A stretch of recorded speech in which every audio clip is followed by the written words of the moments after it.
But they took 4 lanes of traffic going 80 miles an hour and put them into an off ramp controlled by traffic lights. So you imagine how fast we're feeding in. So in fact, from all the way up from the Slovak south, 27 miles.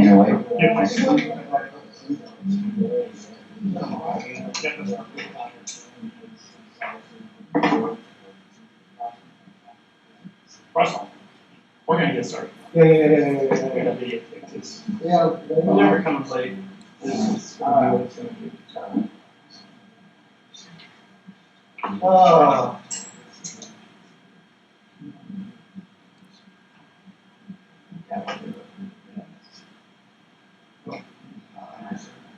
Where did Mark go? Patrick? We'll do that. Oh, you start. Mark knows this. Yeah.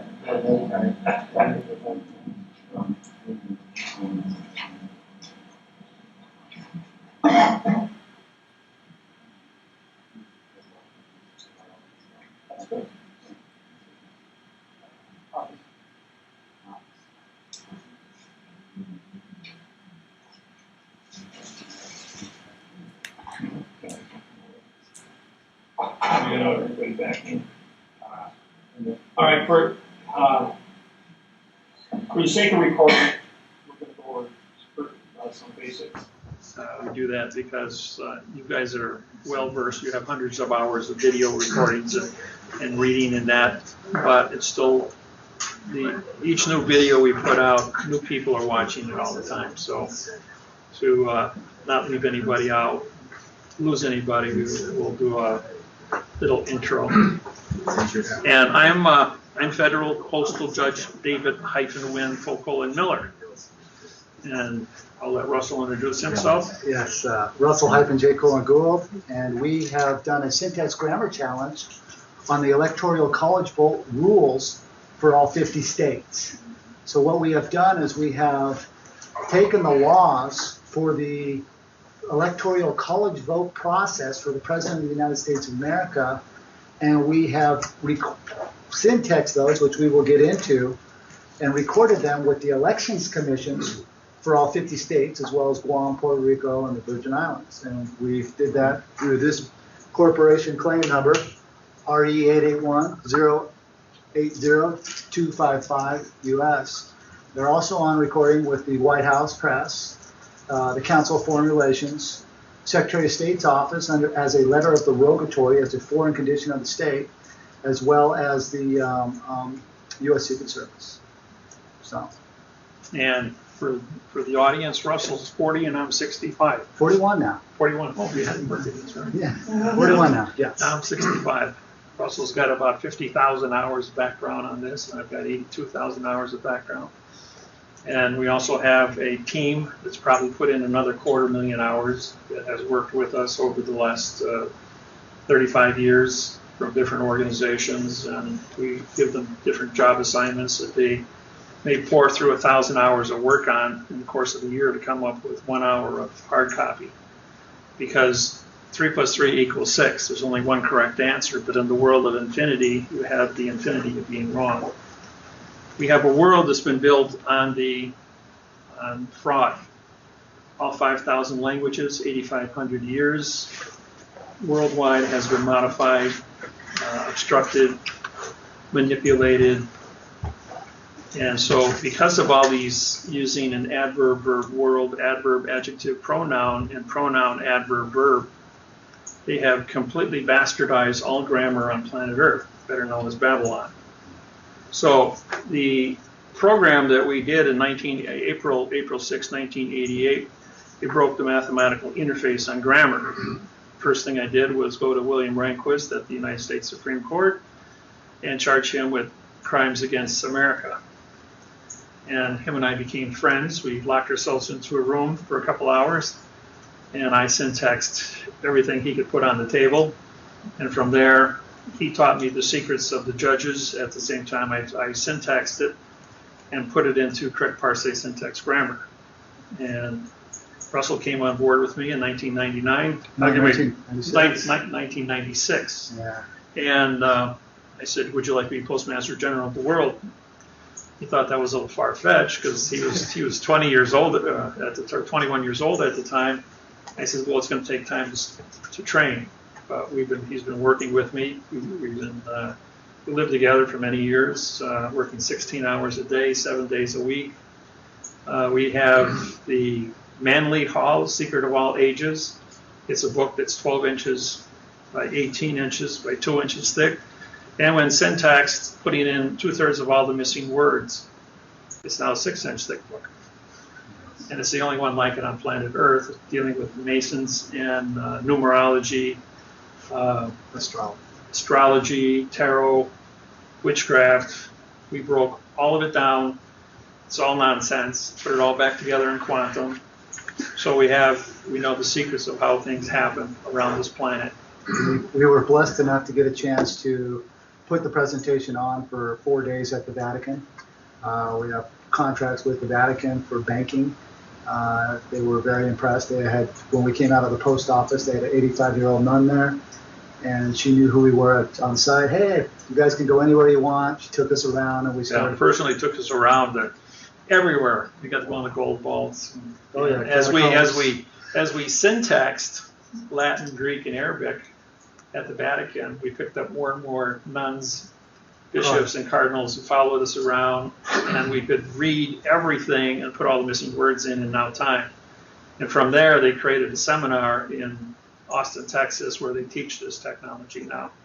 And after we wrote the Lord's Prayer was written and then posted up on the website, just like the two words "Our Father." Well, the word "our" is an adverb, makes "father" a verb. When you take, and what's the definition of "our"? Well, that's a plural word. That means for the people, because "our" meant people, and then "father" meant creation. So it's for the people of the Father. Say it backwards: for the Father of the people. All of you learned about God or the Father because your parents taught you, a church taught you, minister, newspapers, magazines, Bibles. In other words, it's the cycle of life. You are created because someone created you, and then you are taught by that person to create again. So it's a circle. By taking every single phrase, adverb, verb, and turning it into a prepositional phrase and expanding upon the definitions.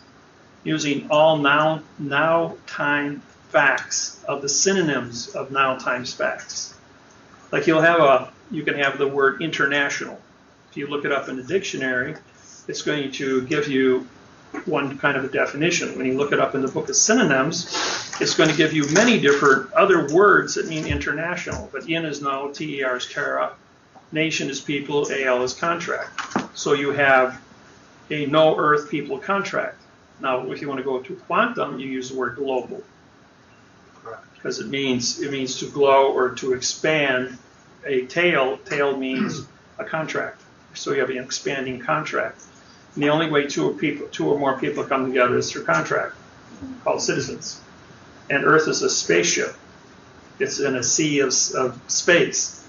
So therefore, it's spaceship Earth. Water is not what you think it is. It's not a sea. We live in a sea of space. Water can be frozen, which is hard, just like land. You can walk on snow, which is water. You ski on snow. You ice skate on water, which is a solid. Earth used to be a molten ball of lava. Water boils at 212 degrees at sea level. So water is not a sea issue. Water is a foreign entity to this planet. Comets are made of water. So when a comet fell into the heat of the orbit of planet Earth because of its gravity, it rained. There's your big flood because the comet melted and created the seas. And that's how the seas became what they are. So when they talk about where does the sea start, what is the bar of the courtroom, or what is the sea of water versus the land, that's nonsense. Earth is a vessel in the sea of space. So the sea of space makes all things on Earth maritime.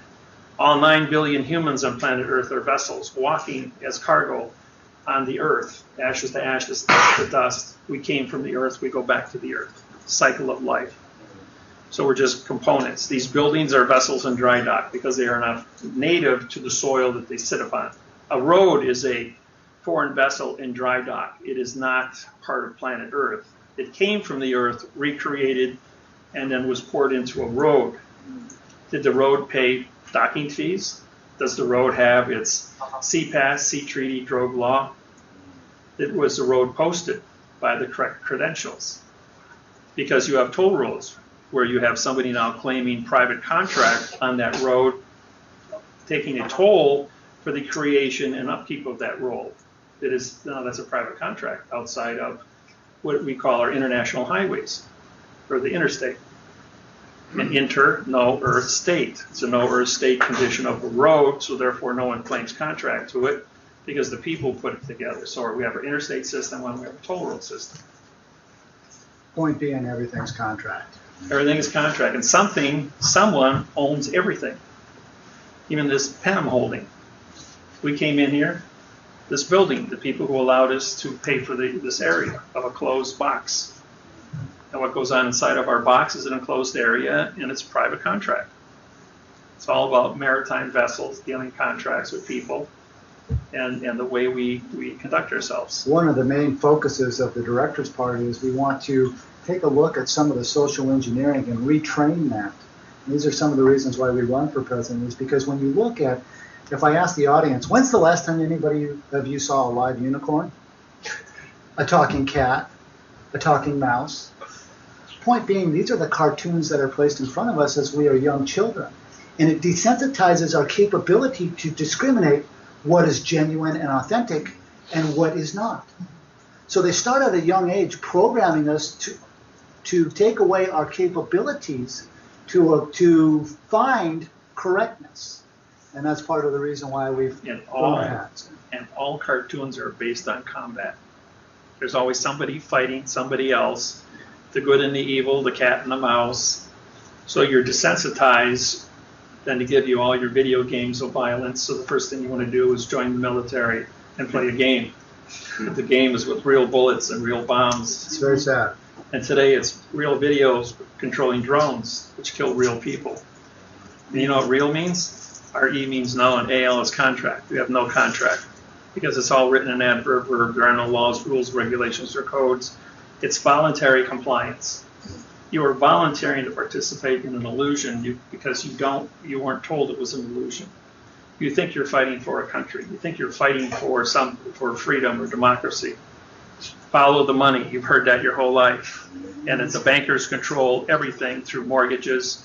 And even when you think you've paid off something, you're still paying the military through taxes to make sure nobody plants rice in your backyard. So the point is, you're under contract from cradle to grave to perform in a specific manner. And if you don't perform, even your automobile that you pay cash for is a certificate, which means debit of title. Debit is a pronoun, which means no, no, no. Of is an adverb making title a verb, so you have a debit of nothing. As long as you have your insurance, tags on the car, keep it in a safe operating position under public safety, you now have the authority to go ahead and drive that automobile. If you do not have one of the four items, a driver's license, which means you have physical capabilities, your safety sticker so you don't go ahead and create pollution to endanger other people's health, insurance. Now, in means no surety, which is contract. So your insurance policy is written in adverb verb, which means nobody has insurance. They just keep paying for it as a hidden tax. So what we want to create is what we call surety. And so it's a different style so you can control and make claims when you get damaged. And that way your values don't disintegrate into subjective interpretation. If you have a surety with a gold certificate, your $5,000 bond is worth $50,000, covering all the categories required by the state. Correct. You buy one $5,000 bond, you put up $5,000, you get a $50,000 bond, you don't have to buy insurance for the rest of your life as long as you don't get into an accident. But if you injure somebody or get into an accident, then you are prone to, if it exceeds your $50,000 in cash, then it comes out of your pocket. You can set that up on a tripod.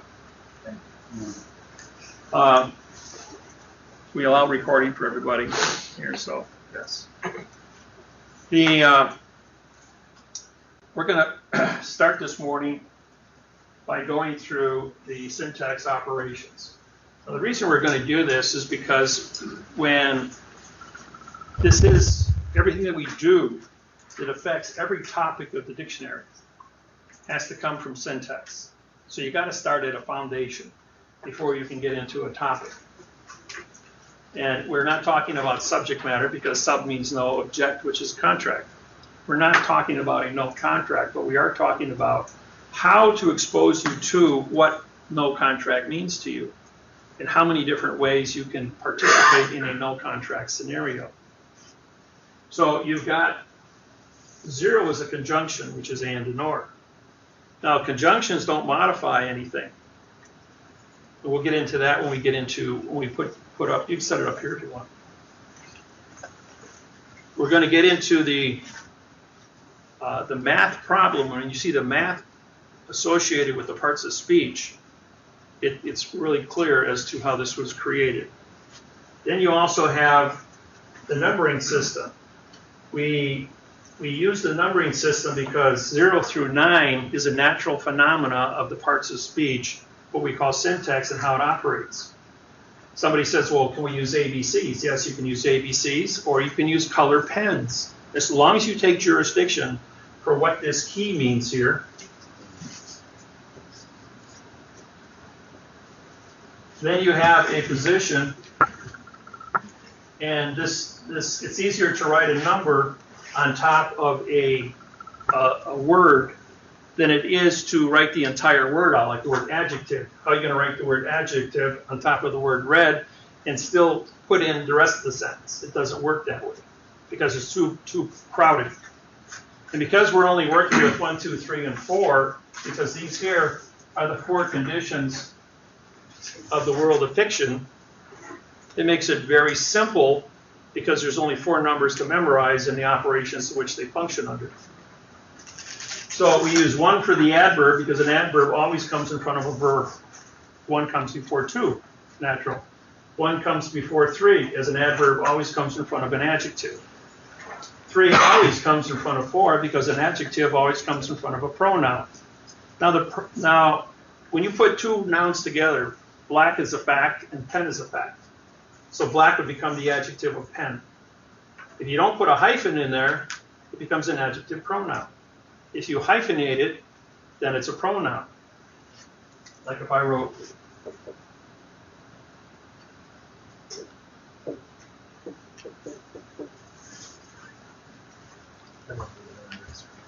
no, I got it here. If I write black pen, this would be a 3 and this would be a 4. If I put a hyphen in here, that turns this into a 4. If I put the word the here in front of it, this would become an adverb now. This would become an adjective, making pen into a pronoun without the hyphen. If I put the hyphen in here, then both 3 and 4 become 2s, which is a compound verb underlined. If I put the word for in front of here, now this is a preposition or a position. This is loadial article. And these both become 7, which is a fact. It's a compound fact. If I take the hyphen out, all authority runs backwards. Black pen, this would be a 3-4. The word the would not become an adverb, and the word for would become a pronoun. It's the only mathematical way it can happen. So frontwards and backwards, the math has to be correct. So and this is only using one idea. Now, we have here the deed of trust for California. 12 states use the word mortgage, 38 use the word deed of trust. Now, instead of using numbers here, we use color codes. You can't see what the words are from back there, but you can see the color from back there. So the pink, it represents the adverb. The verb is represented by green. So, and then the adjective and the pronoun are both left neutral without coloring those. So you know it's always going to be, first word is going to be an adjective, second word is going to be a pronoun. And these are how many mistakes are on your deed of trust. 4,700 of them to be exact. And if you modify something or you color it, that's prejudice, that's perjury, because you're modifying it how the fact is.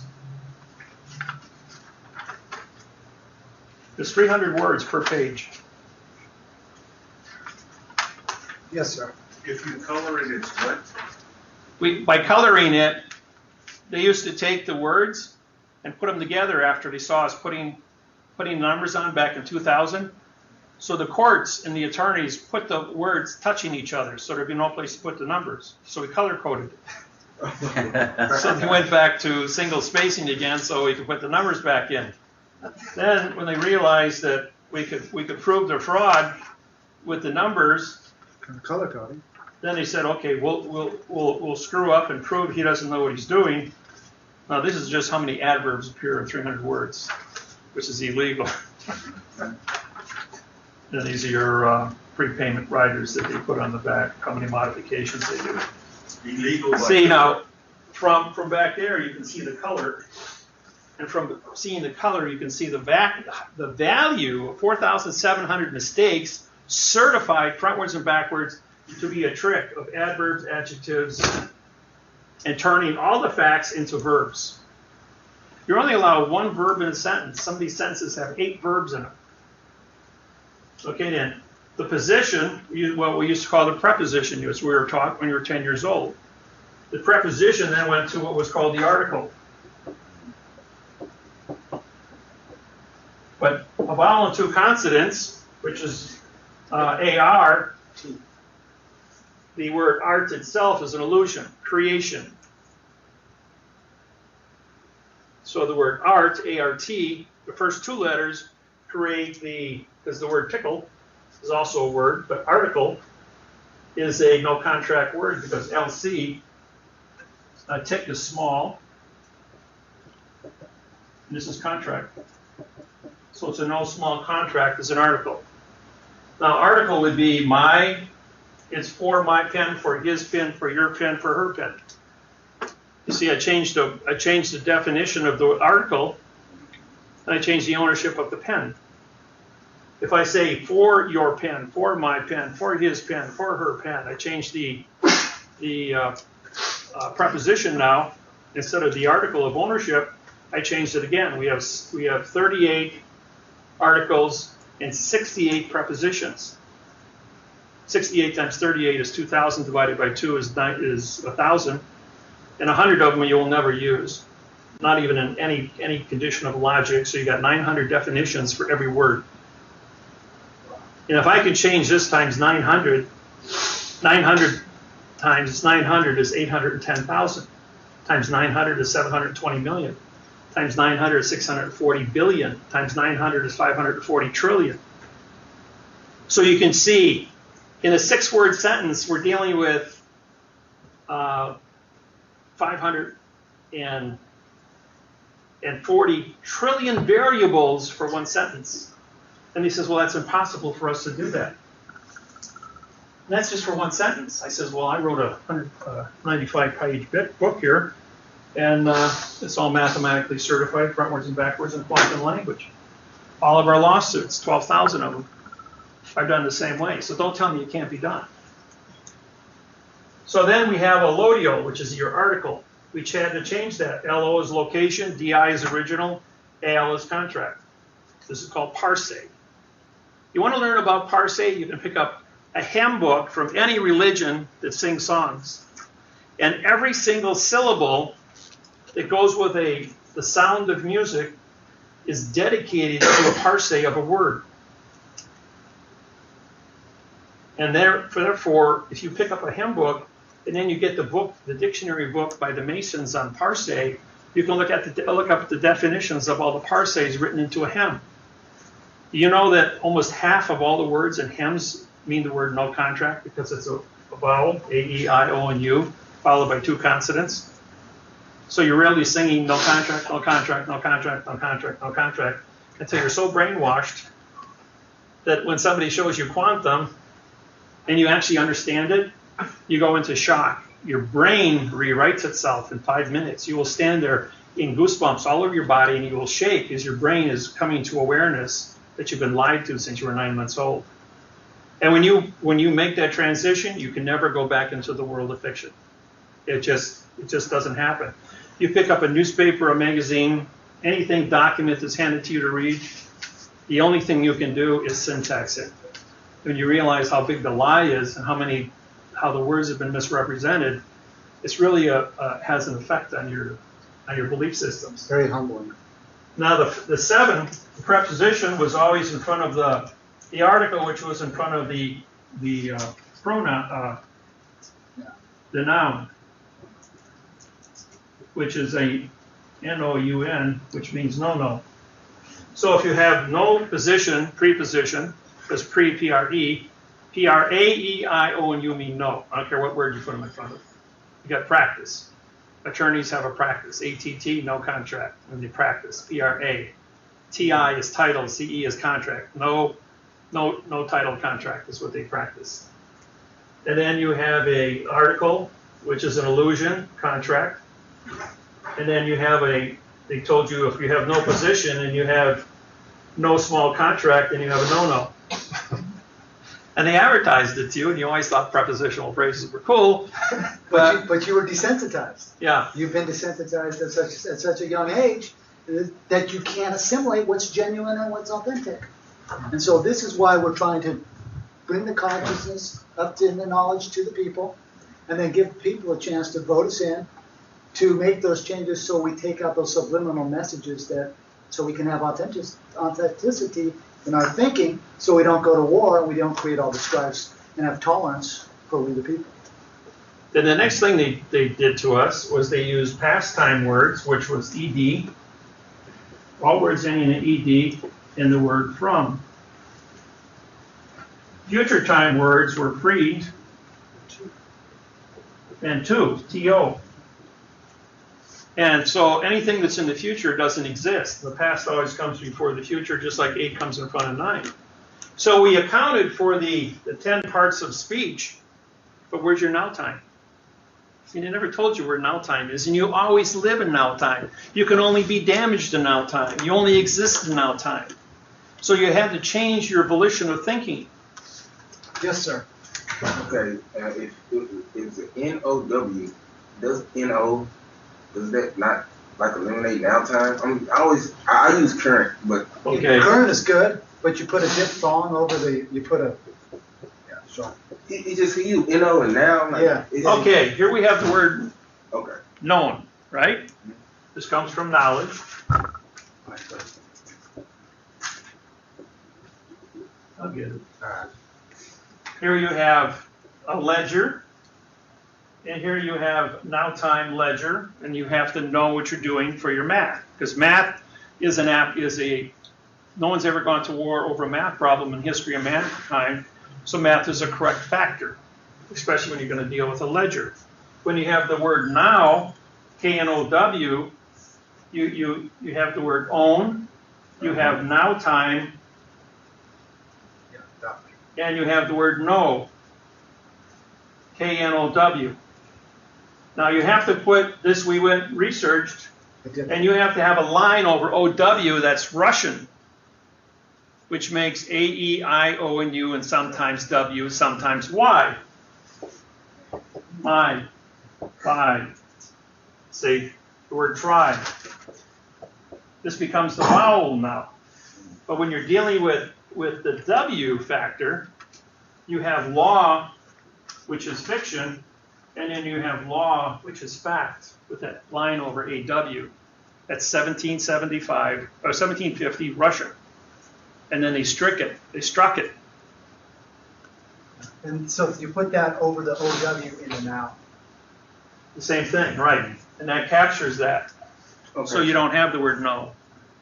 Oh, okay. I didn't. Well, Yeah, okay, okay. okay. These are Diphthong. secrets. Look up the word diphthong. You have T-H-O-N-G.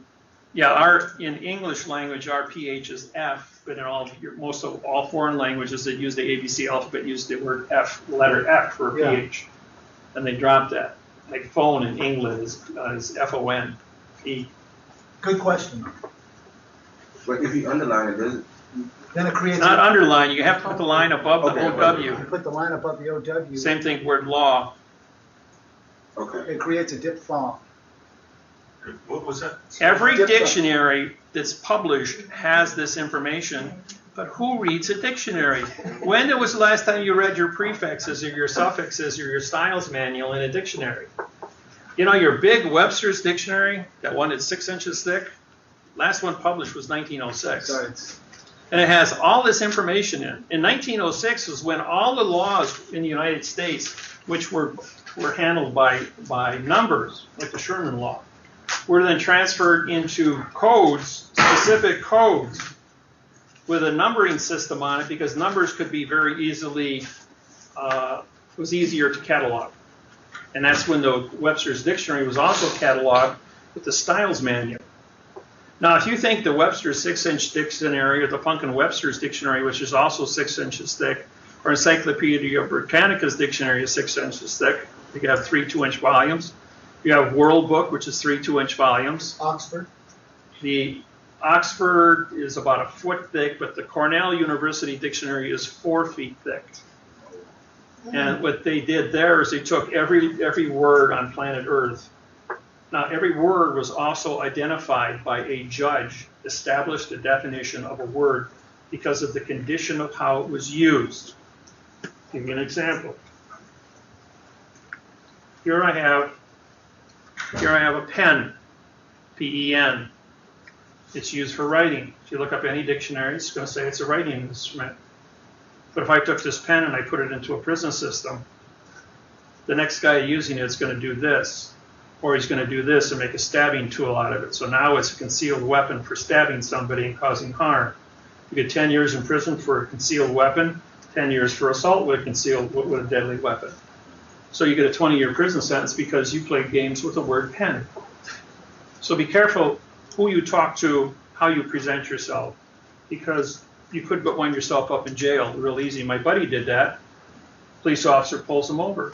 He's an electrician. He's got copper in his car because he cuts off, he just put in a 600 amp system. So he's got copper wires 1 inch in diameter, about the A long, but he's got duct tape tied around the end, because when you pull the heavy wire through the cables, which are 4 inches in diameter, you've got to put duct tape around a rope and then pull it through. When you get it to the other end, you cut it off with your big clippers. He's got the scrap laying in his car to go to the junkyard because they're paying $3.85 a pound per copper. So the cop says, well, you have a club. He says, no, it's scrap copper. He says, no, it's a concealed weapon. I'm going to give you a ticket for carrying a concealed weapon in your car. He says, oh, I suppose you're going to do the same thing with my ballpoint pen because you can stab somebody with it. Oh, you're confessing that you have a pen with $2,500 fine. You had to pay it. 30 days in jail, too, for playing games. But I happened to be at that specific hearing, and that happened in Duluth, Minnesota, at the court. And guess what happened? The judge, I'm in there, and I introduced myself as a federal judge. So the judge gets up, and he walks outside. His brother-in-law's there, who's a plumber. He says, here, put my robe on. Go in there and take $2,500 off this guy and put him in jail for 30 days. So the plumber puts on his brother-in-law's robe, and I'm out there standing right next to the guy listening to what's going to happen next. And he walks in there and says, bailiff, take this man and put him in jail for 30 days. I want a $2,500 fine, because he knew he had $2,500 cash on him when they brought him in because he just sold his motorcycle. And after that happened, I went down to see Barbara Crabb at the federal court in Madison, Wisconsin, and Lake County was shut down. They fired all the people that were working in the court system. They were shut down for 6 weeks because of that little incident that took place, showing that there are no laws, rules, regulations, or code. This building here is a vessel and dry dock called the courthouse. And in their vessel and dry dock, they weren't on the state of Wisconsin. You know what the word state of Wisconsin, state of California means? It's the name of the vessel of the courthouse in dry dock. You live in the territory of the California territory, folks. You live in the territory of Georgia, territory of Wisconsin. Norway. All road signs are the distance between one vessel in dry dock called the courthouse and another vessel in dry dock called the courthouse. That's how those road signs got up there with the numbers on them. You don't believe me? Go out and measure your highways and check to see where your county seat is, where the courthouse is to the next courthouse. Federal courthouse to federal courthouse. Or state courthouses between counties. That's why you have county signs, different road names and distances. But on that name of that road, there's going to be a courthouse. That's how they break everything up. We have methods around that, which I'll get into later. Yeah, this is all part of the tricks and traps that are So sort of each helping. road is basically assigned to a courthouse? Yes. Yes, it is. And that's why when you get a speeding ticket, always on your speeding ticket, the sheriff or the hypo, highway patrol always puts them on which mile marker you were at. Right. Wow. So it shows you what jurisdiction you're in based on that mile marker Correct. location. Not that anybody, but as a secondary level of accuracy. And how does accuracy spell ACC? No contract. A vowel and two consonants. Remember that. As I speak, I will use words that are a vowel and two consonants. But I'm saying that because these are no contract words, and I will stop myself and identify why it happens. Because every law, rule, regulation, and code, your traffic tickets have 400 mistakes on them. Grammatics mistakes. And if you hold it up to the light, you have a watermark box around both sides of it. Everything on your ticket is in a box, which is an enclosed area and can't be considered. Therefore, because the law written for the number in the box is also written in adverb verb and says nothing. So because you have all these different levels of fiction on top of fiction, the oath of office for every single politician, every single police officer, every single military, everything is based on a dangling participle verb. And if you have a dangling participle verb, it's illegal to end the sentence that way. But when you go into the mechanics of the writing that is used, all the advertising that's put up on in the courthouses, every single one of them go back to a no contract scenario. Use a vowel and two consonants as a no contract scenario. Russell and I looked up every single word in English language under A, E, I, O, and U for vowel and two consonants and all the synonyms and all the different definitions. That's an 8,000-hour exercise. Him and I worked on just that one thing for 2 years, doing nothing else. Side by side, 16 hours a day to get that and prove that fact. And we have proved that fact in any other translation to any other language. Because my website's written in 150 different languages with no translation deviation. If a language does not, like Hebrew, does not have A, E, I, O, and U because they're hollow sounds. So we have to put those back in. But they don't use prepositional phrases either. So we leave our own prepositional phrases in the location. Arabic doesn't use prepositional phrases. So we put in the prepositional phrases and we do it in a mechanical way. We don't do it as a sentence structure horizontal. We do it like this. So when we write bank contracts in Arabic and we do the translation, the English sentence will be frontwards and backwards horizontally, and when we write the Arabic and we're doing from nation to nation for global stuff, we put their sentences like this and let the people contracting in, postmaster, bankers, write in their facts this way. That way we lose no deviation between English and Arabic when we do global financial stuff. Good question. I noticed you're writing everything in caps. Conditional reflex. It's called shout. Now, a shout is a command. It's not an order, because the word order is spelled O-R-D. It means no contract. That's why everything written in the laws are written in upper and lower case, because they're whispers, and also in adverb verbs, so they say nothing at any time. Except for in one spot, and that's in Federal Rules Civil Procedure 44.1, and they go like this. This deals with foreign courts. They go,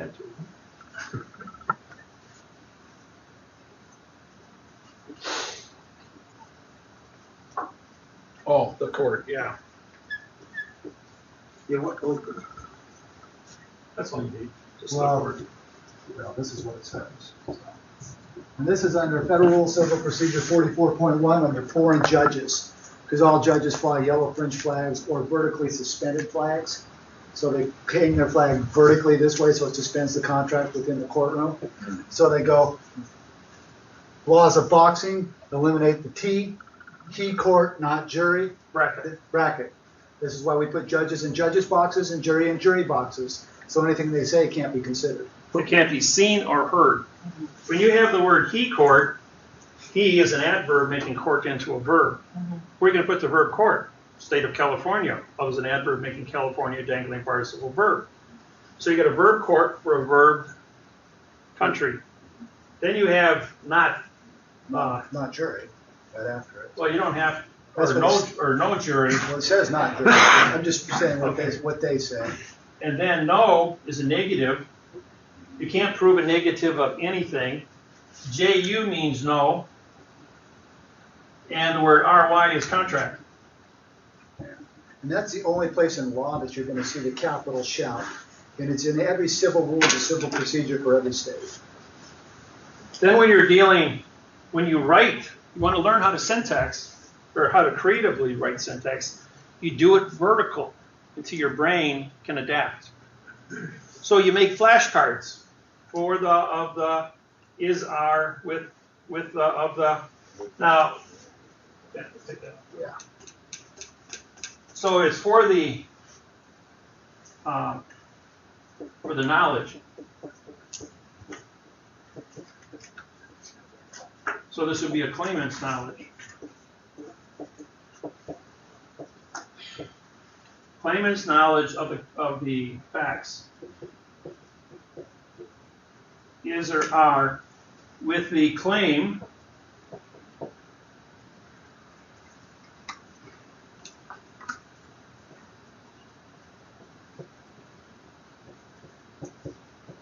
possessive claim. See, with is a possessive. So you have a possessive claim because as an individual, you look around the room and you accumulate information. There's 1,000 pieces of information in this room that you can see. Now you're going to take that information, you're going to store it in your computer, your brain. Just like we have our computers, we put information into it. You have to think of what you want to do in the form of facts that you put into your computer. And this is, the is-are is thinking, which means motion. That's why the courts have you file motions, because you must think. And you have to establish your knowledge. Doesn't the judge say, did you go to school? Do you have a job? Can you drive a car? He walks you through a series of questions to establish your ability of education, how much educational facts you have absorbed, and then are you going to understand how to motion those facts into a thinking condition of a claim when he says, do you understand? He just asked you a whole series of adverb-verb questions that said nothing in a box on a different plane, because he's sitting up here on plane number 1, and you're over on plane number 5. Here's the petitioner and Navasali, or the claimant and a defendant. So you're going to go ahead and say, yeah, I understand, and then you say you understand. UN means no, DER is contract, stand is standing. So you have no contract standing. Now you're mute before the court. What happens when you're mute before the court? Then the judge can't see or hear you, and neither can the prosecution. So with the possessive claim of the contract. And these prepositional phrases are cause, consequence, the verb of thinking, possession, assignment, possession, assignment, possession, assignment. See, now we're going to break this down further with the possession claim of a contract. Well, with the correct sentence structure, communication, parse, syntax, grammar of the rules, regulations, codes,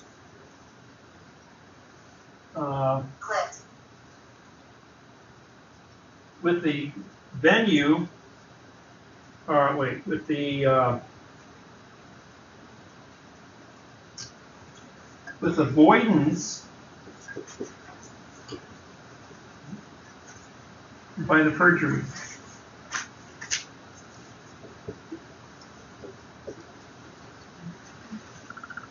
Now, if you read this backwards, by becomes for, with becomes of. Then you bring in your verb as your second condition, and of is with is of, and it becomes, these are the opposite prepositions.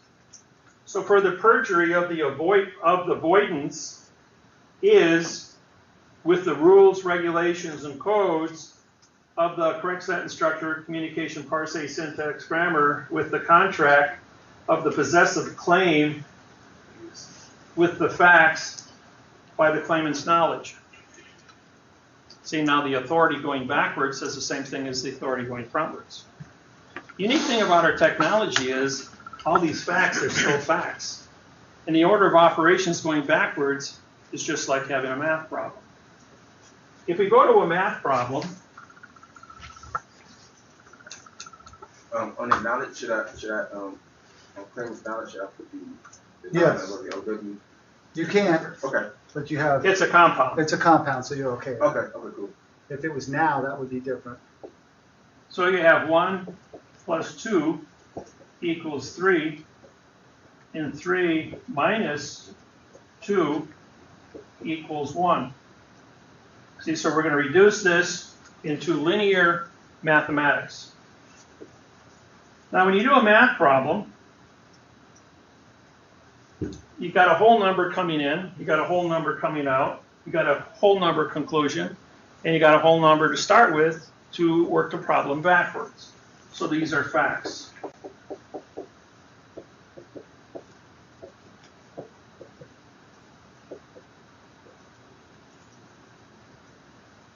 Now an equal sign, and I don't care what type of math you want to do, add, subtract, multiply, divide, sine, cosine, tangent, trigonometry, calculus, equal signs do not affect any of the math that you're doing.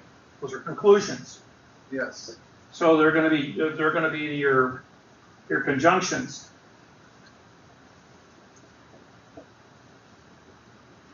Because they don't have any modifications to change anything in the formula.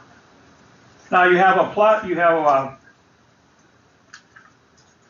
2, and you've got a negative 2. Well, when you do graphing in school,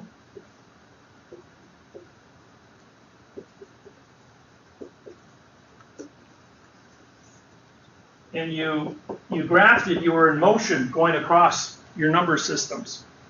So because you're going from plus to minus or minus to plus, these are called verbs. We put the 2, we gave that the verb thinking.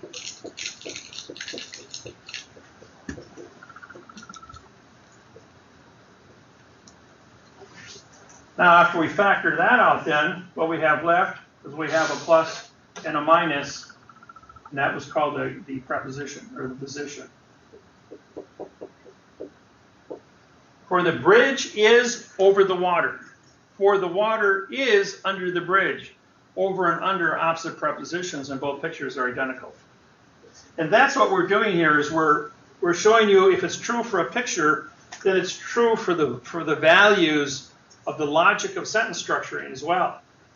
Then when we translate it to any other foreign language on planet Earth, we use the same things.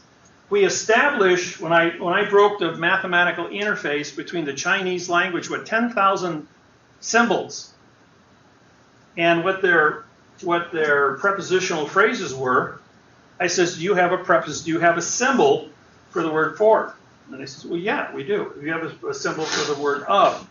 You have a symbol for the word with, and a symbol for the word by. He said, yes, these are the symbols. You have a symbol for the word the, an article. They said, yes. Okay, the only thing I had to do is plug in the noun of the symbol, like what is a pen. And when I asked the symbol through my Google Translator, it gave me the English translation. So when I went to China, I took my phone, I put my Google Translator thing on, put this around my neck, get into a cab, and I said, I want to go to the Summer Palace. And this phone translated my English into, I want to go to the Summer Palace, and it printed it out so they could read it in Chinese, Mandarin. Then he spoke back to me and told me what the fare was in Chinese. And then the phone spoke to me in English, telling me what the fare was to go there.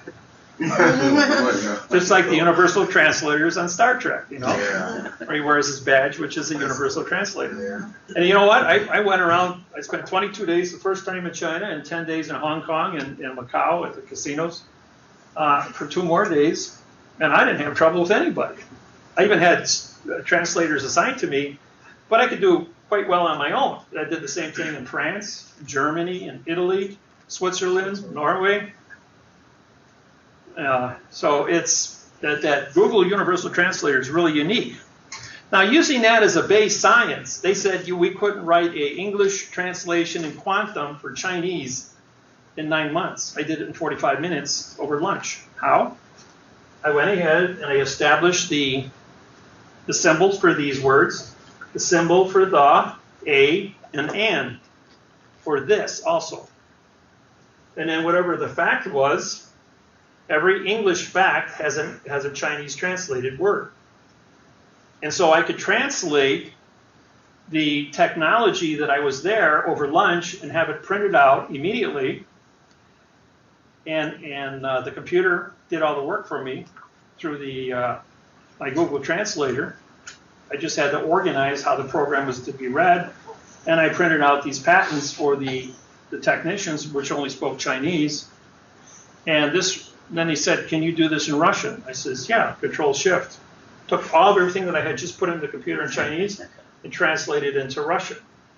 Then I says, well, what about German? It's our 3rd biggest trade partner. Yeah, 4 minutes later, the computer printed out all this stuff in German. How about Italy? Spanish, Arabic, Indian, Thai, Japanese. And this thing, in a matter of seconds, the computer rewrote everything mathematically certified frontwards and backwards. And on my website is 150 different languages frontwards and backwards on a global basis. I've got university professors from their respected countries screaming at me that you can't do this, you can't establish these secrets because you just disqualified our universities, our colleges. And so, what's that? I'm just going to see where we're at here, just for order of operations. Just want to see where people are at. Oh, Yeah. that one. Yeah, that's a good one. This here is it's a game, it's a math problem. The average person takes 2 hours to figure out. Can anybody figure that out? Just out of curiosity. Well, first we got to finish this. Okay, you finish that, and then we'll get into it. And this, so these as the parts of speech, this was the mathematical interface. You know, I spent 3 years, 1,000 hours, 1,000 days working out this to get my children back. The judge said to me, when you can show me the mathematical interface and grammar, you will be able to write a lawsuit to get your children back and not make a fool of yourself.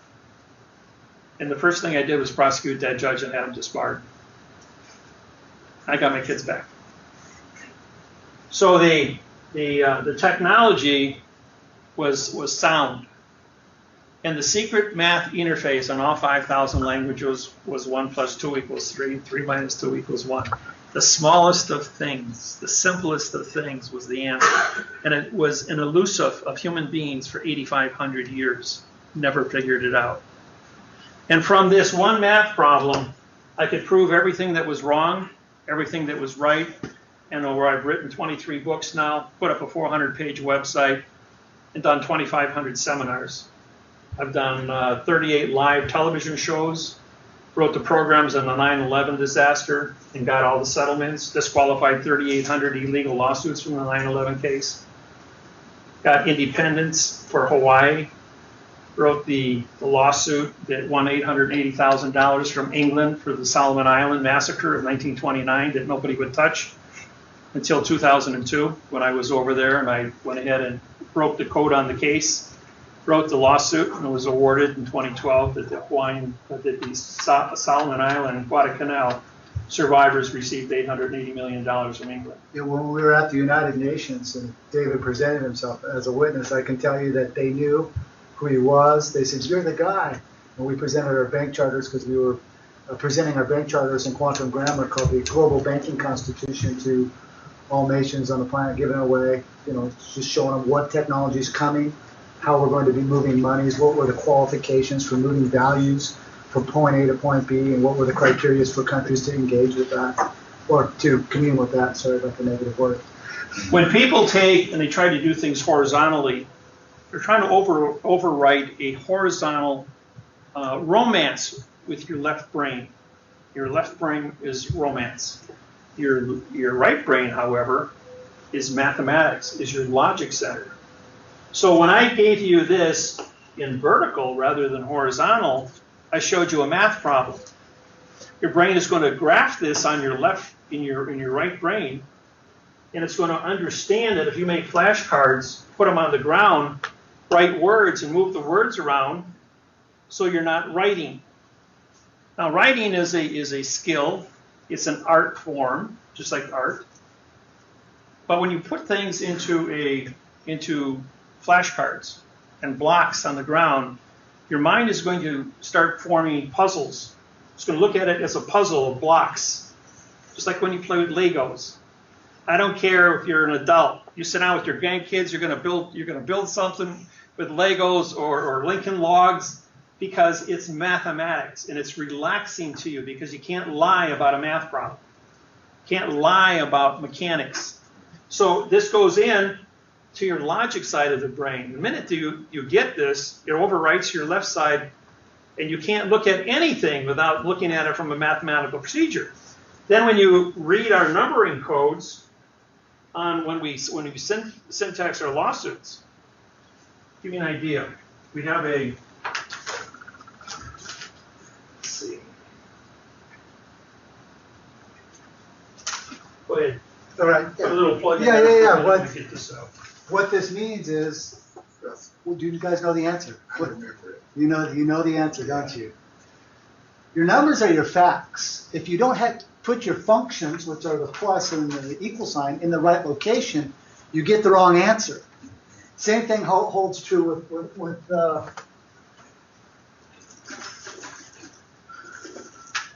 order of operation of words. So you have 4 plus 5 equals 3 to the second.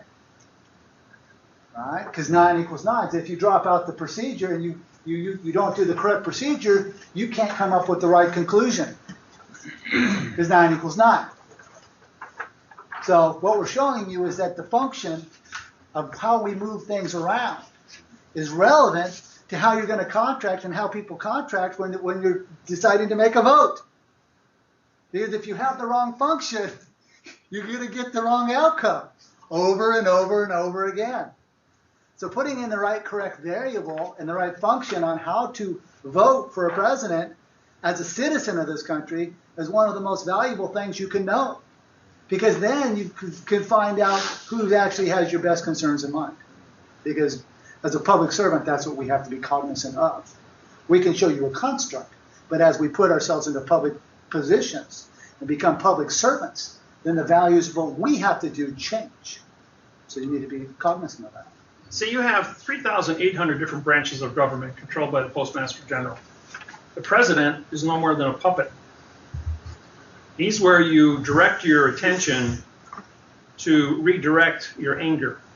So he takes all the flack. That's why he becomes famous. Let me show you how the illusion works so you can see it in your own minds.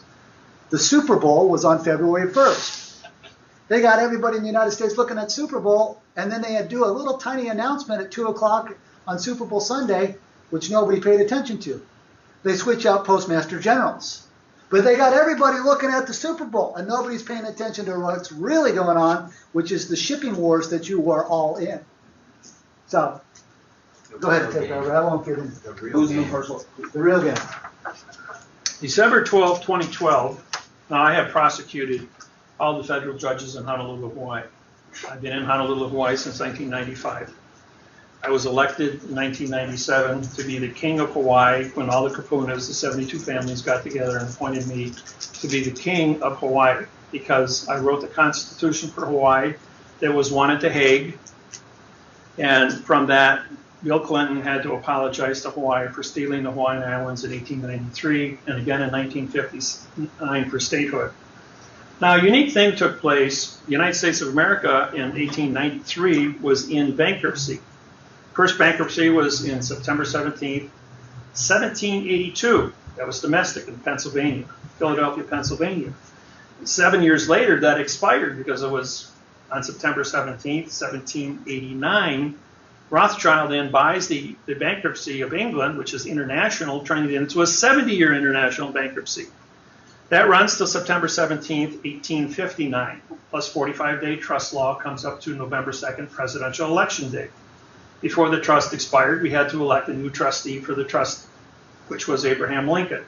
Abraham Lincoln doesn't take office until 90 days later, from November 2nd until February 2nd, 1860, three-day rescission law. Fort Sumter gets bombed, and we now create the Civil War. Now, when the South left the North was sovereign. They were not in bankruptcy. Because the bankruptcy ended for the North was sovereign. So now we have two sovereign nations being split in half. The United North had no cash, but the South had gold, silver, tobacco, and cotton, and had trade with Europe, so they were very rich. And they had everybody, because of the money, had educations. They had military schools, and Lee was a real good general, had good education. And the North had arrogance, but they had the machinery. So the North renewed the bankruptcy, Lincoln did, for another 70 years. When They had to pick up 5 states, though. Yeah, so they lost the 5, and so they picked up Indiana, Ohio, Illinois, Wisconsin, Michigan. And so we went ahead and they still had 13 states that were involved with the North, and then the southern states were sovereign under gold and silver because they had gold silver banking, where the North had debt banking with bankruptcy. So during the course of the war, President Grant was the Postmaster General, who was also a military general. Lincoln gets assassinated, and so the Postmaster General was elected to the presidency.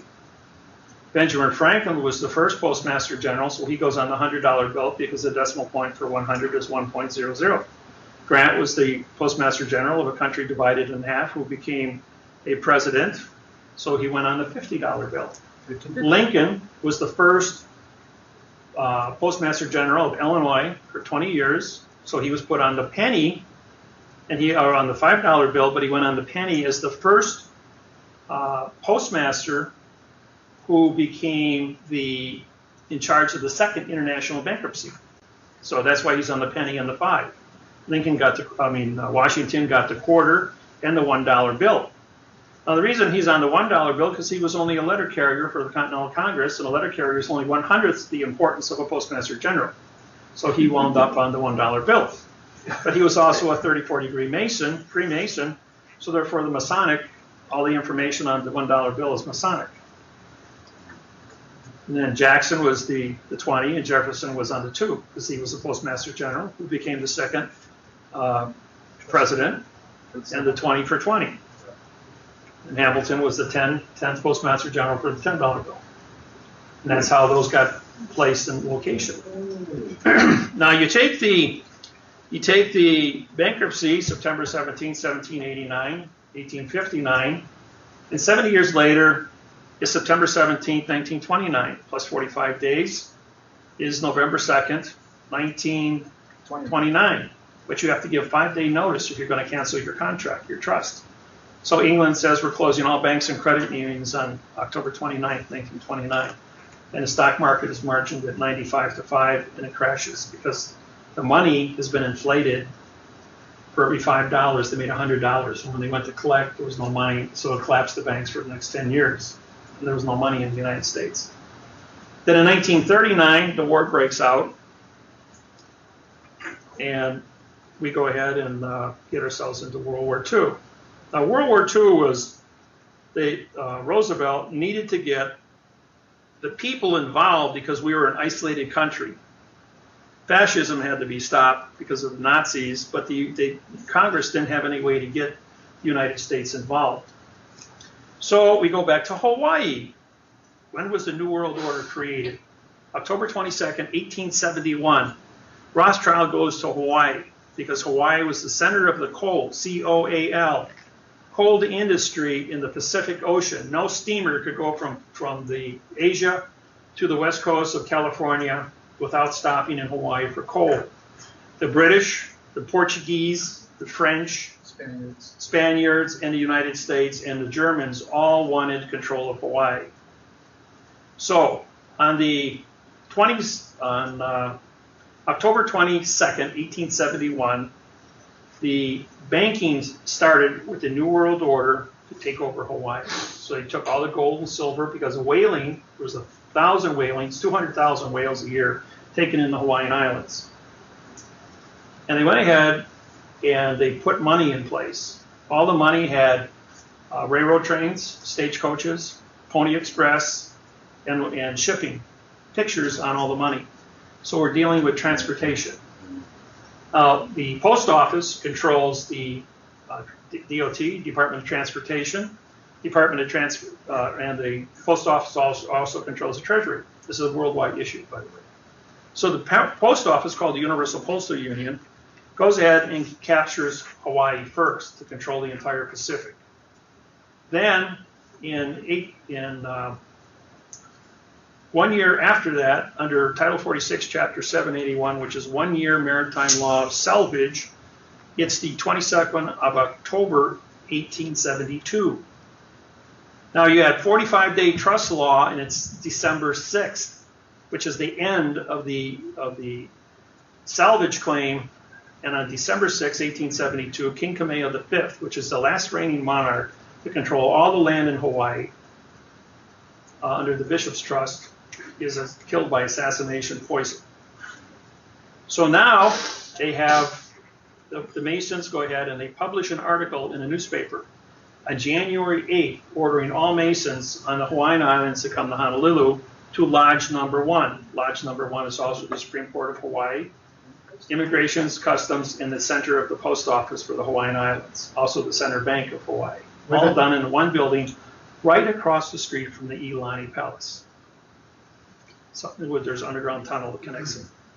Now, all the queens and kings of the Hawaiian Islands, when they became queens and kings, had to join the Eastern Star and Masons. The minute you become an Eastern Star or Mason, you must surrender your kingship, queenship, or presidency. So therefore, Queen Iolani was not a queen anymore. She was an Eastern Star 34 degree as a figurehead speaker under the puppet master of the Postmaster General, which was across the street. The Postmaster General in 1873 now publishes an article to have all Masons come to the Iolani Palace. Now, all records in Hawaii were destroyed from 1869 to 1875.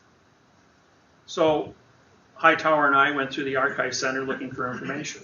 And all there was a 3x5 card in the card catalog that had a number on it. A number was a microfiche number. The microfiche number led to the newspaper published on January 8, 1873. We were looking for the dimension of the flag. The flag then was 8 stripes, and today's Hawaiian flag only has 7, so it was the wrong flag. So now you go ahead, and while he's looking at the flag, I'm like looking at the obituaries down below in German, French, Portuguese, and English, ordering all Masons in the Hawaiian Islands, because there was a Masonic eye and a Masonic level, to order all the Masons to come to to Lodge Number 1 to pay homage to King Kamehameha V, exactly 45 days after he dies. So it takes it published on the 8th, 3 days by steamer to go out to Kona and Hilo. 3 days back, that's 6. 8 and 6 is 14. And on January 14th is the 45 day after December 6th. Now you go ahead and you have a 3-day rescission law. The 3-day rescission law goes back 6,500 years in history, all the way back to 4700 BC, where the Pharaoh set this up, and he was a Mason. So these are timelines that have never changed. 70-year international bankruptcy is a 6,500-year-old law. Thank goodness. And because I'm a Mason, I'm a 92nd degree Mason, by the way, because I have the only math code translation of all the Masonic history of the world. Okay, now we're up to January 14th, 1873, we have a 3-day rescission law goes into effect, which means on January 17th, 1873, the 20-year death moratorium that was established by King Kamehameha I in 1848 goes into effect. And in 1848, King Kamehameha I said, a white man from America will come to Hawaii and set Hawaiians free with a bird. When I went to Hawaii in May of 1995, a wild female sparrow flew out of a tree, landed on my index finger, and sat there for 2 hours and 45 minutes. As I wrote the Constitution for the Hawaiian Islands, and Bill Clinton had to sign it, and Hawaii got their independence on that day. And from there, I was elected to be the king of Hawaii. But going back to 1873, the 20-year moratorium goes into effect, and now it's 1893, January 17th. U.S. troop ship pulls in, get cold, like they do every day. Postmaster General tells the Admiral, who was a Mason, we're going to take over the Hawaiian Islands now. It's been 20 years, and all Hawaiians are dead because their names are capitalized. And so in 1893, Hawaii then becomes a territory of the United States. And we bring our troops on shore to protect the Hawaiian Islands so that nobody else can cross the Pacific without our permission or by our whole COAL. It's all about power. Then you go ahead and you add another 70 years, 1872, October 22nd plus 45 days is December 7th. And 70-year international bankruptcy is December 7th, 1941, the bombing of Pearl Harbor. The end of the first international bankruptcy where the Postmaster General of Tokyo and the Postmaster General of Honolulu, Hawaii go to war. But they jumped the timeline. It was 8 o'clock in the morning is when it expired. And the pilot, captain pilot of the attack group wanted to make a statement at the rising sun at 6:30, 90 minutes too early, and bombed only postal vessels. The post office controlled the military ships and planes, and they were the only thing bombed. And every single bomb had a $1 Japanese stamp on it, airmail stamp, delivering the airmail to the Postmaster General of the Hawaiian Islands. No civilian targets were hit. But they put a stamp on it just to make it legal. So when Nagasaki and Hiroshima were bombed, I've got the video of the Postmaster General in 1945 slapping a $1 stamp on a little boy and signing his name across it and smiling at the camera. We're sending the airmail back to Japan just to make it legal. And that ended the war. Now you know the rest of the story. Well, let's count the 70. Okay. Then you go 70 years from Pearl Harbor Day, and it's 2011, Pearl Harbor Day. And no law becomes legal for 90 days, which is March 5th. You have a 3-day rescission law, which is March 8th, 2012. And then you have a 1-year moratorium under salvage claim, which is March 8th, 2013. And in 2013, my federal building that has been standing in Wailuku, Hawaii, where I live, and was my federal court, was there to prosecute the federal judges and the state judges for treason against the people through fictitious conveyance of language. And the year before that, under the 1-year salvage, David and I walked into the head post office. Well, we'll get to that after I finish this. The name of the judge was Susan Oke Mulloway. She was appointed by President Obama. And when I went to court with 22 of my foreclosure clients in Honolulu, the judge says, well, who are all these people? I said, well, they're my clients. I said, by the way, Judge Kern, I have a warrant for your arrest. Yeah, a warrant for my arrest. This is Dorothy Lamb case 12 years ago. Corporation case. He goes, oh my God, he says, you're that David Wynn Miller. He goes, you're the federal judge we appointed. And you prosecuted 22 judges, 12 U.S. attorneys, and 2 clerks for treason against the people, and was upheld by the United States Supreme Court in The Hague in a conference call. Lasted 3 hours and 15 minutes. That legalized my federal judge position and my king position of Hawaii. But I'm only a king of grammar, just grammar. The grammar controls contract, the contract owns everything. That's how I got that. So then we went ahead and Judge Kobachi was walking in. And I says, you know, I got a warrant for your arrest too. He turns right around and walks back out, and then Mulloway comes walking in and says, I know you don't have a warrant for my arrest. He says, I was appointed by Obama. He says, well, okay, so be back on the 17th of April and bring all your people with you. So we showed up. And all the judges were on the airplane in San Francisco, off island, so they couldn't appear in court.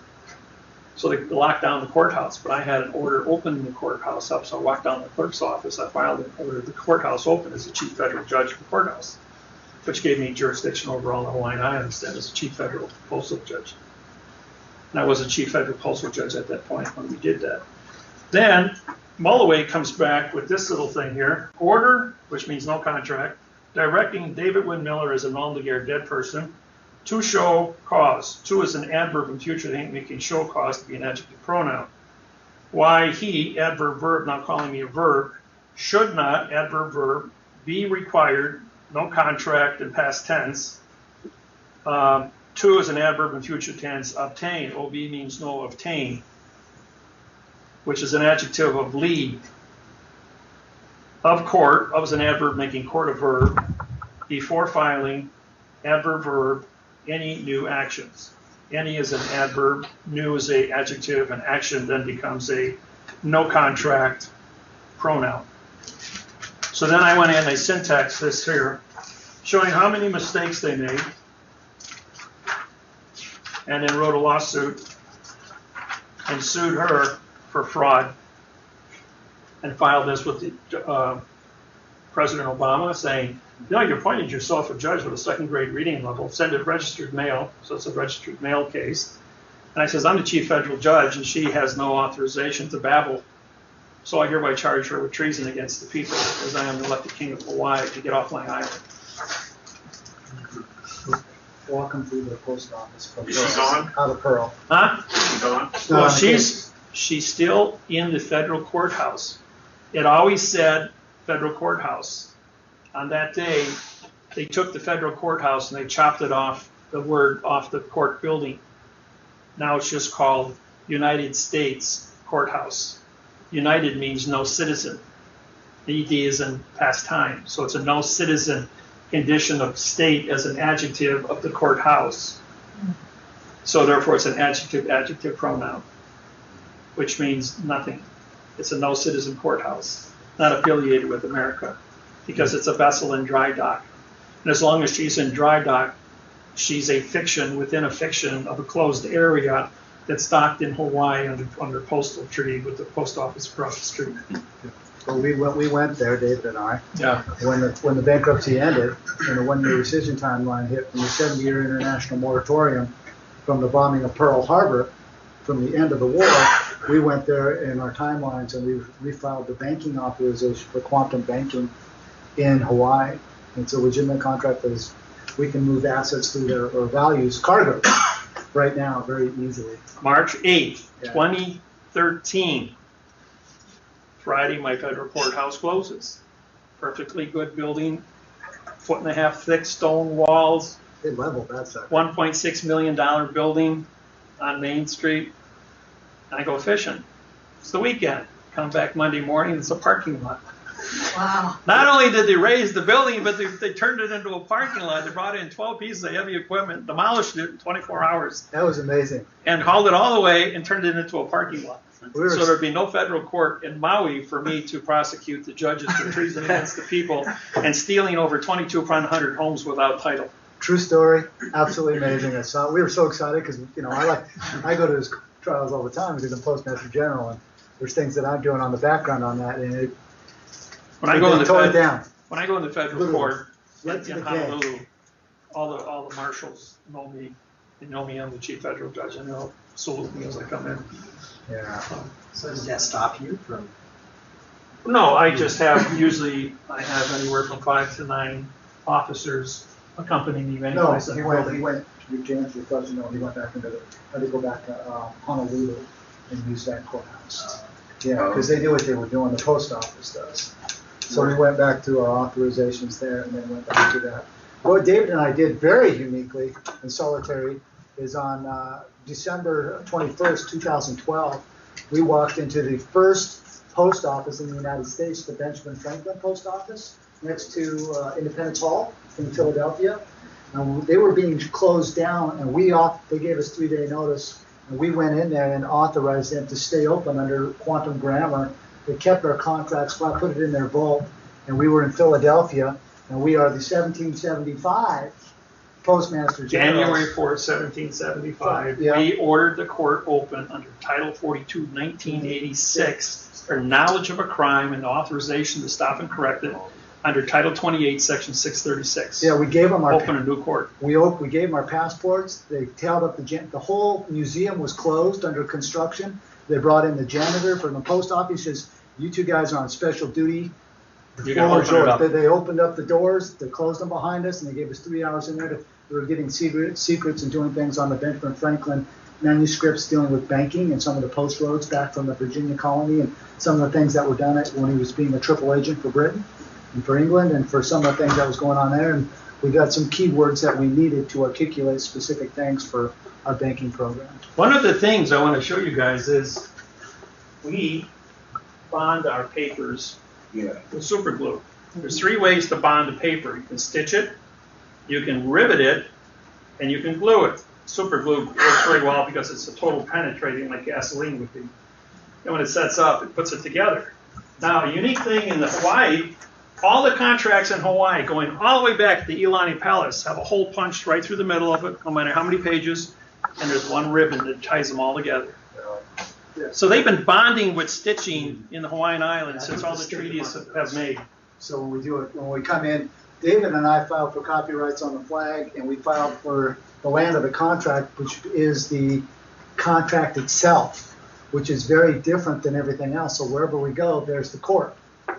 And so we filed that through a letter of derogatory through the Secretary of the State's office, registered it with the United Nations, and we are recognized as the ambassadors to the Title IV grammar flag, Title IV 101.9 grammar flag.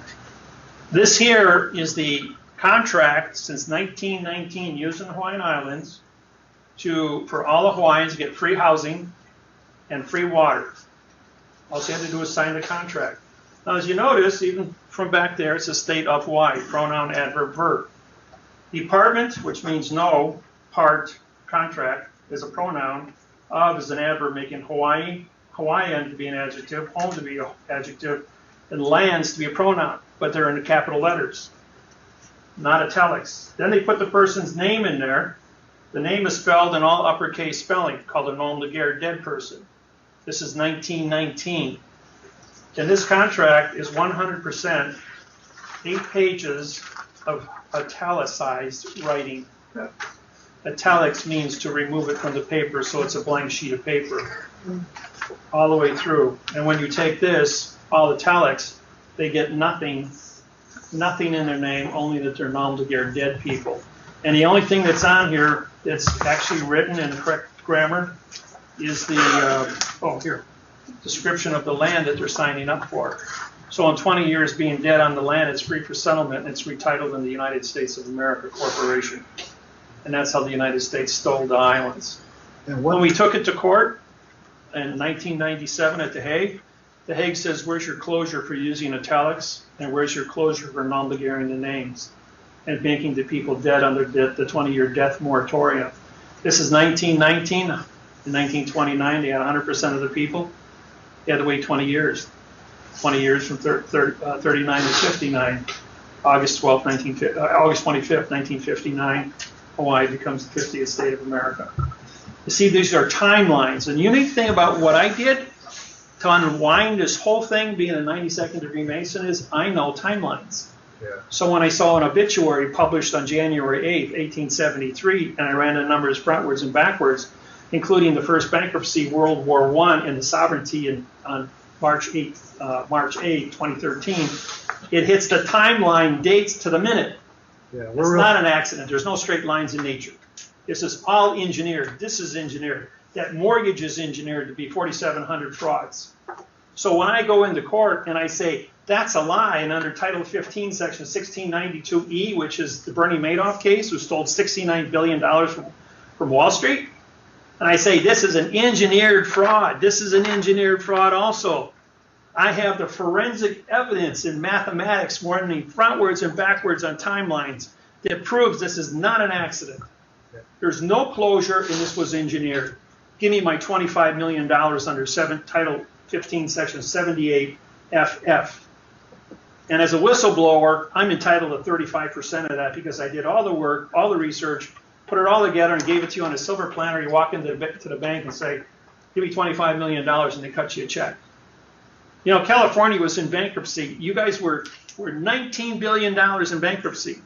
I wrote the contract for the $26 billion that Kamala Harris got paid, and 10 days later, she got $26 billion handed to her, biggest settlement in the history of the world, and she didn't pay the homeowners. She took the $19 billion and paid off the bankruptcy of California. That was my contract. They took her to Washington, threw her a party after that. Yeah, and they gave her a bunch of awards. You know what else? No. I told her, I says, you thought $26 billion was a big paycheck.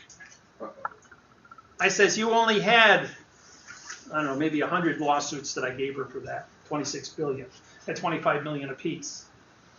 I says, I've got 600 lawsuits in California at $25 million apiece. I can deliver to you $100 billion once a week until all the mortgages are satisfied. I says, you bit off your nose to spite your face. I says, with this technology in my program, you don't have to collect taxes. The United States banking industry, which I just rewrote their banking charter for the IMF, is the number 26 with 213 zeros after it.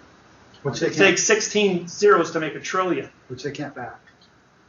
But the point is, they got this big super number out there. And the United States government is owed $400 trillion on bad mortgages. Another $400 trillion from the bank. They're owed another $400 trillion to the Securities and Exchange. But under the Title 15, Section 1639 rescission, Part A, it's 4 times damages. That's $1,200 trillion from both organizations. That's $2,400 trillion is what the United States government corporation has as an asset. Why am I still alive? Because I'm a $2,400 trillion asset to the United States of America Corporation. And we hit our bankruptcies correct from when they came out of bankruptcy in 1999. We didn't even get into any of that stuff. Yeah, on August 12th, 1999, I sued the United States of America for the copyrights of the flag of the United States, because I was the first person to write the flag in quantum language.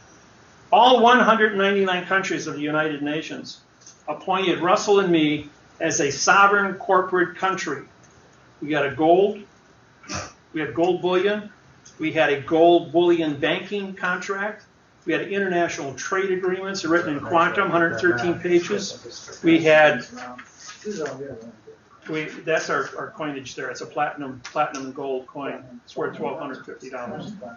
We had our Constitution in quantum with the United States, or the United Nations has now written as their United Nations Constitution. We wrote that for them.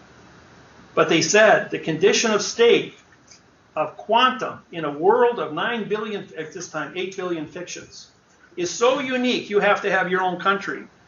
And so I was voted in, Russell and I were voted in as a corporation, the United States of a World Corporation at that time, to have our own country as both sovereigns. They said, what land are you claiming though? All the lands have been claimed by all the countries worldwide and all the people. I says, I claim the land of the courtroom floor during the time of quantum contract. I am the director of all courtrooms on planet Earth, and all courtrooms are not a geographical building, but a piece of paper. And what is a piece of paper? It's a vessel in a sea of space. And so therefore, no one had ever claimed the courtroom floor as a geographical location in quantum language, and I own the patents on it. We own the patents on the flag, and that's why this flag is no longer used anywhere in the world except under the correct sentence structure, communication, parse, syntax, grammar. And all countries recognize this flag as a grammar flag, no longer is the constitutional flag of America. because the Constitution was published to be an adverb fiction. Benjamin Franklin, when he wrote the Declaration of Independence, thou was an adverb making declare. De is know, clare is speak, act is location, ION contract. Of is an adverb, modifies independence. In is know, D is know, pen is write, ans is contract. That's parsec. So you will not write contract or speak contract, and you will both be in verb at the same time. So even if you figure out one layer of the onion, there's another one below it. And that's why the onion is such a unique condition, that when we have 50 stars on our flag, because there are 50 grammar procedures that you have to know, and 50 different tricks and traps that you have to avoid, which we teach through this program. When you know where the landmines are, you got 100 landmines on the floor here, and you got to go from that wall to this wall. How many of them do you get to step on before you get to this wall? None. You're not allowed to make a mistake in the world of what we are doing is Very dangerous. campaigning. Very dangerous. So you have to know where the landmines are, and then you can use your knowledge, and that word is knowledge, to go from point A to point B and not kill yourself. Yeah, just to get here, I had U.S. Secret Service, met with 2 of them, met with U.S. government, Department of Housing, that wanted to talk to me about the foreclosures, and I met with the Air Force just to get here. We were just on the planes, just getting over here. They were monitoring this whole situation. They're very cognizant of the Director's Party. They know it doesn't have a lot of people looking at it, but I've spoke to some computer programmers, and that can be all rearranged if I so choose at any time. So, it was said a long time ago that this is prophesized in the Bible, that an unknown political organization will be created and win 92% of the vote and bring peace to the world for the next 7,000 years. Worldwide. This is a worldwide thing. Yeah, this isn't about the United States figuring out grammar correct. This is about the world. That's why my website's written in 150 languages with 5 billion people. That's 90% of all known computers on planet Earth already logged on. So this is a world problem, grammar. You can't have one country correct when the other 99 countries are out to lunch. So the whole world is learning how to be correct. And we're here to straighten out the contracts on the grammar, because no one ever went to war over a math problem in the history of mankind. So we're bringing this communication skills, constitutions, trade agreements, banking, all down to correct grammar. Military. That when you break the law, I shouldn't say break the law, because that's a pronoun. In the violation of the law. No, for the performance of being correct. When you perform correctness, then you will always be a free person. It's when you stop being correct. Harm others. And you do it with knowledge. And we can prove that you did it with knowledge. Then you belong blocked up, or you belong time out. Just like our children as they're learning. We set them down. We don't beat them up, torture them. We make them stand in the corner. We make them sit down where they can't be productive and play. And we give them a time out. You get too many points on your driver's license, you get time out, and you got to walk. And the reason for thinking is to abolish thinking. And it takes thinking to put one foot in front of the other, where if you get to drive a car, you get to do things a lot more relaxed. And you get to travel, and you expect these freedoms. But at the same time that people want freedoms, they're accountability is higher. Yeah, you have to perform for this planet. And we're here to, one of our promises is to bring in the Nikola Tesla coils to clean up, produce all free electricity. Yes. The coils will produce 10 times more electricity than we need. So all the damage that's been done to our ozone and our air, we can build super air cleaners, which will go in and take the poison out of the air, carbon dioxide, and the pollutions, and the oil, the petroleums. And we can support a planet with 100 billion people with unlimited food, 24-hour day lighting for the entire planet, clean up all the oceans, all done with free electricity. And I understand the physics of electricity. I built my first laser when I was 12, my first perpetual motion motor when I was 16. And it does exist, perpetual motion. For sure. You have to understand magnetism and the physics that go into magnetism. But Earth is bathed in 44,000 cycles per second, electromagnetic pulse from the sun. Electricity flows at half the speed of light, 95,000 miles per second, at our position in the Milky Way galaxy from the black hole. Electricity moves here at 95,000 miles per second. As you get closer or further away from the black hole, those numbers change, but we're not there yet in our history. Not yet. So we're dealing with a number of 95,000 divided by 44,000, which gives you a length of wire. And one winding of that wire will harness the free electromagnetic pulse from the sun and turn it into electricity with no moving parts.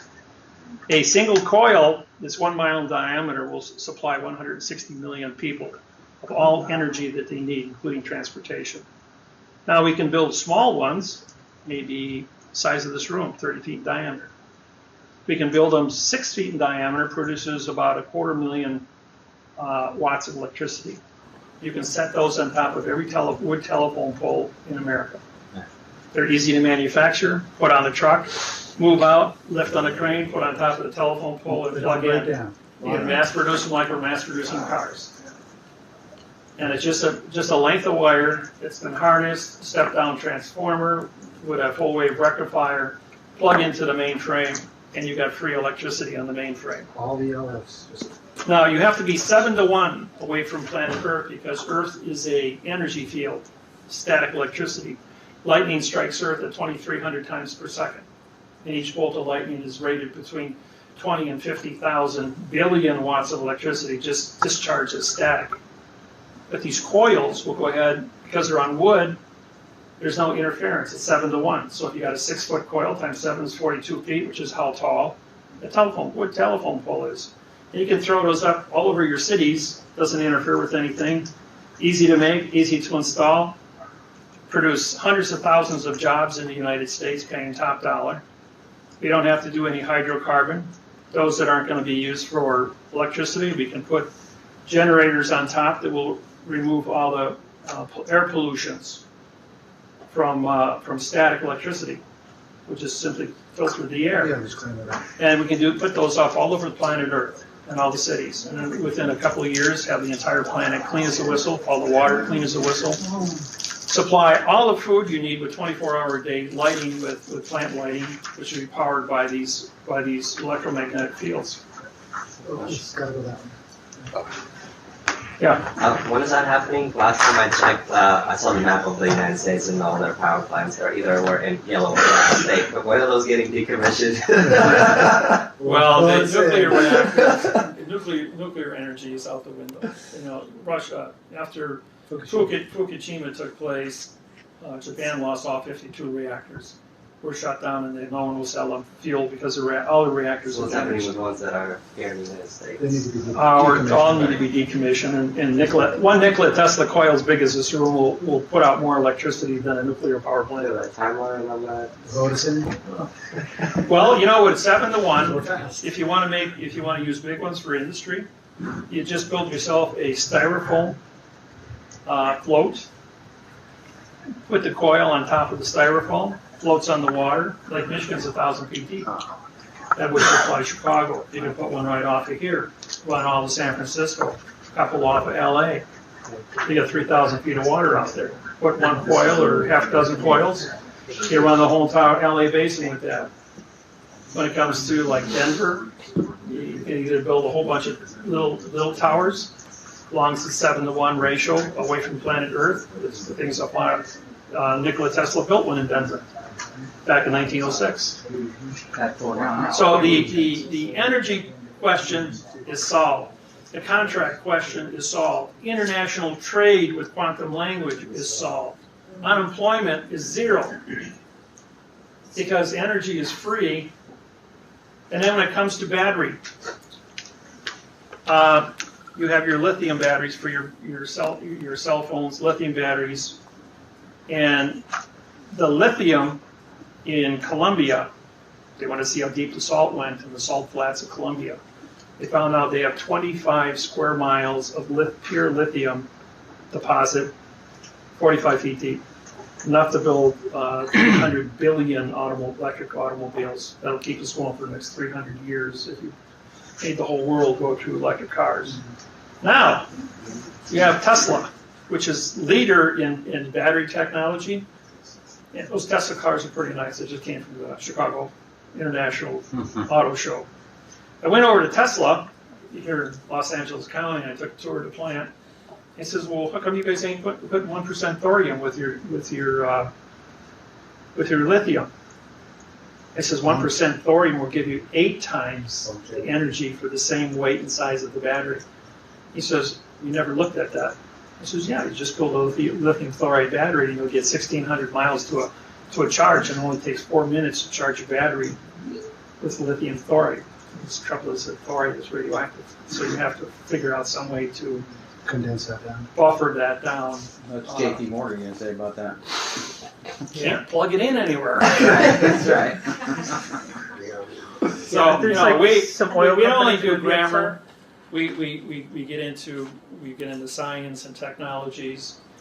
Being a president, I'm not a president, being a director is about solving the needs of the people, the energy, getting down to the base of all things. When you correct the base, all the sciences that are built on the base can expand from there. When it comes to medicine, we do a program on medicine. The frequency zapper, I control all 3,800 frequencies of all known diseases on planet Earth. I have a frequency zapper that goes from 0 to 100 million cycles per second and can pinpoint a DNA crystalline of anything on the planet. And it can go in there and touch only that one DNA crystal. And I have anywhere from 5 to 8 different frequencies on the sine wave. Now, a sine wave, you have a sine wave that goes like this. And you have a sine wave that goes like this. You have another sine wave that goes like this. So each one of these sine waves, yeah, you're going to split them. It comes to the bottom. It goes through that, through that. That's a higher frequency. The point is that any one of these sine waves will break a specific location in that DNA crystalline, which has 3 billion codes in it. Now, all DNA crystalline, half of the code, which is 1.5 billion, are the same in every cell of every human being on planet Earth. It doesn't matter what color you are, or where you were born, what you eat, or what you drink. So you have 1.5 billion variables. Some are cancerous, some are healthy. When you go ahead and you can identify whatever specific you have and you know the frequency, you can dial that in. What happens when you break the crystal on your car computer? Car stops. Mass airflow sensor shuts it all down. And that's only just a crack in the circuit board. Same thing is true with the DNA crystalline. When you change its condition and you shut it down, it can't talk to the chromosome. The chromosome now can't tell the cell what to do. Whether it's a cancer cell or a healthy cell, can't tell it what to do. It can't eat, so it dies of old age. Natural phenomena. Everything dies of old age. So by identifying the computer and shutting down the computer of only that frequency, it doesn't affect any other frequencies in your brain. 30 kilohertz, that's 30,000 cycles per second. And the wave looks like this. It's a square wave. That's how it works. It's not a sine wave, it's a square. So you're going to be measuring different squares within the squares as you change frequencies to break a DNA crystalline. As you know, you have your computers in your things. You have your flash drives. This wristwatch runs on a piezoelectric crystal. The battery causes a coil to vibrate at 200,000 cycles per second, which hits a little silicon crystal inside, quartz crystal. That crystal generates electricity to power the coil, charges the battery, and runs the watch. It's 10 years now, and it's still just as full power. And this light comes on just as bright at night, or if I'm in a cave, I can turn it on, I can light the whole cave up, just my wristwatch. So the energy of the crystalline is very unique. And so understanding how to use crystalline, how to use frequency to control all the cells in your body, which are still Your crystalline is your computer of every single cell. Even though it's 1/10 billionth of a size, it's still the secrets to everything. Every disease that they come up with, you just need to know what the crystalline is of that disease, and you can frequency the body and purge 100% of it out in 6 minutes. That's all it takes, 6 minutes. So we have a medical program, we have a math program, we've got grammar program, we've got magnetism, electricity. We've got all these different programs covered as a director, and people to be assigned to those to fix them. But if you can cure somebody with a 9-volt battery and a computer no bigger than a book of matches, why would you go get a $100,000 chemo thing? And it only costs $16 to buy it and a penny to use it. It's a racket. That's what makes us dangerous in one position and great for 99% of the population, yes. This stuff you're talking about, that would be acceptable by the public. Why do you have to be president to put these things in? Why don't these companies This just... already exists. Well, The why- point is that when a president stands up and makes a statement, the world listens. So people are shutting it down because they don't Being want it. desensitized, it's a desensitizing and masking it from the people. As a president director, then we can stand up and say, people, here's a solution over here, we don't need to do this over here. Cuts the overhead back upon the taxes, plus our global controller flat tax of 10% on consumption across the board, not on what you make, but on what you buy. And so upon that flat tax consumption protocol, now the values that the people were having to pay out to pay for the health care programs to supplement society and take the people that maybe are less fortunate and don't know how to. Now we bring the awareness to say, if you go to this location, these are the tools that you will get, and you get to have some autonomy for yourself, some self-governance. So we want to create that self-governance to the people and allow the people to make the choices on how they want to cure themselves and take the burden off of the public for their employees.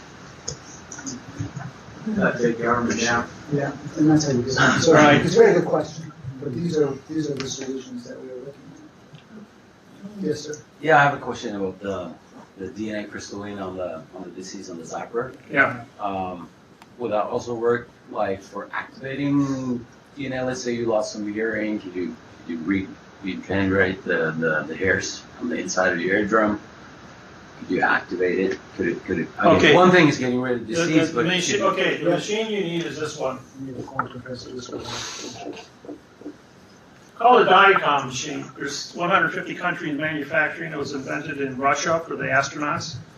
The DICOM machine is a frequency machine, runs on much like the Nikola Tesla, which went to the Rife technology, which was Hulda Clark's A Cure for All Diseases, Oceanside, California.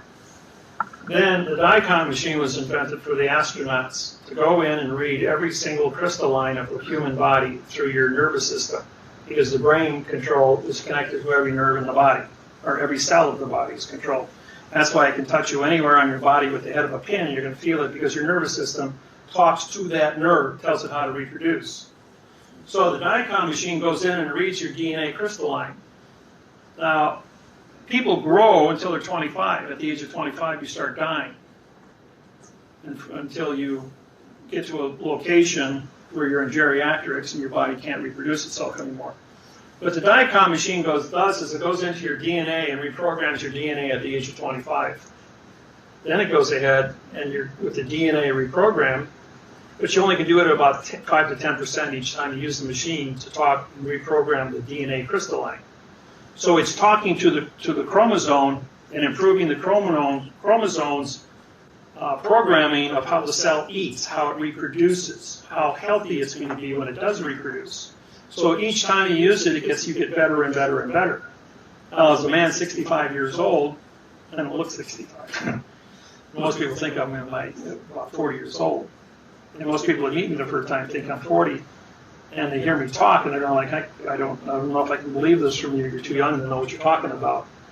And this is from the judges who meet me for the first time. And then they find out I'm 65 years old. And they just sit up and go, now it makes sense. Now you've got 35 years of background in this. So I know that you know what you're talking about. But the DICOM machine, you get on the internet, type in that word, and it will take you to the information you need to study. So I'll leave it at that. Now, the next thing I want to go over with you guys is going to be flags, which is venue, jurisdiction. Jurisdiction is an opinion. But we're going to talk about the venue. Now, you have all your state flags. You go into the courtroom, and the state flags are always going to have a spear on top, and they're going to have yellow fringe around their flags. And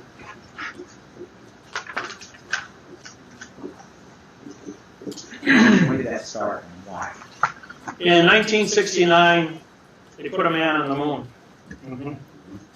What moon it was, with 38 different shadows, I don't know. But and don't worry about the microphone coming down into the scene by accident, or when you step off the ladder into all that nice fine moon powder. Don't worry about that. Your thrusters that just came down and blasted it, to show the thing coming down, blasting everything away. I don't know how you got flour on the ground after the retro rockets blasted everything away as it stopped itself. But I don't know about you, but I think if you blow a pile of flour off on the ground with an air hose, that's going to be pretty clean. You know. Along all the anti-gravity, what's all the matter for? Don't want to use too much common sense. I mean, it's just, you know, when they showed those pictures and that, I'm going like, just a retro rocket alone. And then walking around with just all the pictures they gave us with all the different shadows pointing in different directions because all the 38 different camera shots above. That's not going to be said. So when you see your state flag, you have yellow fringe, you got a spear on top, making it a military court-martial. We're at state level, except you guys are civilians. And then you have a federal flag. The court that you go out walk into a state court and they've got this flag up here, and half of the courts have now taken down the yellow fringe because of our program. And they say, well, if we're a foreign vessel in dry dock, we don't have to put that on there. Now the port authorities control all vessels in dry dock below the courthouse. Okay?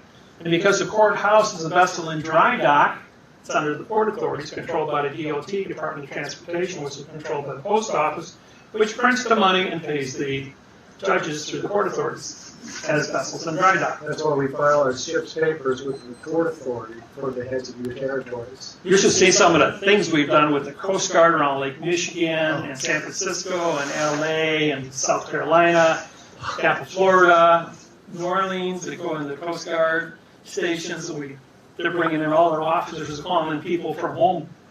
We got some judges here. They got seat passes and seat treaties and drug laws, and we don't have any of our paperwork in order. How much trouble are we in? Yeah, we usually spend 3 or 4 hours at the stations educating, putting on seminars for the crews. But we're just, we're educating them.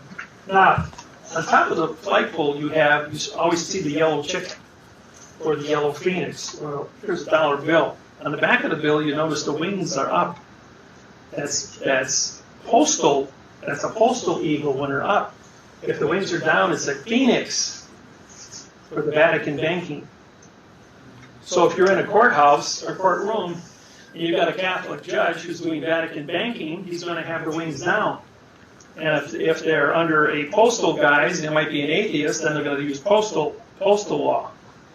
And by the way, when it says on the back of the money here, it says, "In God we trust."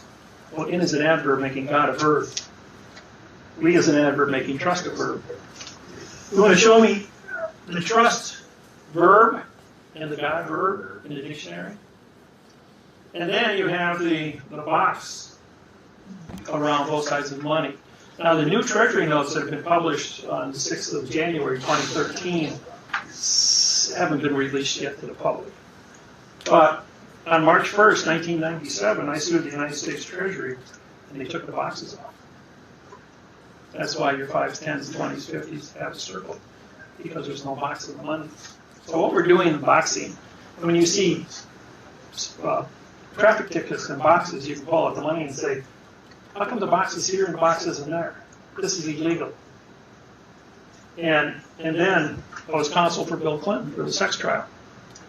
That was mine. See, first I corrected the money March 1st. Then he apologized on July 4th to the Hawaiians for stealing the Hawaiian Islands. And then in August, he got himself in trouble, and the first person he called was me going, what am I going to do? He says, well, it depends on what the definition of is. And from that, he turned to the judge on CNN in front of 2 billion people and said, I just showed the American people a verb is and a noun is. Would you like me to show them another verb and another noun? That's a direct quote. Now the judge stands up. He's got 4 bars on his sleeve. He's a maritime judge. He says, there'll be no further questions, Mr. President. This court stands adjourned. Then Bill says, wow, that worked really good, Dave. I got to go in front of Congress, and I can't take any lawyers with me. It's behind closed doors. And I don't want to talk about this. This is embarrassing, you know? He says, well, you remember the movie A Few Good Men with Tom Cruise and Jack Nicholson? Jack Nicholson won the Oscar for Best Actor, and the movie won Best Picture. Well, you want the truth? I'll tell you the truth, but you can't handle the truth. This is, you have to repeat that same phrase to the people. Then you're going to say to Congress, ladies and gentlemen, we're going to take you back to being 10 years old today, before we get started here. And I'm going to tell you the truth. He says, on the dollar bill here, we have a box. Anything in a box is in a closed area and can't be considered. We have the preposition of in the article the, but we separated them. When you separate them, they're both adverbs. Look any dictionary, any language worldwide. It's in the Styles Manual too. So now the as an adverb modifies united to be an adjective. UN means now, ite is citizen, ed is in past time. Then you have a state, which has been modified by an adjective, so the state is a pronoun. PRO means no, NO means no, and UN means no. Then you have the word of. Of is an adverb, ADV of all 2 consonants. Means no contract, and it's connected to the pronoun in front of it. But then it modifies. The modification is change. It changes motion. Motion is action. And action is verb. America is a dangling participle verb. Now the Parsi of America, A means no. M-E-R-I is Latin for mercy, and C-A is Latin for sheep. No mercy for the sheep. We fleece the sheep. We don't kill them. Called taxation. Welcome to America. Now you know the rest of the story. Well, here's a true story to go with wait, that. one more. Yeah. Then he says, in 2 weeks I have to address the union. And I have to tell the world that America's verb and money and disqualify all U.S. currency worldwide, which 150 countries depend on. Or we can seal my case. All those in favor of sealing the case, raise your hand. 102 hands goes up and he walks out. Doesn't say boo. Post office is notified. Central Post Office, Bern, Switzerland. You are not talk about Bill Clinton's indiscretion. Ever. The whole world goes flat. North Korea is not allowed to talk. Afghanistan's not allowed to talk. Pakistan's not allowed to talk. Turkey, Iran, Iraq. All of the people, Russia, China, nobody's allowed to make fun of the U.S. dollar or talk about Bill Clinton's indiscretion. To keep the facts sealed, because every country on the planet uses adverbs to identify. When I was in Canada, I wrote this on the board.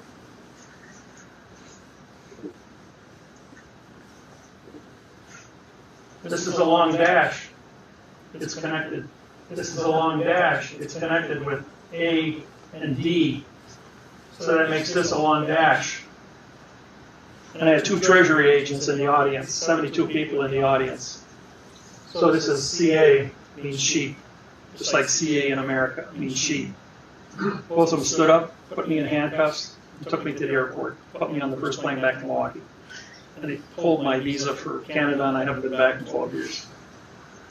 So in retaliation, I grabbed the Magna Carta and I syntaxed it, put it up on the internet, syntaxed an adverb verb, and sold it 2 weeks later at Christie's London for $6.7 million. Then she went ahead and she went after me for Australia because I disqualified the courts in New Zealand and Australia, and they appointed me a federal judge in New South Wales, which then I prosecuted. I was a federal land court judge, and a full barrister appointed by Queen Elizabeth. So I do have a barristership. And they, so I prosecuted 129 judges between New Zealand and Australia for fraud against the people in the Aborigines, not Aborigine, but Origines. Did a radio show for 2 hours on a country western station, and all 3,850 Aborigine tribes in the Australian went ahead and changed all their names and all their treaties to Origine, not Aborigine. And then they all sued the courts to use the correct parsing syntax grammar. They went trespass on a foreign vessel in dry dock and shut the courts down. The Australian government then called State Department and said, "What are we going to do with this guy? We got no way to stop him. He's right about everything he's saying. Don't you need a visa to be in your country? Yeah, we'll pull his visa." They pulled my visa, shipped me back to America, and I haven't been back since. So in retaliation, I syntaxed the United Kingdom's Constitution and posted that up on the internet. 2 days later, I wrote the Constitution for the Ireland, and Ireland got Parliament voted on it. 2 days after that, it was sent to the Parliament of England. England voted on it and gave Ireland their independence in August of 2012 for the first time in 660 years of war ended. Now the Irish have gone to copy the same Constitution and sued Parliament of England for their independence. And then Queen Elizabeth, 2 days after that was approved, got up on BBC and announced that all the United Kingdom constitutions worldwide for Australia, New Zealand, South Africa, the islands, Hong Kong were null and void. So disqualified the constitutions worldwide because of adverb verb. Then I took the U.S. Constitution, and we did that way back in 1999. We syntaxed that for Obama sold the United States Constitution at auction in New York City in November of 2012. Because it's an adverb verb document that says nothing. It's just a historical piece of paper, and there is no constitutional rights. You have the right, the word constitution means contract. So if your contract is written with the correct parsing syntax grammar, that is the law, rule, regulation, codes of a piece of paper that brought you to the court between two people. When you sue in the United States District Court, United means no citizen. District, DIS, means demon god of the underworld for trickery in a closed area called court. So if you want to go into the United States District Court, you're going to be tricked, and as long as you babble, you're going to be a victim. Now, what's the only thing that the judge has in front of him when you're in either a state or federal court? Your body. If you walk in there with an adverb verb contract, your contract is null and void. The Constitution that you're claiming you have rights for are written in nothing. They're just straight lines and curved lines called art. So now you have a situation where you're a vessel that's trespassed on a foreign vessel in dry dock. Because you've trespassed on a foreign vessel in dry dock, the only thing that the judge can charge you with is trespassing. But how much money is it going to cost you to walk out of the trespassing charge? With forensic evidence right in front of you.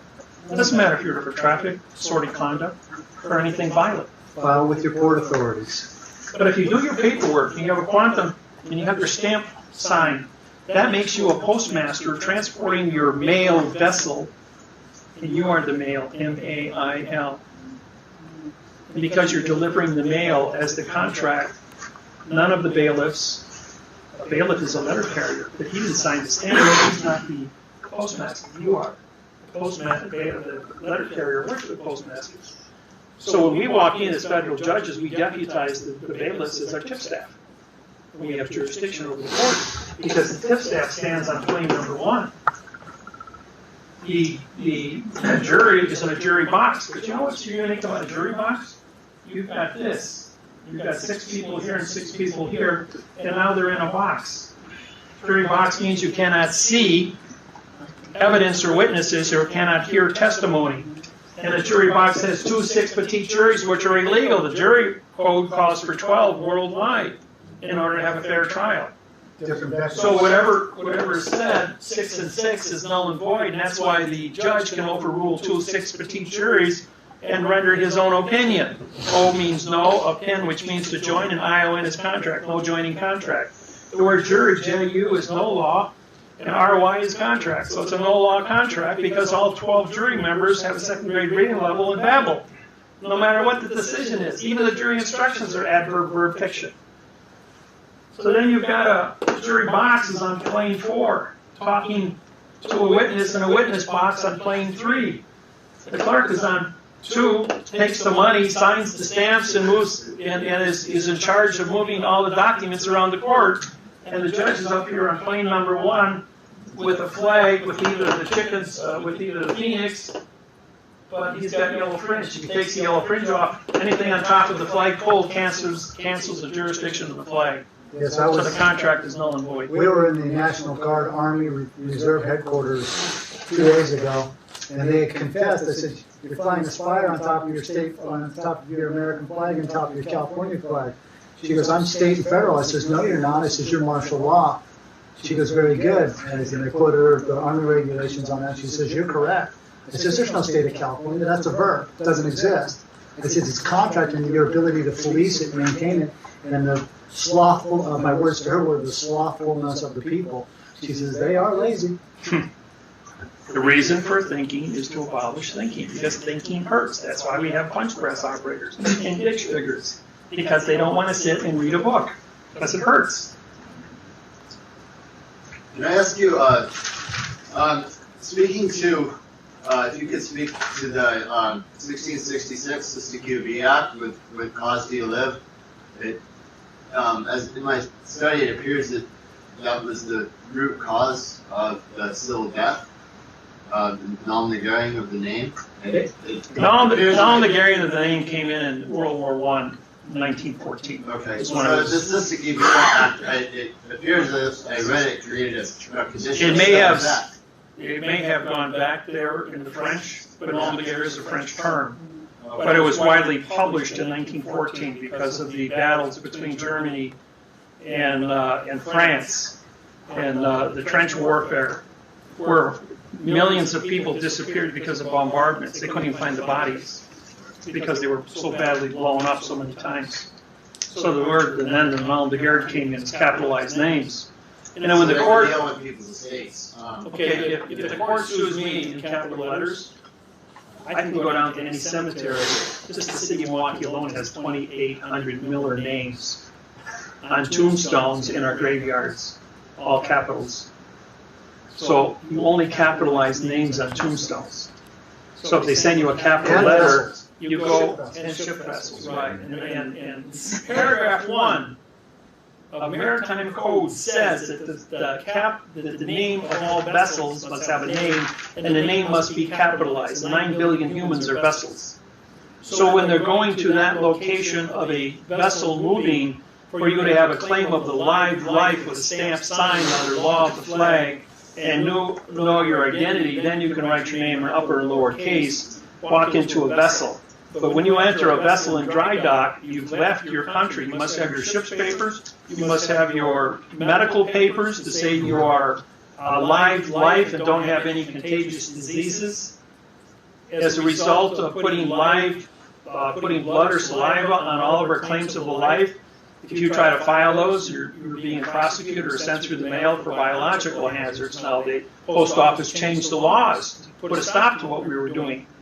So that way they don't want blood on documents. Right, and it says right in every single clerk's window, any biological material paperwork will not be filed.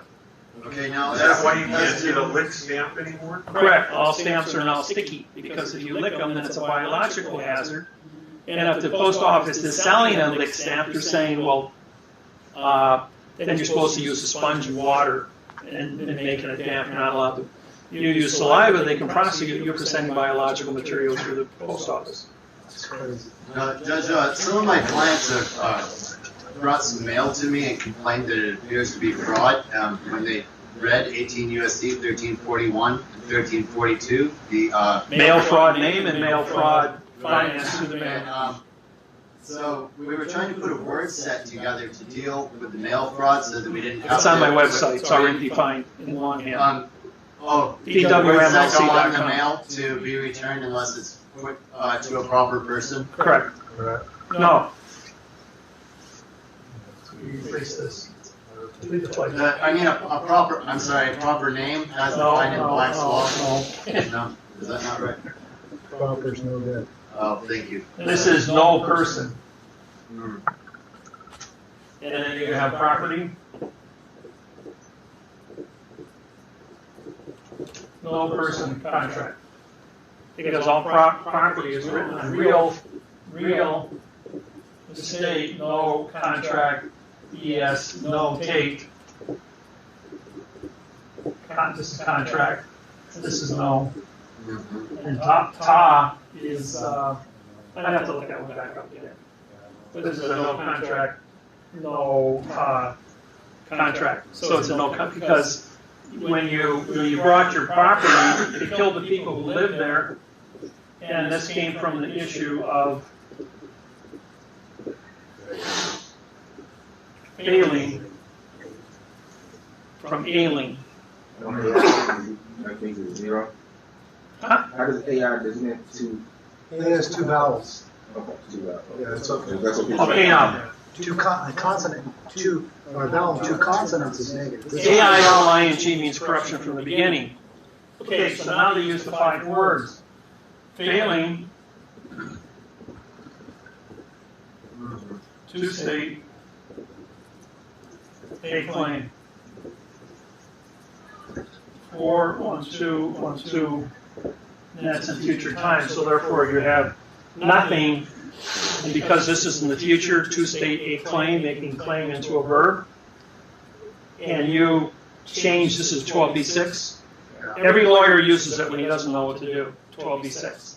And you take out the F, corruption to state a claim, you're trying to collect an insurance policy. You bastardize the language, and now you're corrupt to state a claim, which means now you're guilty, and you owe the insurance company 4 times of your damage claim. That's how you flip it. I did that one in 1995 for Sarah Lynn in a traffic accident. She got $38,000 off the insurance company, and the judge says you will write this person a check for the car and the damages in this court or jail for a year. Did you end up syntaxing 18 USC 1341, 13? Yeah, that's all out there. It's been up on the web for 15 years. Because I'm just challenged to comprehend what that is, because what I've understood is that what the law is saying is that one fiction cannot use the post office to collect money from another fiction. Right? Is that what? There's I no such thing understand? as fiction. Right. And, so if a bill is if some money is to be collected through the post office, then does not have to be sent to the proper name, maybe. Correct is the word you're looking for. A correct name. Correct. Don't use the word proper, a correct name. Okay. Yes, So and you is can my sue. understanding on that? You want to sue for a correct name performance. Then you have a contract. It's like this. See this? 30-5. Numbers are nouns, people are facts. Sorry, not nouns. If you drop out the function, which is the hyphen, the transient action to make the compound fact, you lose jurisdiction of what you're trying to articulate of your facts. You lose jurisdiction of your subject matter. And so if you're not correct under fictitious conveyance of language under Title 18, 1341, 1342 mail fraud, because there's no closure, this is how you prove it, right? Real simple. Okay, and now when that, if I was to place a word set endorsement on there that would resend the mail back to the post office, and that said the CFO of the corporation was, and the postmaster wasn't able to find, and it said no such person, what would happen with that presentment? Does that end up going back to CID or the tax department, criminal investigation? They won't even touch it, so it's because it's just a stamp. Well, right, I mean. The value okay, of the stamp is all that's there. That's why you have $500 minimum under federal for grand theft, and others misdemeanor. So I haven't had any challenges after we write no such person as per 18 USC. That's because the person you're talking to has a 2nd grade reading level. Okay. No is an adverb making, rather than say no such person, you can go off. No is an adverb making such to be an adjective of the word person. No can be a pronoun making such to be an adverb, now making the word person a verb, which is a fiction, so you've said nothing. If you're saying nothing about nothing, where's my crime? Then if you go to find a definition that's written in that verb, they're only suggestions, they're not laws. That's why you want to leave Earth and you want to go into a foreign vessel and dry dock where the judge makes a determination that 3 + 3 equals all numbers in the universe but 6, because you can't try a fact. But you can argue about what the shade of black is, because there's 1,200 shades of black. You know, and the law says in 1964, it's written for colored people. You see this whiteboard? This is the color white. Am I white? No, actually I'm a red man. or a pink guy. But there is no such thing as white. Never has been. It's just there's 1,200 shades of white. There's no such thing as negative. 400 degrees below zero just means it lacks a certain amount of energy. You can't get to a negative position. A negative, you know, they look out in space and they see dark matter, where there's no light, there's nothing. And most of the universe is made up of dark matter, where there's nothing. And so wherever you have light, you have energy, reflecting off of particles of something that probably from an explosion. But if you can see anything different outside of dark matter, then that means there's particles of dust that are being reflected off of stars. So you have some form of energy present until you get into dark matter. But even dark matter has a electromagnetism as a constant, and magnetism is an energy. So therefore, you still have a positive condition. So what we want to do in the word set is create a positive condition. Always. Always, you only suing for positive. We're going to get into your condition of thinking in a second. I want to finish with flags. The United States has 11 flags in its article. When Obama took office, they added another one. It was called the Treasury flag. This is 3. Our flag is 1. 1 to 1.9 or 10 to 19. A boat flag is 3 by 4. This is 3 by 4 on our flag. If you have a square, if this is a square field where this is a 4 by 4, then this here is going to be a 60-40, but now it's going to be a 3 by 5 flag. That's a military base flag. 3 by 4 is for boats, and 1 to 1.9 is contract flag, and 17 to 19, not 10 to 19, 17 to 19. No, 10 to 17. 10 to 17 is a military base flag, and you have patrol flags. Then you have the ball on top is for advertising the draft. That's what that's for. The spear is for court-martial. The eagle, with the wings up, is for the President of the United States. But pre means no, and SI is simulation, and ENT is denture, or contract.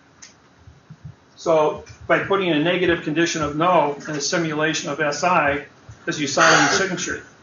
When you have an author, autograph, authorization, authentic, that's AU, it's symbol of gold on periodic table. He holds the gold, makes the rules, so you have authority.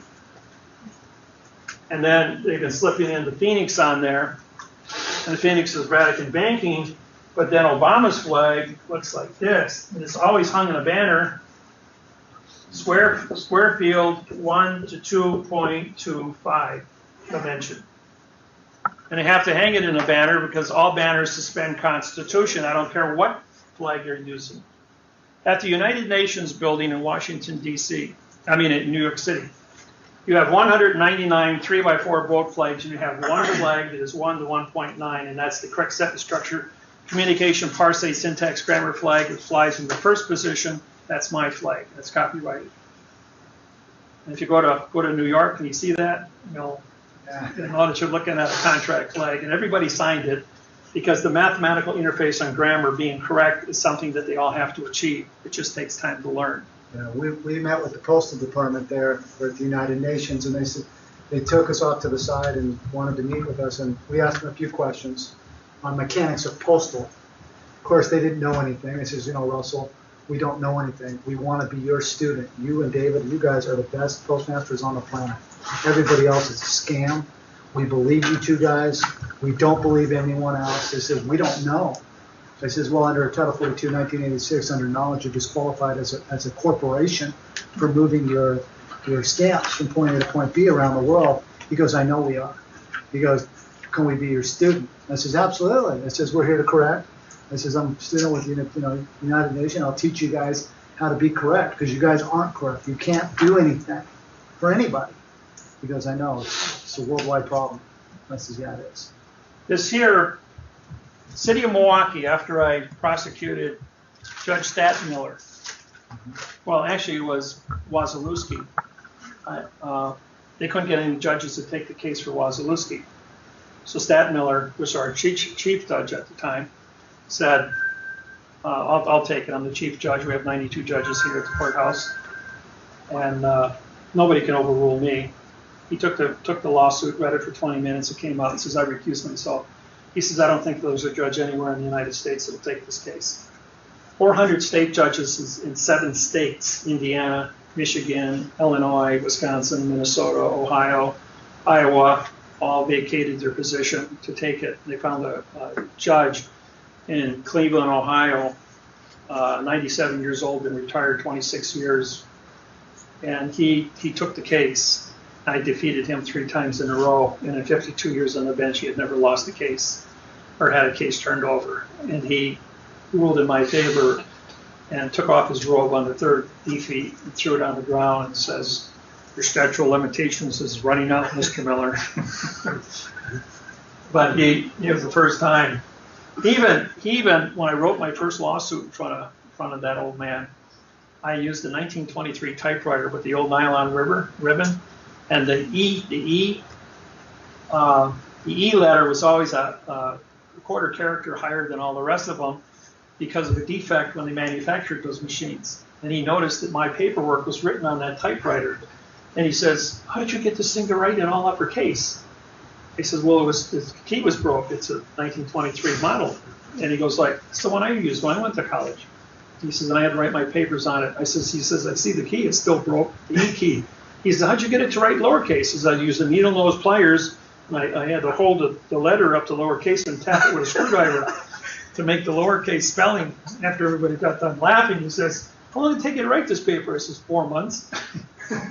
Pushing one key at a time, you know. He gave me credit for really working at it.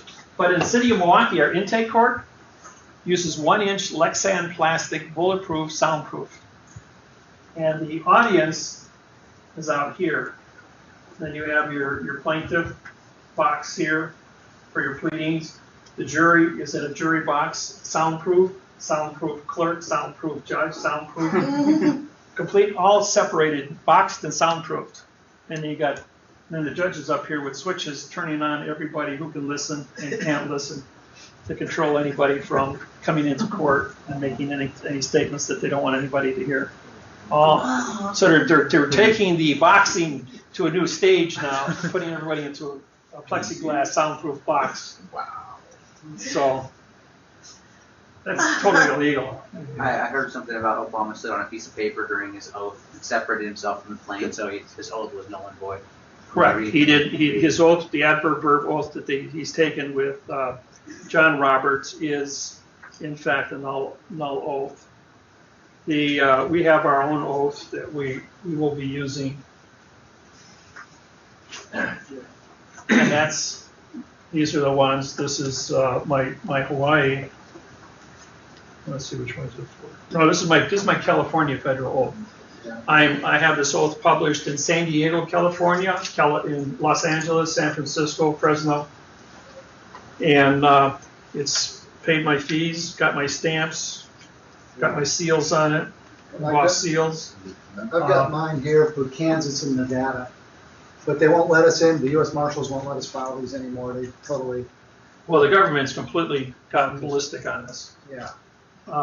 They've been building walls around our technology to separate the fiction from the fact, and from the performance, you know, because we only come in we sue for the performance, sue for the correct grammar and the syntax. And because we do it mathematically, we can identify every piece of fraud that's put out there and tear it all apart. But in the foreign vessel in dry dock, you've actually left planet Earth and now you're on a spaceship from another planet.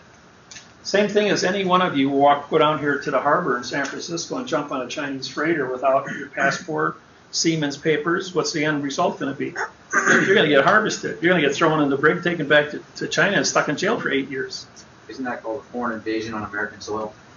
No, because the vessel is in water. It's not connected. The Port Authority, they paid a docking fee. Say when you bring paper, when you take a piece of paper and you walk into the clerk's office, You walk up to the clerk and you hand her a vessel. You pay a docking fee for the vessel. They put a stamp on it and they sign it. Well, when they sign the stamp, we sign. There. That was, One of the judges up? I got one. no, I got this one here. When they put a stamp on it, I sign their stamp. That makes me the clerk of this court on quantum language with the fee paid, front and back, and the endorsement is how you cash your check at the bank. So this is an equitable Article 1 judge. No, that's Article 3. So I get called up for jury duty in the city of Milwaukee. And they put me on a murder trial. And finally I wound up in the jury box, and the judge goes, "What do you guys do for a living?" So he gets to me and he says, "Well, I shouldn't really say anything in public, Your Honor." He says, "No," he says, "you'll answer like everybody else." Because, okay, I'm a federal judge on special duty. He says, "Well, Mr. Miller, what do you do as a federal judge?" And I says, "Well, I prosecute judges for a living." And he was like, "You can't prosecute a judge." And then he says, "Well, what are you, Article 3? I goes, "No." "Oh, no, Article 1? No. Article 2? No. Article 3? I said, "Well, the word article means no contract." I says, "But it would be I'm a contract judge on special duty." He says, "You remember Judge Stadtmiller, right?" I says, "Yeah." "Remember the day he left?" "Yeah." "How many judges did he take with him?" 12. His dad was the judge that caused that to happen. I prosecuted the judges for treason, not having an oath of office. And he was like, "All right, everybody will answer questions except Judge Miller." And he started asking about guns. "Everybody will answer except David Miller." He went through a whole list of about 8 different questions. He says, "Mr. Miller, you don't have to answer any more questions, you know?" So then finally, and catch this, for the prosecution of a criminal trial for murder, the prosecutor is my next door neighbor. Oh, For 8 years, conflict of interest. And he's a judge and I'm a judge, you know. And so this thing is getting really, so when it comes to the striking, they had to ask one person to leave. And everybody that wants Miller to leave, raise your hand. All the clerks, the judge, both prosecution, the defense attorneys, everybody puts their hands up. "Okay, Dave, you can leave now." So now when I went back to the pool, clerk comes up to me and says, "Come with me." Comes up to the counter, and all 5 clerks go, "Sign my paper. You're not legal for jury duty for the next 8 years." So what happens when somebody like myself gets a jury duty notice says you have to establish. You have knowledge. to establish why you are there, and if you have a duty to perform, but if you have knowledge in quantum, if you can afford the time, it would be really good for you to be on there, because you can technically control the jury as foreman by merely syntaxing. Knowing the planes and telling the clerk. And if you ask one question, "Are you going to use the correct parse, syntax, grammar in this trial?" you're disqualified as a jury member for the next 6 years, just by that question. If you wore my business card into any jury room, you would be disqualified for 6 years. Yes, sir. Do every courtroom know this? If you would, Yes. My picture hangs in every courtroom in the United States and Canada, so they know who I am when I walk in the door. Federal district court. No, of course. Even the little guys in the one-horse operations in the backwoods of Montana, and I was in a 120-year-old courthouse built of red brick in Washington State in the mountains. Next closest city was over 120 miles away, and there was only like 50 people lived in this county. But they had this big old courthouse there. And I pulled in, I got out of the car, and somebody yells out of the window, "There are leaders here!" and I walked into the courtroom, and there was like 30 people there for drunk driving, disorderly conduct, sitting. And the judge stands up and says, "We're going to do something different today. $20 court cost for everybody, and you're free to go. If you don't want to fight, you can sit and we'll go through your case." Everybody got up, paid $20, because you got to have $21 to make it federal. Otherwise, $20 is a misdemeanor with nothing. And they all walked out. Then the judge took off running out the back door and got in the car. I wanted to, she promised to have a meeting with me, but she left and went talk. True story. I know the guys in the audience. We haven't seen him for some years. But Mark. Come on, tell your story of what you witnessed to the Postmaster General of the United States Postal Service. Oh, geez. Because this is good. We haven't seen this guy since. Also put him on for the, Pentagon? no, we removed 4 Supreme Court judges. Oh, yeah. And he was our marshal, our tip staff. Yeah. Did I break anything? Nope, you go. Here's an interesting story. We went to Washington D.C. and we went to sue the IRS, alphabet crew there, and we filed our paperwork. We did everything we were supposed to do. We held trial. David and Russell outside the what's the courthouse? Supreme Court. Supreme Court on in front of the steps. Now, of course, you're not allowed to be on the steps because if you're on the steps, they can arrest you. So they would be sitting on the steps and they'd be trying to, There was 12 marshals standing on the first step. and trying to get you to step up to a step, because if you did, then they can grab you and take you away, right? So we did all that and it worked out really cool. It was pretty amazing, actually. It was the first time we ever did it. But then we had to file paperwork over to court where the alphabet crew does all their, stuff that they do. So we go over as a group. There's a bunch of us. So we go over as a group, and we don't know what to expect. We just know that we were told what to do, and so we go over there and we go into the place. Now it's a rotating thing. It's like you go in the right side is where you go in, and there's a big box in the middle, and that's where the officers are that check you out first. U.S. Marshals. Yes. And then on the right side is where you can come out. All right. So we're all in the right side, and we're all standing there, and we're saying we need to get this paperwork into this court, and we wanted to talk to a judge, and they wouldn't do it. So we wouldn't leave because we really needed to file this paperwork. So they didn't want to file the paperwork because obviously they knew what that paperwork would do. So they eventually called down the judge. So she was in the middle of a case, and she was hearing our case, and she eventually came down. She said, what is the big ruckus down here? And we're saying, well, we have this paperwork. It needs to be filed, and we need to sign it in and everything like that. And she's like, there is no collector, tax collector. There is no tax collector. You have this wrong. You're all mistaken. There is no tax collector. She kept telling us. We said, well, we just need you to file this then, send it in, no problem. Well, this bugger here, he decides he's going to come in later. We had it all off. He's going to come in later. And so we're there about a half an hour. It was about 20 minutes to 30 minutes, a half an hour. He comes in walking half an hour later. We're sitting there arguing back and forth, just trying to discuss with this judge, trying to get the paperwork. And he comes walking in to the opposite side. And I'm not lying. It just blew my mind. As soon as he walked through the door, everybody knew who he was. Now, they had never seen him before. Nobody ever seen him before. He walked in the door. Judge Russell, how you doing? Judge, he's sitting there. We're trying to explain to these people there is no collector, right? And he's like, well, these people, I tell you what, they just so. It was amazing. It was amazing. So that was like one part where it was just mind-boggling how everybody knew who he was, and he had never been there before. So now we're down there, and he calls a thing with the Universal Postal Union, and the Postmaster General is going to be there, all right? So I said, look, I'm going to sit in the back, way in the back. I'm going to see what goes on, because I do security and I do all that kind of stuff. So I said, I'm going to watch what goes on. Well, he goes in ahead of me, and he's sitting over here. Postmaster General comes in, he goes up to the front, right? And I'm in the back. You're talking United States Postal Service. United States Postal Service. So I'm sitting in the back.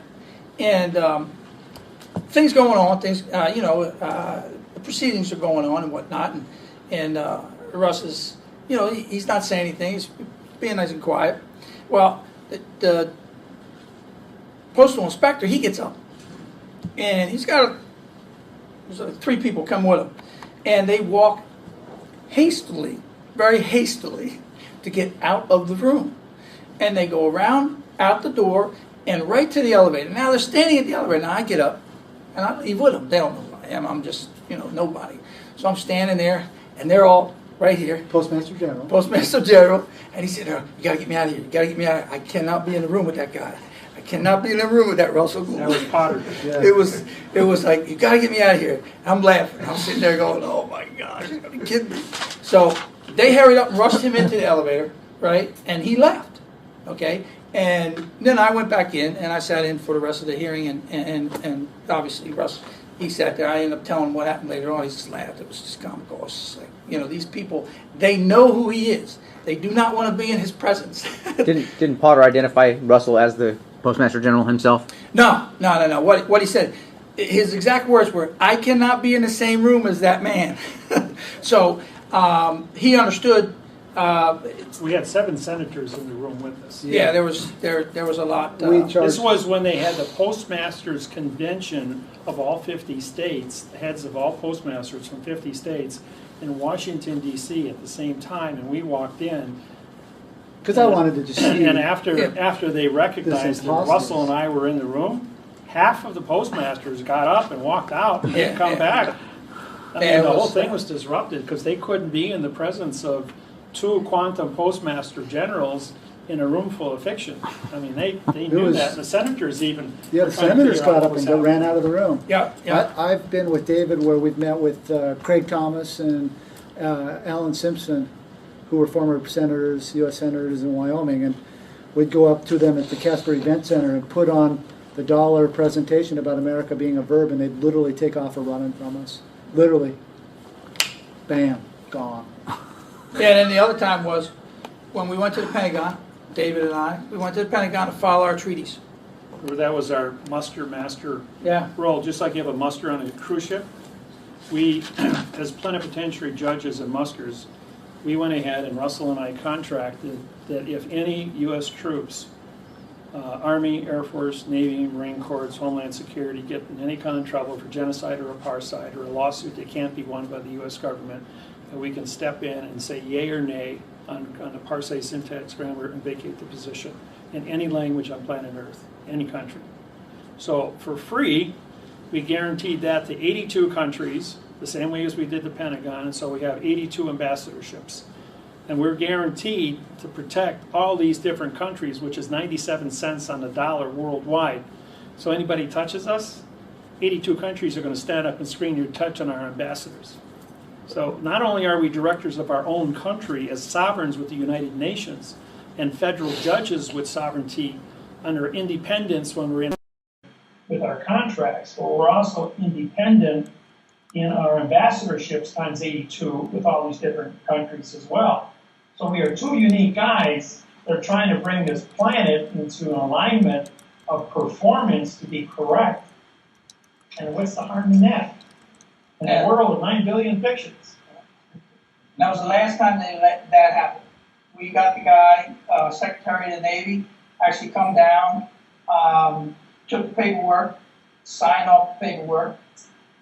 We ended up leaving, and that was the last time they allowed any of that to, go into that place again. But the very next day, we went to the Pentagon again, back, and we said, "We know you guys read this." Mm-hmm. And he says, "How do you know that?" He says, "Because I got 402 phone calls on my website.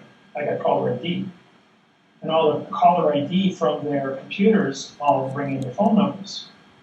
So with having 400 departments and 400 202 area codes pop up on my Skype, they knew that on my website, because I've got a web counter for the military.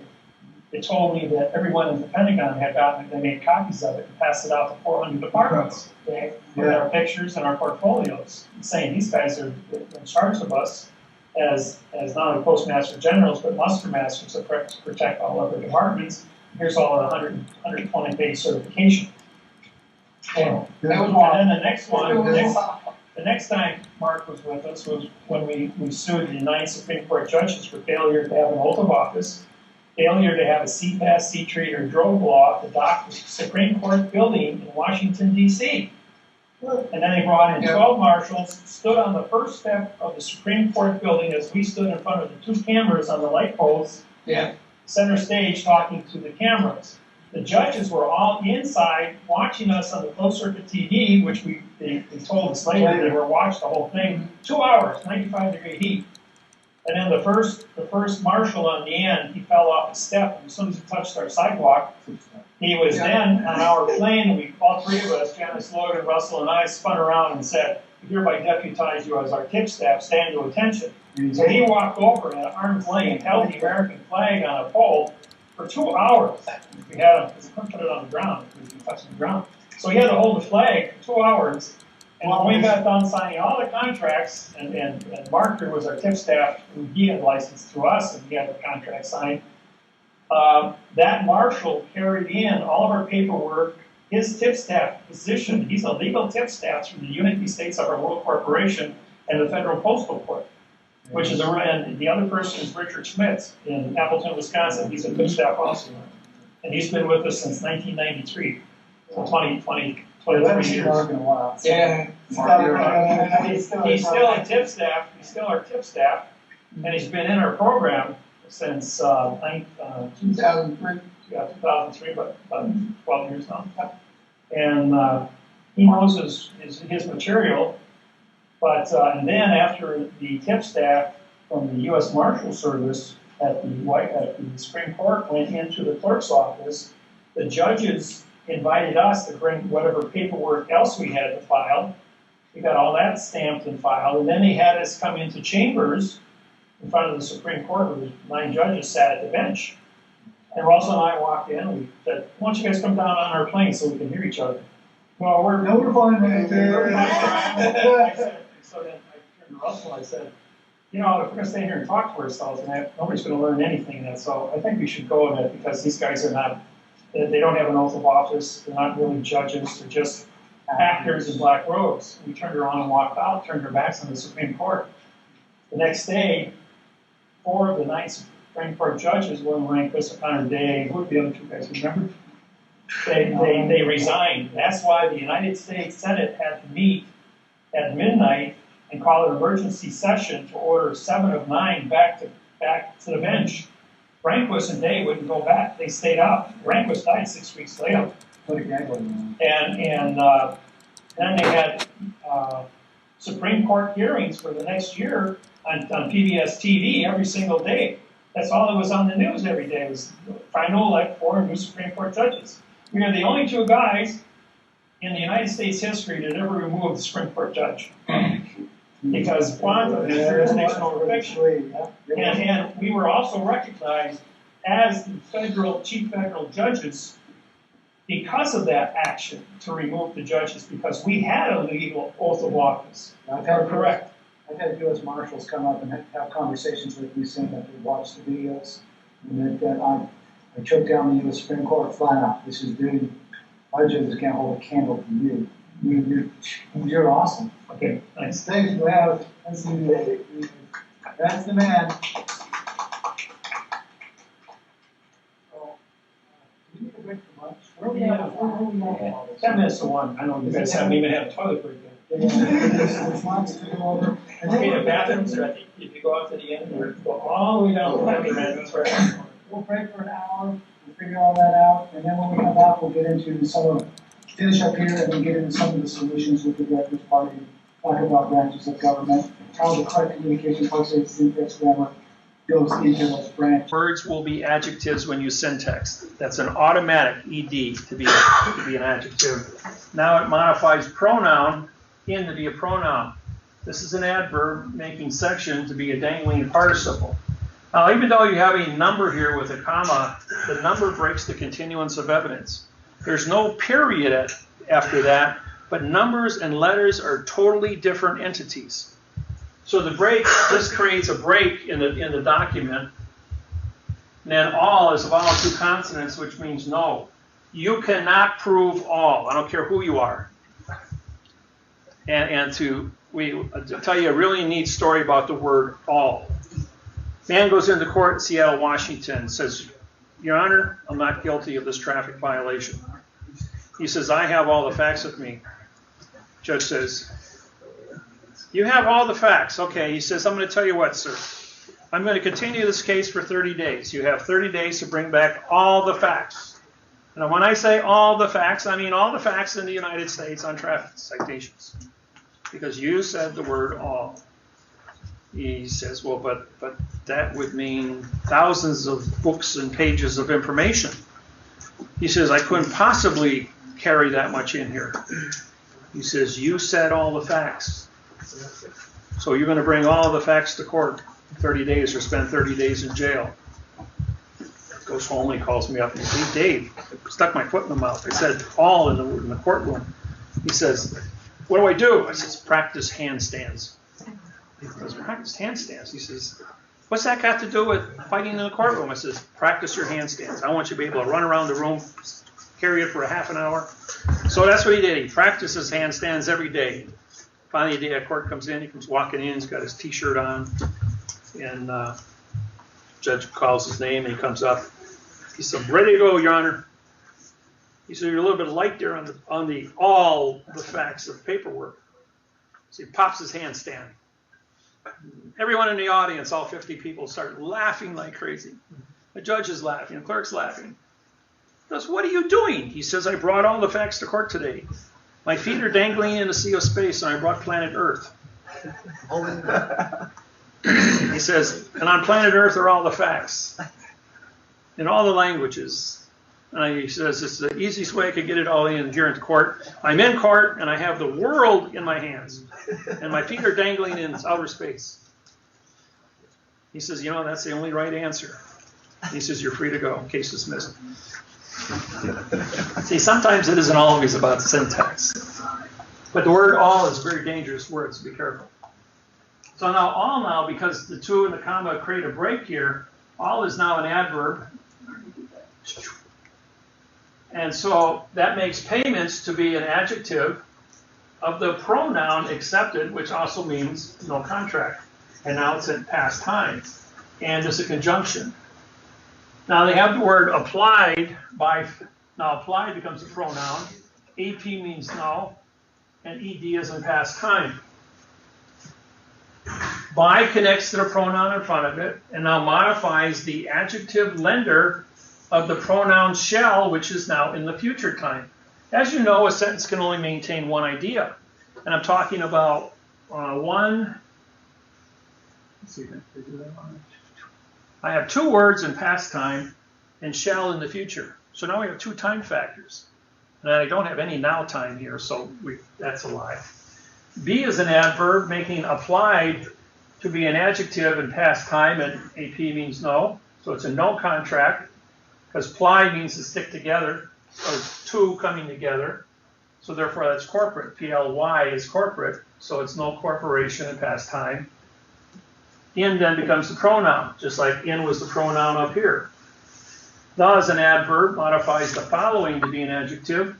The pronoun order, and order means no contract. Of is an adverb, making priority to be a no word, no contract word, as a dangling participle verb. You can never end a sentence in a verb.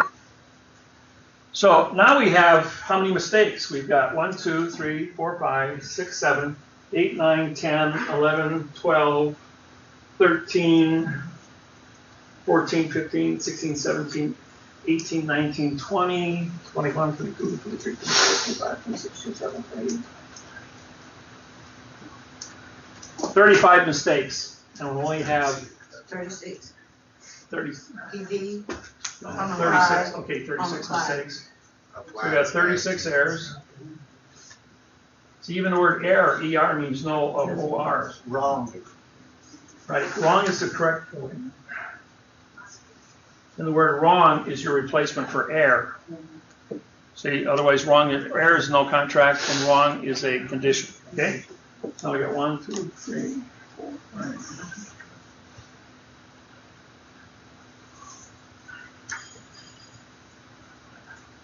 Okay, we got 23 words.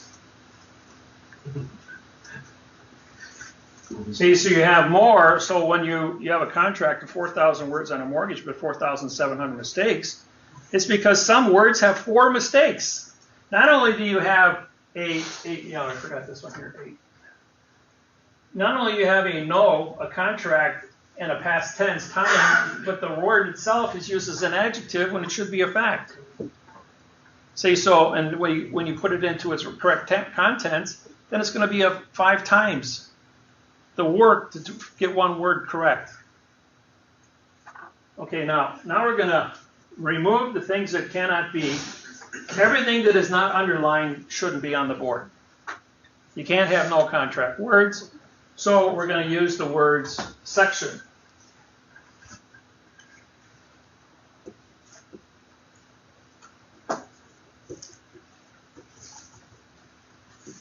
And we're going to spell the word to. For the section 2 of the payments are, because it's a plural,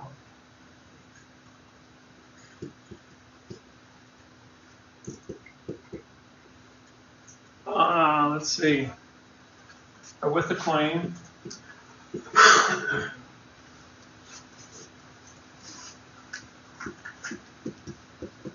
of the lender.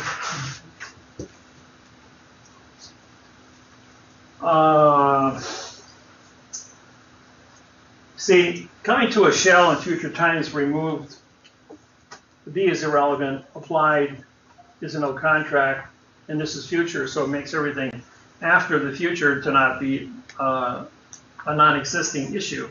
Following can be how far you're going to follow in order. Doesn't say where, north, south, east, or west, up, down, inside, outside. You're using words here that don't give you anything that's relevant to its location. So you've got a section 2 of the payments with the claim. Actually, you can take this and save some writing by instead of using the word claim, apostrophe at lender's claim, and instead of the lender, you put an assignment of authority with the contract. See, now contract, they're trying to put you into something to be accepted that's an illusion, applied that's an illusion. A proprietary is a no contract, an order of a no contract, and they use applied. You're using applied twice in the same sentence. You never use 2 words identical in the same sentence. That's called doublespeak. It should be you have to learn how to. And applied by lender shall be applied. That doesn't happen because you only have to say it once if you write it correct. So this time we've written a sentence that has the contract gives the lender's claim the authority of payments outlined in section 2, which is a contract. So with 4 facts, and the are is a plural condition of thinking because payments is a plural, I've now reduced 26 words and removed 36 errors into 13 letters, 13 words. And if I read it backwards, for the contract of the lender's claim are with the payments by the section 2. And section 2 is a part of the contract. So it starts with a contract, ends with a contract. You have a circle. If I want to change that, now I can say, for the lender's claim of the contract are with the section 2 of the payments. Still says the same thing. I can move my words around. It always says the same thing. If you can't obstruct the sentence, and your facts always become the facts, the authority always becomes the authority, and the knowledge always becomes the knowledge, no matter where you put it in the sentence. You know you can't cheat this. This is a contract you can sign, and this is the one that the bank's going to take your home away from you with. And that's just one sentence. And you've got several hundred sentences in your mortgage contract that are all written in this manner. And when I wrote a one-page mortgage contract for one of my homes, and the person that had been renting from me for a year, my rules when I had my real estate business was the person pays $200 a month more for a like house, but they get back all the payments they make for 1 year as a down payment. In other words, if I rent a house for $1,000, I'll charge $1,200 a month. But I put that into an account, so at the end of the year, it's $14,000 in their personal account. At the end of that year, that's enough to buy a $85,000 house and qualify for their 20% down payment. And then I get, through their mortgage, I sell the house.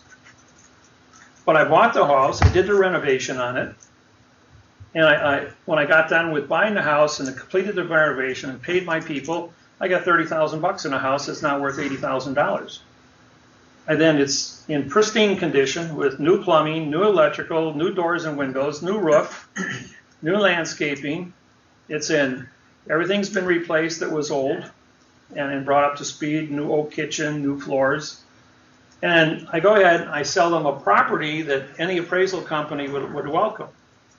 And even though these people had bad credit, had never owned a home before in their life, I go to the bank of their choice. I sit down with them and I explain to them, we will make a deposit of $1,200 a month into this account. And at the end of the year, they will have a $14,000 down payment to buy this house from you, establishing, one, their ability to buy the house, and two, financial responsibility to have ownership, priority. And I also write the contract in quantum language. The bank looks at it and sees it quantum and goes like, this isn't like our fiction mortgages.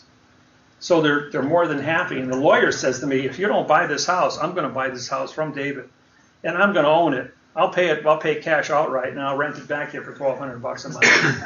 He says, because when I own this house, he says, I got notarial title to this house now with this contract. No one's going to touch this thing because this is a what's called a quiet title contract. Because I write quiet titles. I'm the only guy in the world that writes a quantum quiet title. See, land patents don't mean anything, like people tell you, and mortgages don't mean anything. You've got to have a quiet title on something. And when they tell you to go and the description of land, where they say NW, which is the northwest 30 feet off of a steel post, southeast, 120 feet. You have to write that all out in complete sentences using the correct prepositional phrases to explain these sentences to be correct sentences of facts, not NW to SE equals. There's no closure for abbreviations. And abbreviations are acronyms, which means no contract. Because they killed the Indians and stole the land, they have an alien condition of ownership. You cannot sell your land without title.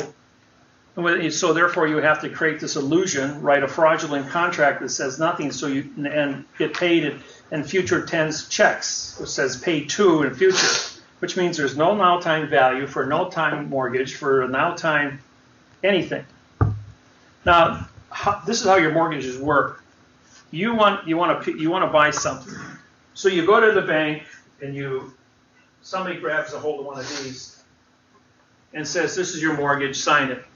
But you sign the back, and you're the only person that signs it. The bank don't sign it. A bank is a servicing agent. They do not own the property. A bank charter is not allowed to lend any money from that bank. A bank can open a MasterCard account, but when you put $100 into a bank, the bank can take the $100, issue a CD in the bank's name, fraction bank it at 10 times, making $1,000 in the bank's name, and then taking that $1,000 and sending it to MasterCard at 18 to 32% interest. And that's how they get their money. If your account goes over, you then pay $35 overdraft fee, bad check fees. What do you think the United States banking industry collects every single month just on overdraft or bad checks? The national deficit. That's $8 billion a month is what the banks are earning. That's Chase, Wells Fargo, Citibank, and Bank of America. $8 billion just on that, and that money all gets paid back And every time that $8 billion comes in, it gets put into a CD fractioned at $80 billion and then collects interest at 18 to 32% off of that every month. It's a machine that is run on compounded interest, and all the interest is actually gold, which is compounded interest, which they can fraction at 10 to 1 every month. And they can keep doing that. That's why they can afford to pay 100% a month interest, or grow at 100% a month. Yes. So the bank is a, you have a question? Okay, I have a quick question. Now, I watched some things. When you say you fraction bank it, you say you go to the treasury window of bank. I'm going to explain that. I haven't gotten that far yet. Okay. When you sign that piece of paper, they then go to the treasury window, and they are a bank servicer. They are not allowed to touch money. They are only allowed to service it. So therefore, by giving them a document like that with 4,700 mistakes is a criminal offense. That's actually a bank robbery.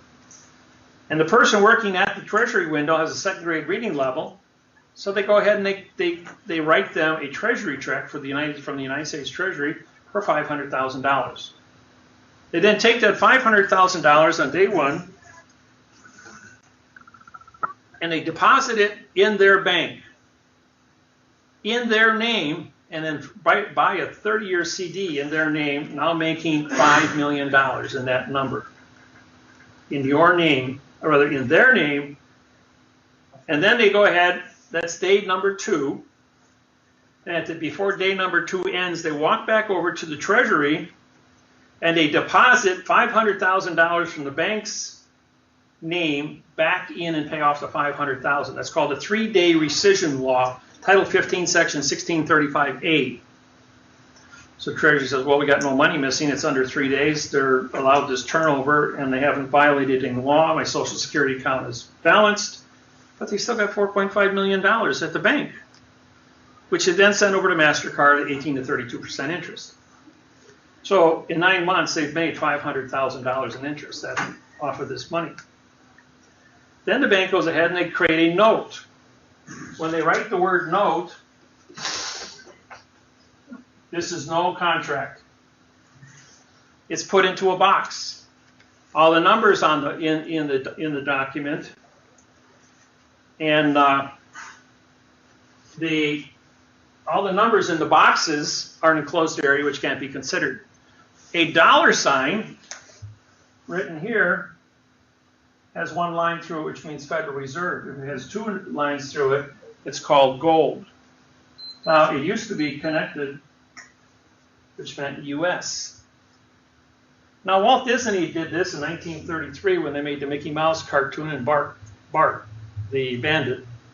If you look at it, he's always running around with a U.S. dollar sign on the gold bag of gold, because back then, and prior to 33, Walt Disney was using this. And so when they took that off, they made it a gold. That's why when you get a cashier's check doesn't have 1 line through it. It has 2 lines through it. When the Red Fox stamp was made on November 2nd, 1999, it had a dollar sign with 2 bars through it. It was a gold certificate. Those are worth $10 a piece today. So if you see them on the internet, they're going to run from $6 to $10 right now for coin collectors, or stamp collectors.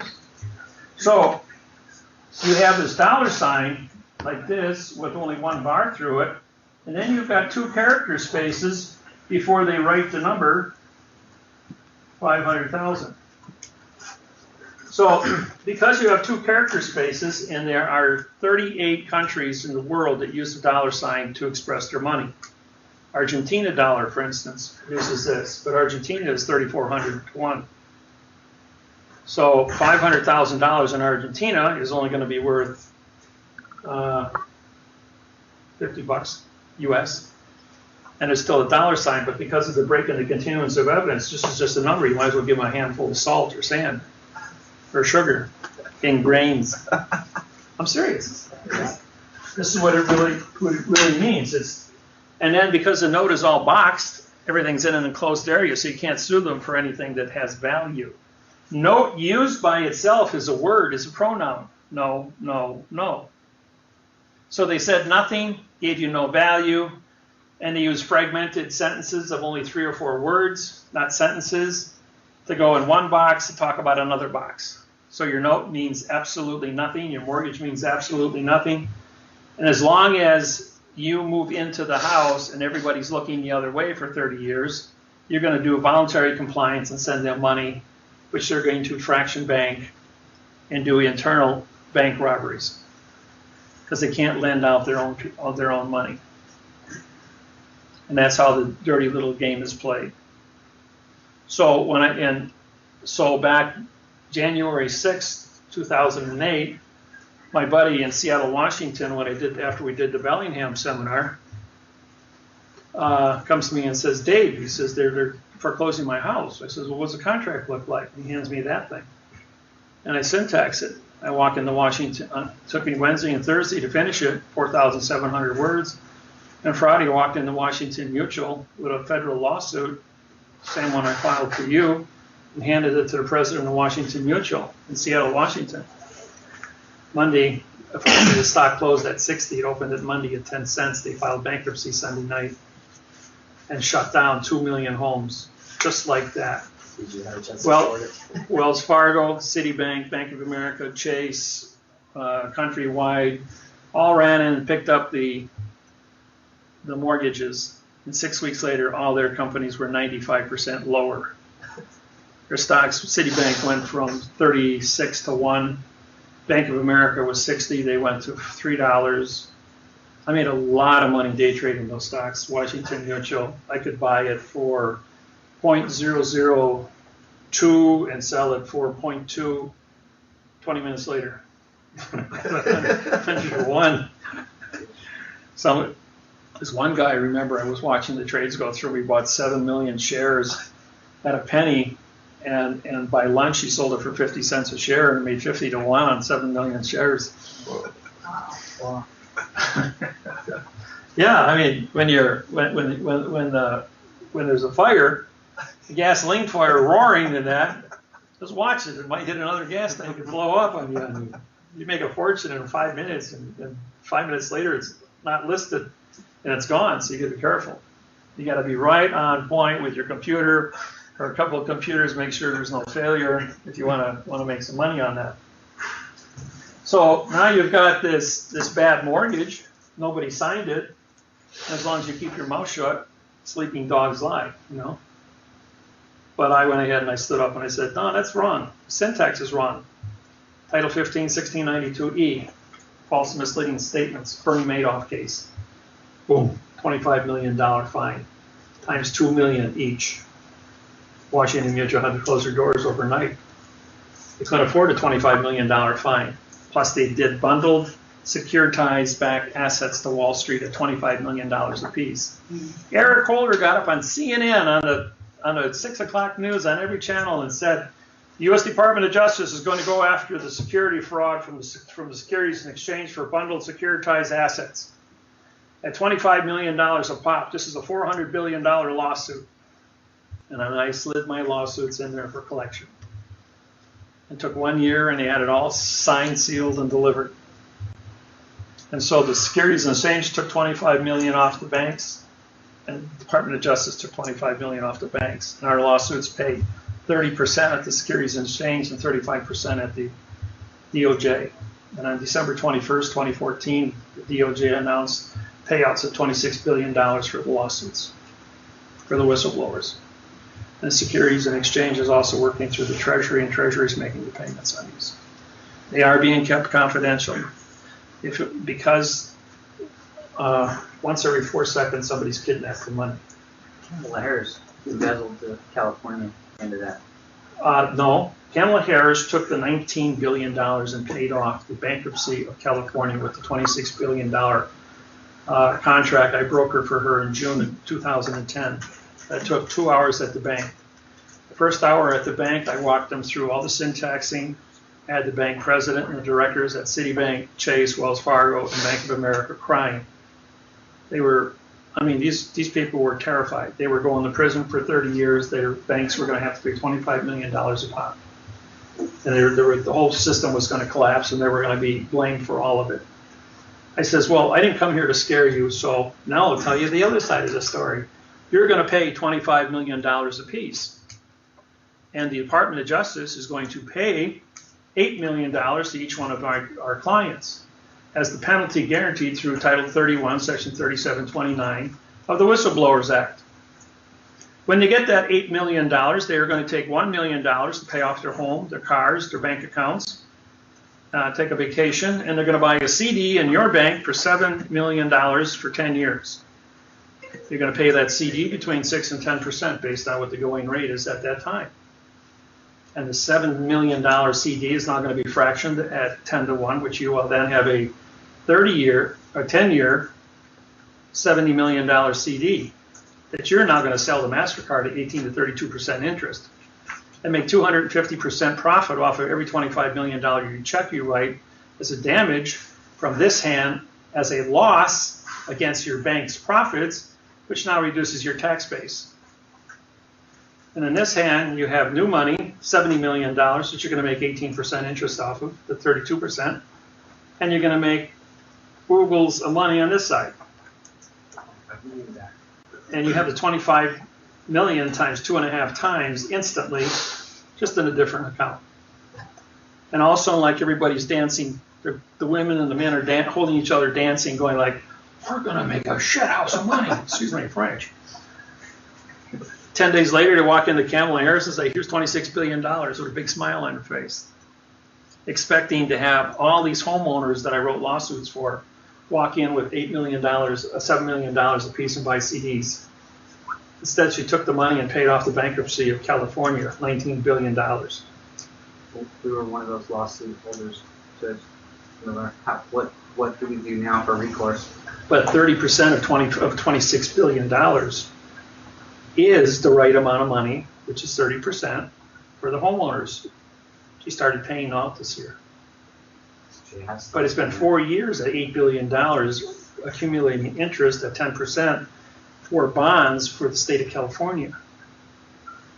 So she's collected probably doubled the money, doubled that 8 to 16, and now as fast as they can process the paperwork, it's only the interest off of the 16 billion, which they're still collecting interest for. It's like when you win the lottery, you don't get $300 billion, you get the interest from the 300 billion over a 20 or 30 year period.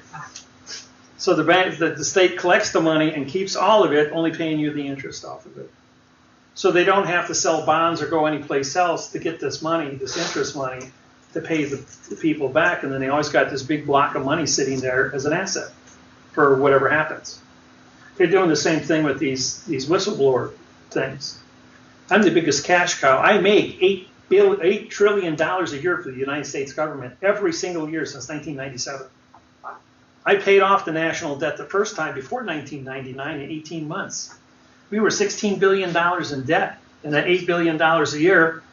When the bankruptcy ended on November 2nd, 1999, we had $6.2 trillion surplus in the United States Treasury. And then Bush went ahead and he blew that out in 2 years, and then borrowed another 12 and blew that out. Now Obama's sitting on 16 or 17 billion dollars running that into the ground. And I told him, I says, you know, my program, I can pay this thing off. Russell and I can have this thing paid back to you with $400 trillion. That's enough money to run the U.S. government for the next 100 years. And all the interest on $400 trillion would keep the government, virtually all Americans would no longer have to pay taxes. You could work 100% of the time and keep all your money. Wow. You might have a sales tax on new issues only, and we can also put that together as presidents or as directors. We can implement that overnight because we're drawing from an account with 26 and 213 zeros after it, which is no more than pocket change for the IMF after 262 years of corruption. You know, in 1750, Rothschild borrowed from Persia to set up the bank. 1800, he captured with Waterloo 80% of all assets in Europe, making him the world's richest man. At which time he then lent the money back, provided you remove the article from all grammar. So you would only write an adverb verb creating nothing. That's how the Bolshevik Revolution took place, 1917. Stalin could have all the money. He just was not allowed to use prepositional phrases, and killed 80 million of his own countrymen, mining gold in Siberia to build the railroads and build Moscow. So if you know how money flows, how banking works, and who the real crooks are, always follow the money. That's how I proved the whole entire New World Order, how I proved the timelines on how the New World Order functions, how the post office is the New World Order, and all the time, how wars are started, how wars are ended. When Reagan says, "Tear down that wall, Mr. Gorbachev," he said that 6 hours before the end of the Russian international bankruptcy, 1989. And in 1999, 10 years later, the Russian government was still in power. The communists were in power. We just came up through the Cold War, and Mark Martin of Anchorage, Alaska, and myself filed a lawsuit in Vladivostok, Russia. As a result of that lawsuit in quantum language, with a writ of replevin, it means we can go offshore with a lawsuit. And we sued in Vladivostok, Russia, $50,000 against the courts of Anchorage, Alaska, because Alaska is a Russian territory under lease for 99 years, which expires in 2054. So it's still Russian territory. So we filed in the Russian Federal District Court, and they ruled in my favor. But the Russian judge got a little bit nervous because, after all, he was suing the U.S. and the Cold War was going on. So he goes ahead and he contacts the Russian judge, who's a permanent judge on the World Court.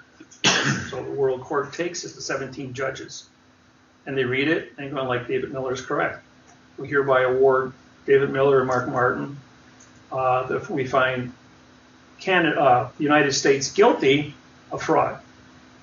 And with that said, the United States Post Office had to shut down all offshore mail for 2 weeks.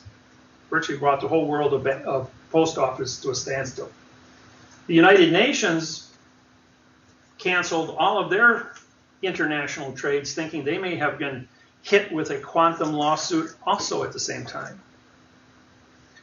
Then the Supreme Court, or the World Court The Hague, one of the judges contacted the Russian Supreme Court and said, one of your boys over in Vladivostok just punched a hole in the world.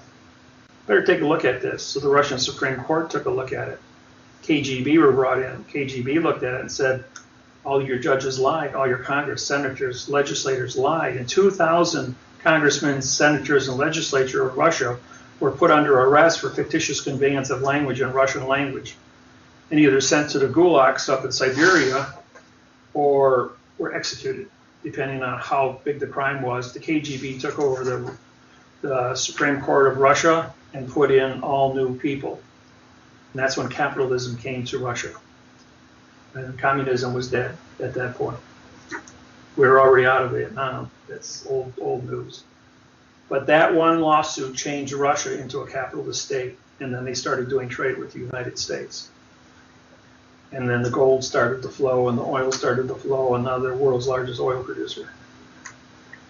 You see, so one lawsuit, one thing, it only takes the prick of an ice pick in a cubic block of ice to break it apart. It only takes a single idea. You're only allowed one verb in a sentence. You can't kill an idea. And so if you kill me, you're going to have 10,000 David Millers tomorrow copying this stuff, and you're going to have to fight 10,000 battles, not just one. And I've been doing a good job of Russell and I have been doing a good job keeping a lid on this thing, educating people, showing performance, showing caringness, and we want people to learn how to be right. We don't want to punish you for being wrong, because the whole world's wrong. It's 9 billion to 2. So, you know, we have to be gracious, and we have to communicate with people on a level that they can understand. And teaching this is the way we get it done. So, any questions? Or somebody got another sentence you want me to write up here? I have any questions on that. I have further questions on the bankruptcy. Okay, shoot. United States government ceased to exist November 8th, 1999. Constitution was vacated. 90 Days Rescissions Act. George Bush became the first corporate president of corporate United States of America. United States of America Corporation, correct. Which is a foreign enclave that only exists in D.C., Guam, and Puerto Rico. How then has that not been made public news, and how has it continued all the way through Obama, who is now dictating legislation down onto the states, out of the foreign enclave, without informing the people? Is that not a fraud? No. He's only talking to Washington. He's only talking to himself. Roger, but I mean, the American people think that he's talking to them. Well, 3 weeks ago, Puerto Rico pulled out of the United States of America Corporation, kicked the U.S. out, and canceled the U.S. dollar to be used in Puerto Rico. So you got Guam, the Virgin Islands, Grand Samoa, and District of Columbia, only 4 now. Now you have one is an opinion, 2 is a certification, 3 is an authorization, 4 is a class action. So as long as they maintain 4, they can maintain a class action of 4 for their position of corporate. But the World Court of The Hague in November ruled that the United States of America Corporation is illegal without a charter, written in adverb verb, and doesn't have any standing. The stock markets around the world haven't reflected that because the market's at 18,000. Where the BRIC corporations now stand at 197 countries on gold, silver, run by China, who adapted this program in September of 2012 to teach the colleges, universities, and high schools quantum language and how to interface with all the other countries as trade partners, giving them a $20 trillion a year windfall with this technology. So do you think China was happy with me? Yes. You think I'm an ambassador? I am. I'm an ambassador with Russia, with China, with India, Brazil, Germany, Solomon France, Islands. Yeah, we got all the credentials. Yeah. Oh, They're in a safe place. Yeah. But when it comes to getting things done, we get things done. I move very fast. I've been a 5 million mile flyer, 2,500 flights, 2,500 seminars, and I'm all over the world. I was standing in a courtroom in a court foyer once, and 3 attorneys were talking. Who's this David Wynn Miller fella? He's got to be some kind of a fiction. He's currently running over 50 federal lawsuits all over the United States. How can he be in 50 federal lawsuits and have authorization all over the United States at once? Is that the patriot community created this guy just to scare us? So I had my passport because I was in a foreign vessel in dry dock called the courthouse, and I had my driver's license. I pulled them out and says, "Hi guys, here's my business cards." And they took my cards, and then I says, "And I'm Federal Postal Judge David Wynn Miller." And they took off for running, jumped into an elevator, and they were gone. Couldn't come back to court. You know, when Russell and I went to Philadelphia, Pennsylvania to order open Benjamin Franklin's Federal Postal Court, he left Salt Lake City, and I left Milwaukee. We both got to the Federal Postal Court, Benjamin Franklin's Federal Postal Court, within 5 minutes of each other, leaving from 2 different directions. He's traveling over 2,000 miles. I'm traveling about 1,000 miles. We both got there within 5 minutes of each other. And we walked in and we got all of our paperwork stamped and signed, and passports. The passports we had signed too. We have, let's see what's here. This is our oaths. Russell's and my oaths. It's Benjamin Franklin stamps. We both signed across the stamp. December 21st, 2012. Mayan calendar, December 21st, 2012. That was the, let me get a nice close up here. And this here on the back is the United States Supreme Court seal that was filed there on December 21st. So we went ahead, and this was our oath of office. We also filed our charter with the post office, and we ordered open the Federal Postal Court that day. And because of that, the United States Post Office was scheduling all these closures all over the United States of post offices, but that one was being kept open because we issued a command order for it. Yeah, they actually asked us They're like, you guys can do this. They're like, yeah, just keep it in your vault. They says, we will. So I said, as long as it's in the vault, it can't be closed. The reason why that occurs Job security. is because of in compliance with Title 39, Section 101, subsection A and B. When the United States came out of international bankruptcy in 1999, the United States Postal Service no longer had a constitution. And in compliance with Title 39, Section 101, subsection A and subsection B, the President of the United States of America and the Post Office had to have a valid constitution. So we went bye-bye, and I had authorized 93 days in front of that on July 13th of 2000 and reissued a quantum constitution, which when the federal government left the District of Columbia on the 2000 presidential election, mine automatically kicked in, and David and I walked right on in with our flag claims and moved right in on the federal government. They didn't have a choice. It was so easy. It was. Now, the title sites he just gave you came from the maritime codes in fiction. So they were rewritten in quantum language. So all of the paperwork we filed under Title 42, 1986, for failure to stop and correct the wrong, we did correct the wrongs. So we rewrote all the titles, put them into our Constitution, had them file stamped and signed and registered, and then we took it over to the Supreme Court. We took it into the President of the United States, Department of Justice. And when Obama got served at the White House, he was in Hawaii for 2 weeks on his Christmas, New Year's holiday that the president gets every year. He was on a plane in 6 hours back to Washington. He had to deal with our new government taking over the United States of America. I thought they were getting a vacation every 6 weeks up there. My mistake. They got canceled. He was back in Washington in 6 hours. So you guys saw the U.S. Constitution coming to an end, being vacated, and you posted yourselves up with a brand new quantum constitution. We knew it. Everything. Yes, the we rest knew. of us on our behalf. And Yes. We and knew. That now stands as the new U.S. Constitution.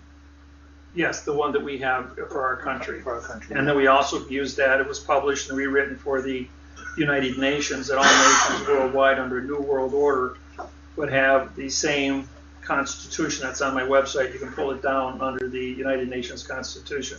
So these individuals, Pelosi and these other individuals that are arguing that there's no U.S. Constitution and Americans don't have the free right to speech or the right to bear arms, that just exists in D.C. No, They're correct. Right to is in future time. And to is an adverb making speech, right, freedom, all verbs, which don't exist. That's why the Bill of Rights is null and void. And that's been null and void since 1776.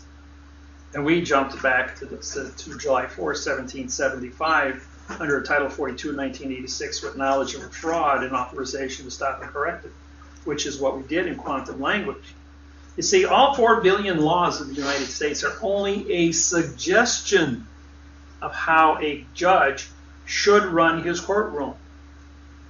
And then when you get into that position, you have to rewrite everything in the correct grammar in order to be a fact within that courtroom to have enforcement. I didn't say enforcement, I said enforcement. And only by contract, by getting the other parties in the room to agree with you. Now, one of the big traps that they use is the judge will make a statement and end it with okay. And because you're terrified in front of a judge, you always mimic the word okay, and what the judge just said was a trap, and you mimic the okay, so you gave credence to a fraudulent statement and screwed yourself. And that's how they do the dirty little game. I'm going to release a little banking postal stuff to these guys. All right. He'll turn it over to you for a while. We'll play ping pong here, bounce back and forth. So if for whatever reason you do end up in the courtroom, what's the best way to Call me. Guaranteed. You have to call us if you're going to court.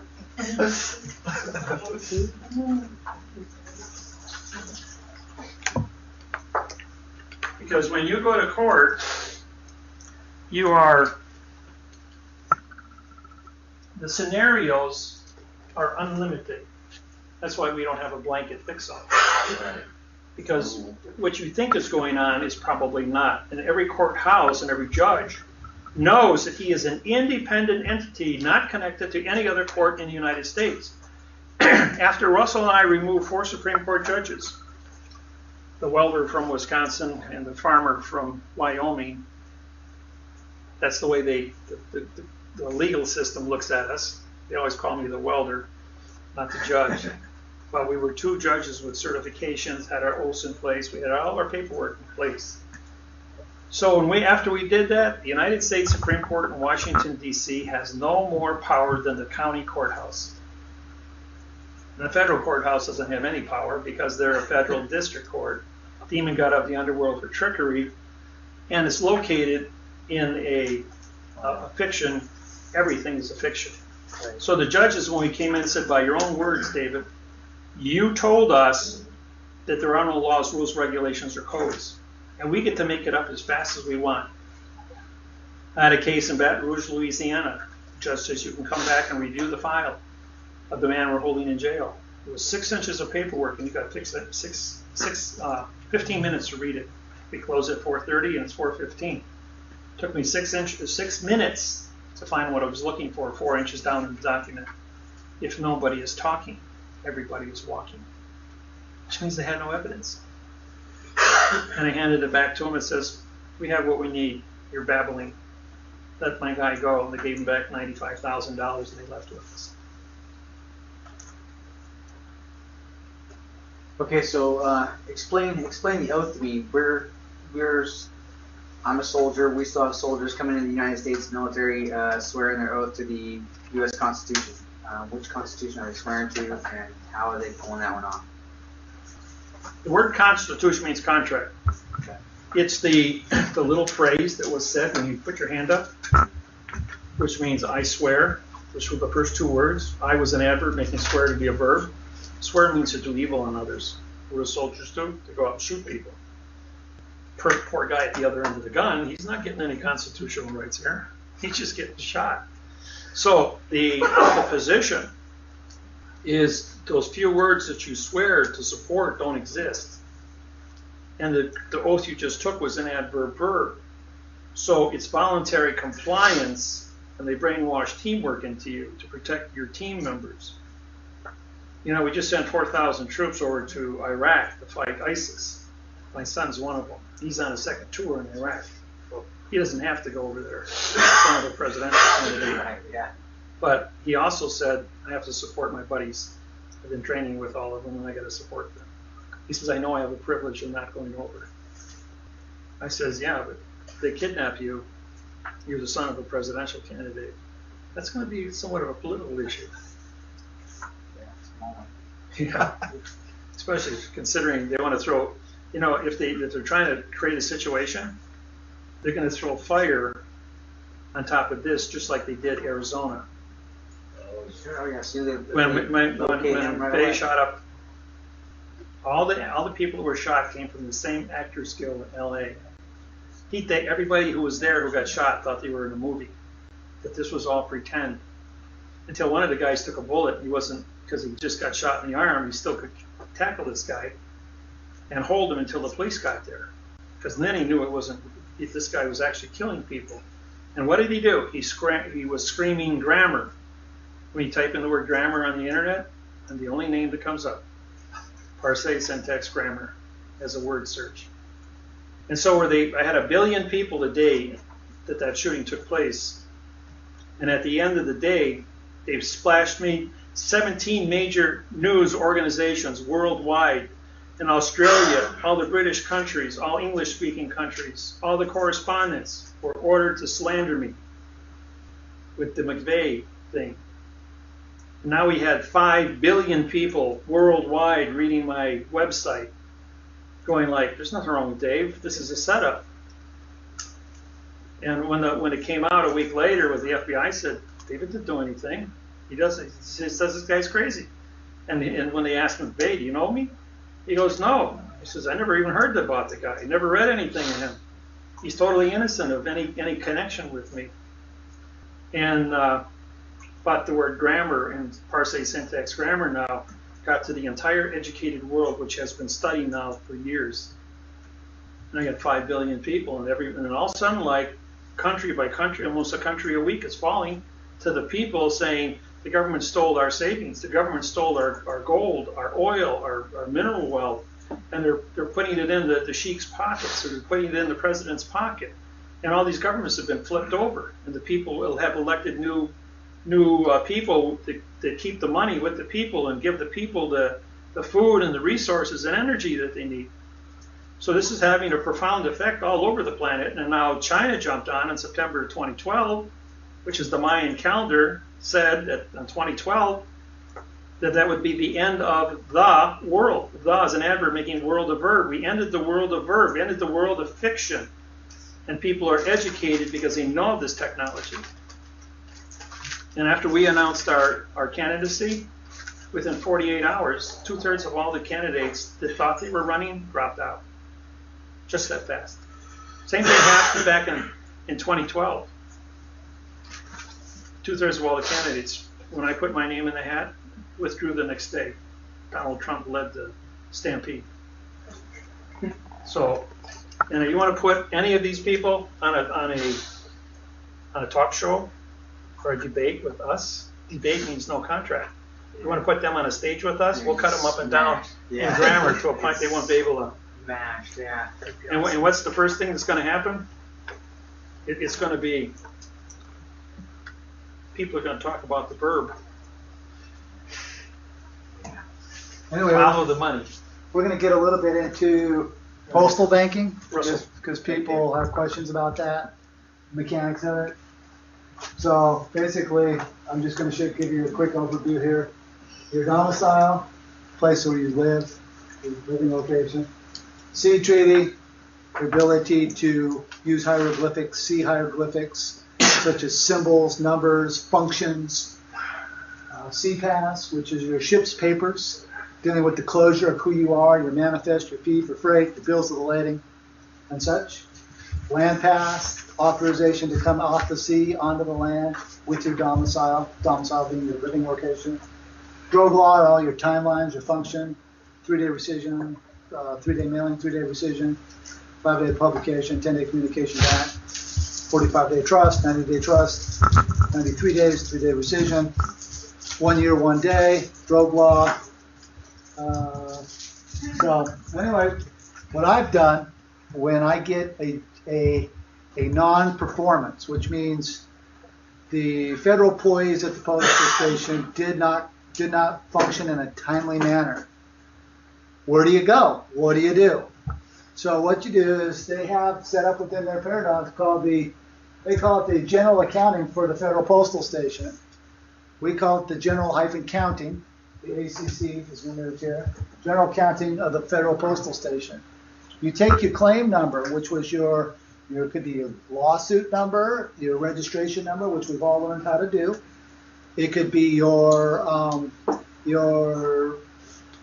mining claim number, which is under a registration number. Anything to do with your claim numbers for postal registration, how we register our vessels, which David has taught in many seminars. We didn't really get into the mailing part of it today, but for those of you watching this in more like of a series, you'll comprehend what we're saying here, especially when it goes through YouTube. And you take your claim number and you posit it as a federal postal station savings clause claim. The fiction used to call that the savings clause account. So you take your number, you posit it into your account, into your claim, and you do it as evidence under Title 28, 1743, under postal evidence. These are all postal descriptions and laws and claims. You then take that and you take the number and the duties that were within the cargo contract, the compliance, which was what you were trying to get the federal employees to do or the state employees to do, and they didn't function in a timely manner. You take that and you call that postage -due-commands -outstanding balance. It's an outstanding balance. Nobody has complied with the functions of your contract. Right? Nobody complied with the rules of what you tendered. You've already come through your drogue law timelines. In a lot of these scenarios, they're already sitting out 48 days or whatever your timelines, each one of you have different functions and different timelines, just depending on the complaint or the claim. Russ, we think outstanding, use the word claim. Yeah. Claim standing or Claim balance. claim balance or claim Yeah, standing. yeah. See, gold miners filed claims. It could be a They claim. didn't file, Could be a they claim didn't file balance. mortgages, but you have to use a positive word. Yeah. It's easy to, because we hear the word outstanding so much in the banking Yeah. thing, it's easy to fall back into that, use that terminology. And then you take that, and then you file a levy against it in compliance with Title 2710.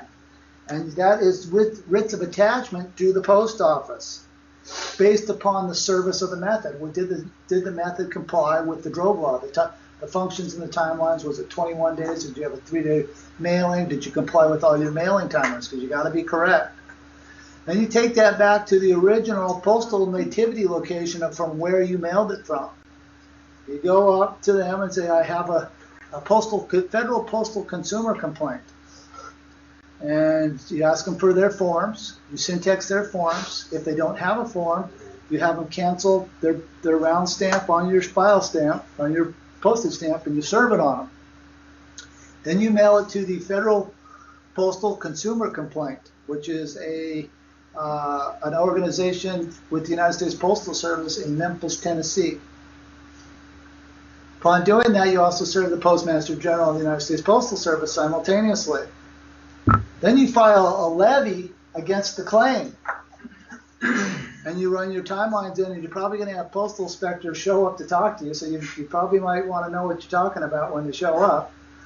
And I think he said that, and I have to bring him up to speed on this. It's really important. Postal inspector will come with two sheriffs, county sheriffs, and say, are you a postmaster? Oh, yeah. And says, yes, you are, and you hold up your stamp that's been canceled and said, I am the postmaster of this piece of paper only. Correct. I've endorsed this piece of paper on the back, and it's an equity document. It only applies to me and me alone. I am not a postmaster of your station down on the corner. The station of that vessel. Right. So you do not trespass on their vessel. If you say you're a postmaster of that vessel, they will take you into custody for impersonating a postmaster of the fiction. This is a postmaster of the fact. You paid your dollar. So therefore, you have ownership of this stamp now. Correct. You can also be an electronic one through the internet and print your own stamps. You can put your own face on your own stamp and sign it as the postmaster of your own stamp. The post office has a form for that. Correct. But if you say you are anything more than you are yourself or have personal knowledge of yourself, you will get arrested for impersonation of a postmaster, which is a felony. You'll go to jail for about 5 years. Yeah. So know who you are when you do this. And we use this word station. The word terminal means to leave Earth. That's why airports are terminals, because you've left Earth. And now you're in a sea of space. But a train station, you have a train terminal, which would be Union Station in Chicago, for instance. Because of Lake Michigan, the train comes in, stops there, and then goes back out. So it's a terminal at the end of something. But stations are along the way, and you pick up and you posit and you drop off people. So you have a rotation. So we call this a station because people come into us in contract negotiations, and they go out from us with contract negotiations. So it is a stopping point to learn and do business with us as stations. To commune with and then go out with. And that's Right. why the CPAS is built onto there. That's why the land pass is built onto there. And that's why the Drove Law is built onto there. Because the station is the contract. Station's only relevant on the contract.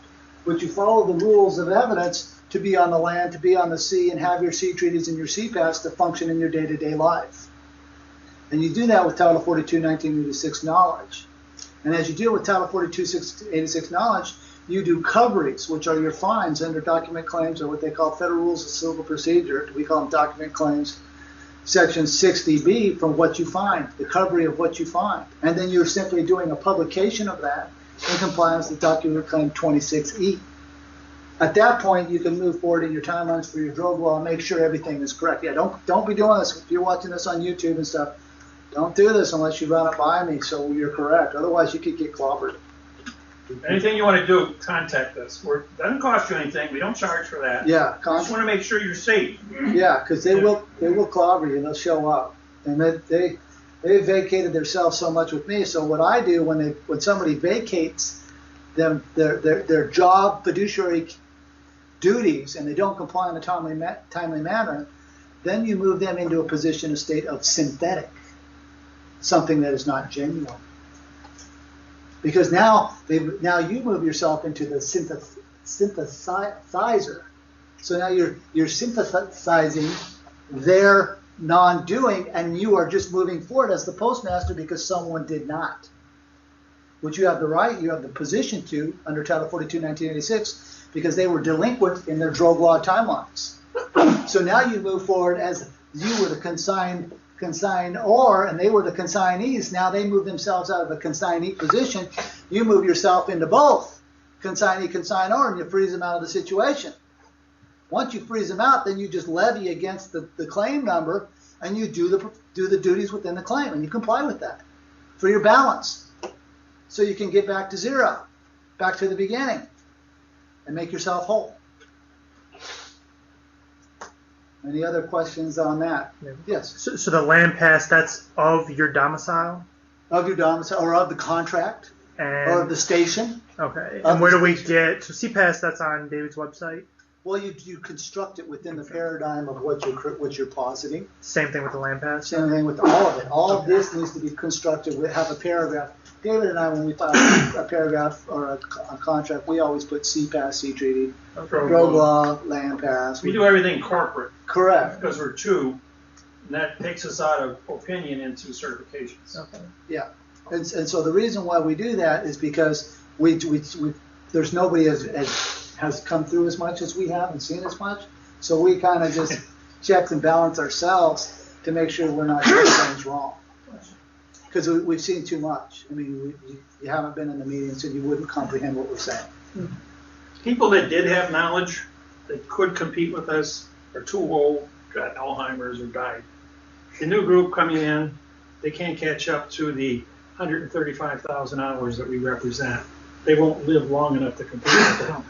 Even to go ahead and to read and copy what we've done, they still don't know what not to do. And what we do, you all know what do is. What we do, or what we complete, is a position that 1% is correct, just like Smith and Neal of Matrix. Neal's only one guy against millions of Smiths, but 3 + 3 = 6. Smith represents all the other numbers in the world. And correctness, there's only one correctness. So it doesn't matter how much fiction they throw at us. Yeah. They arrested me once in Edmonton, Canada, put me in a room of no jurisdiction.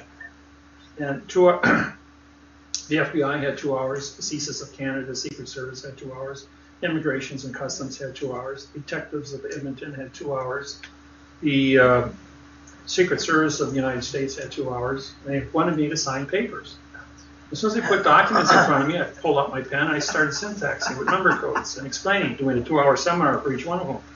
I'm going like, you've kidnapped an ambassador with 82 countries and that, and I'm also an elected king and I'm a sovereign in my own right.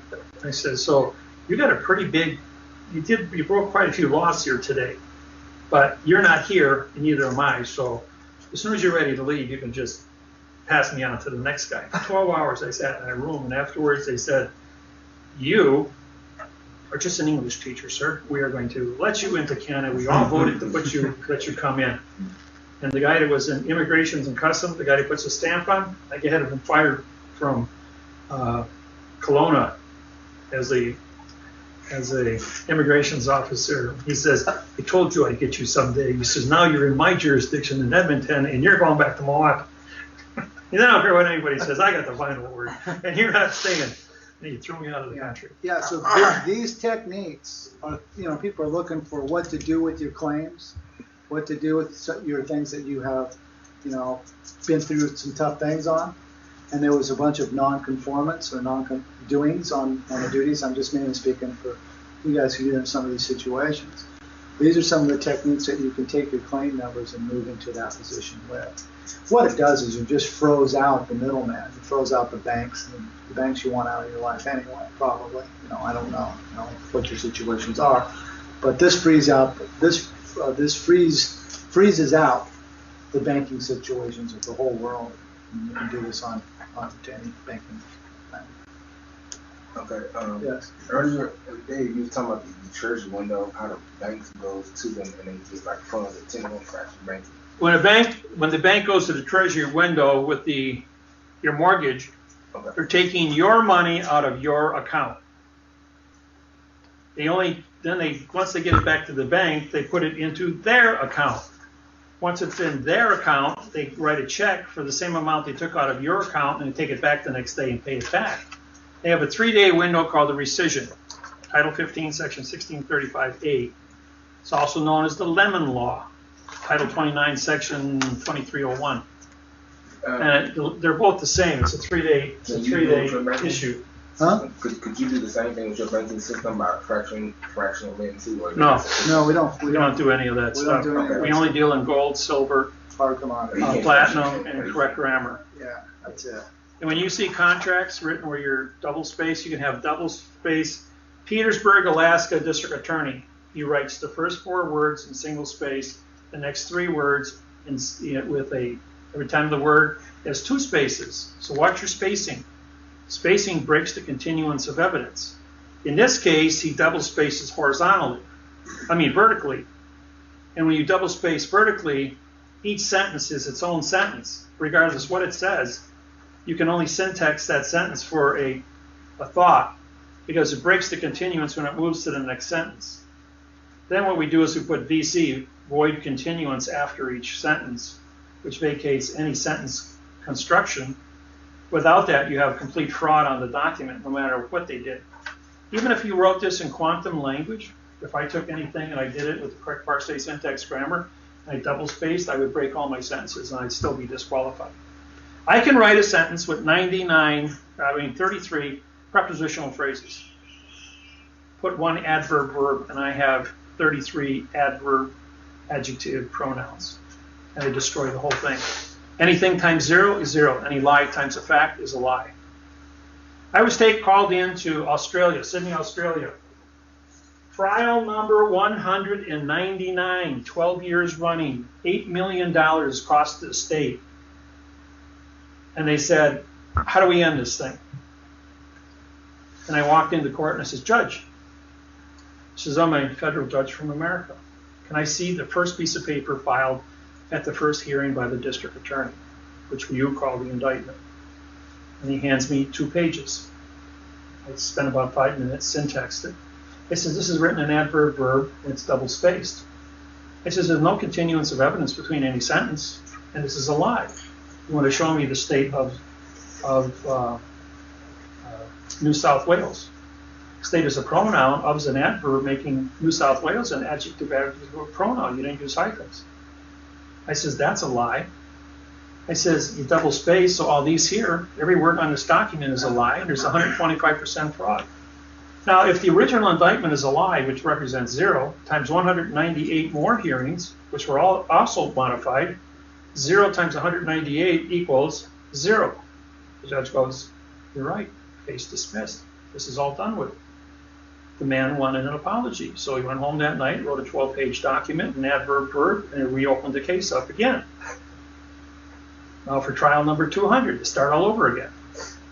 At trial number 214, I was flown back down to Sydney, Australia to put a sock in this thing and shut it down. Did it again. Trial number 124 brought me back in again a year later.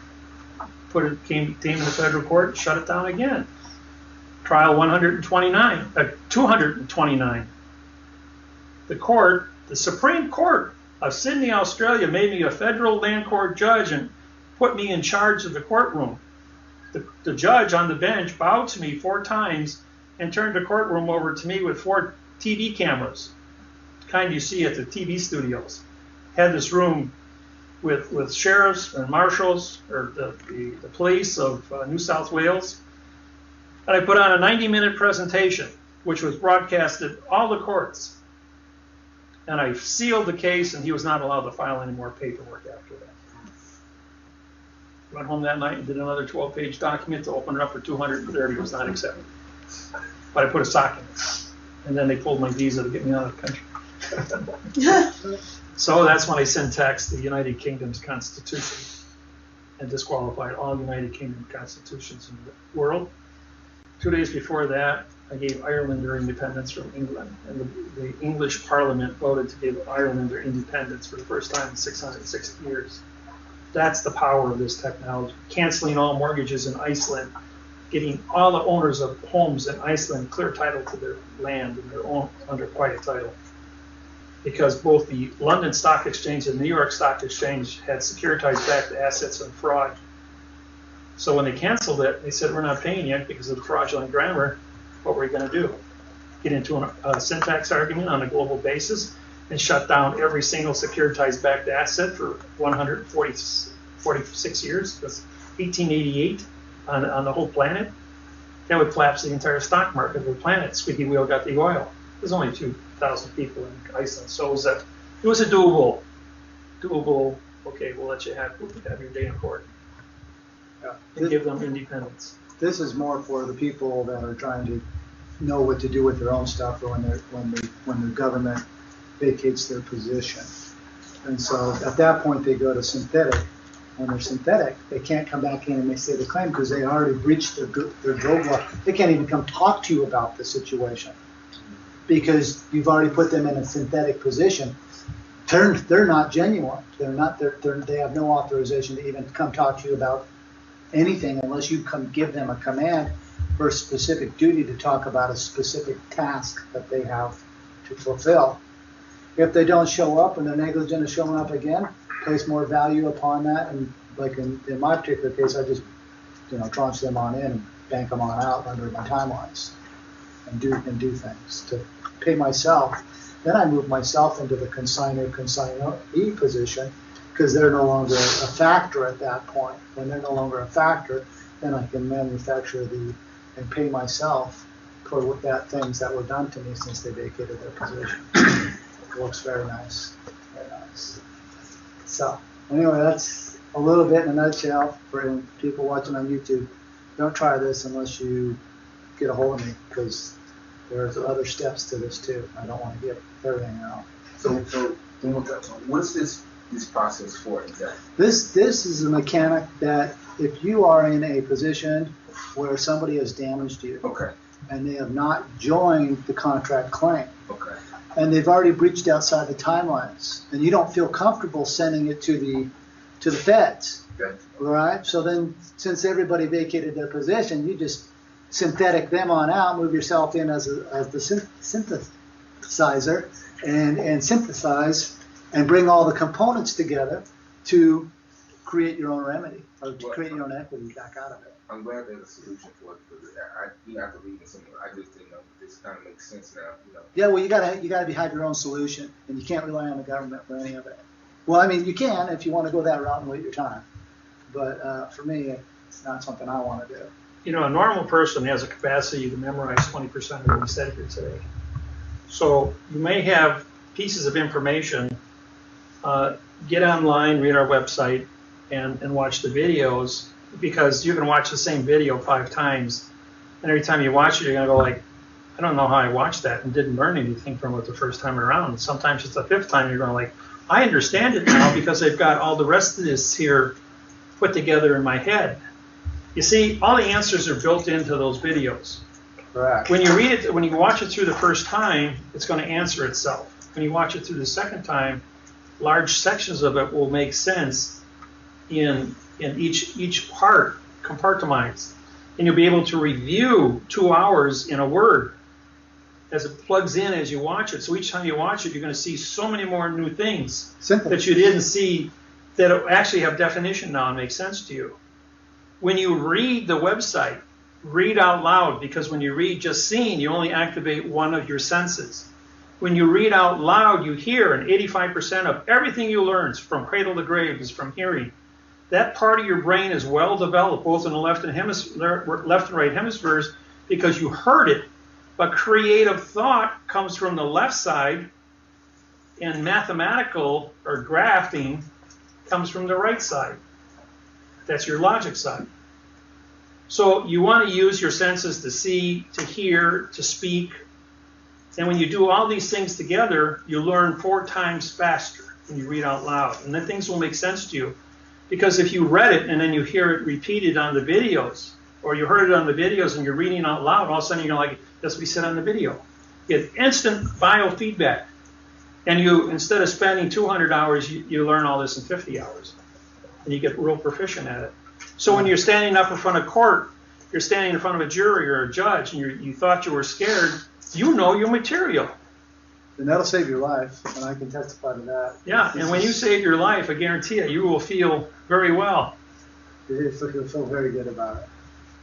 So it's learning how to learn, not only just simply studying. You have to learn how to learn. And that's what we bring to the table. Now, you guys had we'll field some questions for specific situations you guys want me to look at. Yeah, I got this line. I looked at those guys who I've been talking about. Oh, go ahead. Go ahead. Everybody learns from your questions. Yeah. Okay, cool. There's a lot of things I was really interested in from learning reading seminars, especially about the energy conversion in the school system. I did want to see what your progress was there, and there's a lot of people that when I do some of your syntax on some of my old contracts, they look at me like, what is this?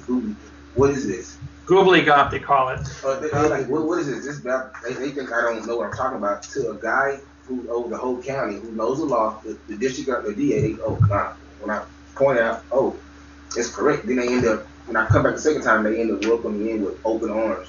Like, okay, but then I have to explain to them, and that's really out of their league, but they go more on the state level, not only federal codes like what you have. Okay, now, the definition for perjury is titled 18-1621. You know what the definition of perjury is in the state of California? 121. It's just a different number. The definition is the same. I go up to Canada, definition for perjury is the same. I go over to France, Germany, Italy, China, definition is the same for perjury.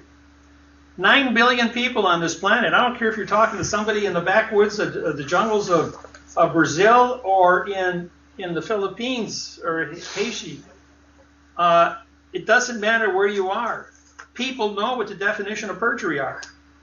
And they know it's a bad thing. It's a lie. It destroys your credibility when you do it. So if you got somebody that doesn't comprehend, first you break them down to some simple math problems and you figure out where their function and where their thinking is. So hold it up. I did that with the county clerk of one, and she came back with some state laws. You know, I guess she felt I kind of went up her because she had made a mistake, and I wanted to be her friend, you know, and so she a drawn out letter. Well, you need to do this by this step and this step to step. So I don't want to make them. I don't want to make them feel dumb. How can I do that without making them feel, you know? Okay, over in Europe, we had 50 out of 50 get this right. In the United States, we got 200 out of 200 got it wrong. Yeah. What's the answer? 6. Come on. No, it's not 6. 2? No. Which one? 5. No. 2. 5. It's 5, people. Order of operations. My dear sweet aunt. And brackets come first. No brackets. So now we go to multiply and divide. You got to divide before you can add. 5 divided by 5 is 1, 1. 5, 1 equals 6. Okay? Over here, 4 divided by 4 is 1. And 4 plus 1 equals 5. See? If you don't follow the operations in math, you know you're going to get the wrong answer, right? Nobody in this room, everybody in this room took basic math, 3rd, 4th, 5th grade. You didn't get hundreds back then. And this is a 4th grade reading level. You were 8, 9 years old. And yet 200 Americans will get this wrong in a row, whereas everyone in China when I was there got it right. Everyone in France got it right, and Germany got it right, and they're going like, what are they teaching you guys in American schools? Function. But if you prove somebody this function, or here's another one.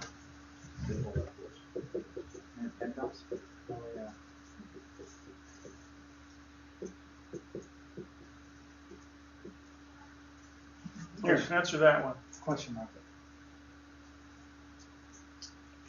What is not my name? Correct answer. But at the same time, this is a, if you put a question mark in there, now what's your answer? Robert. No. No. Please use correct sentences of communication. The question mark says adverb, verb, adverb, verb. I just called you a verb. So if you can answer me your verb, and what, if I do it with a, if this is your name, then this is a pronoun connected to the adverb is, which modifies the adverb your, which modifies the verb name. Still not what.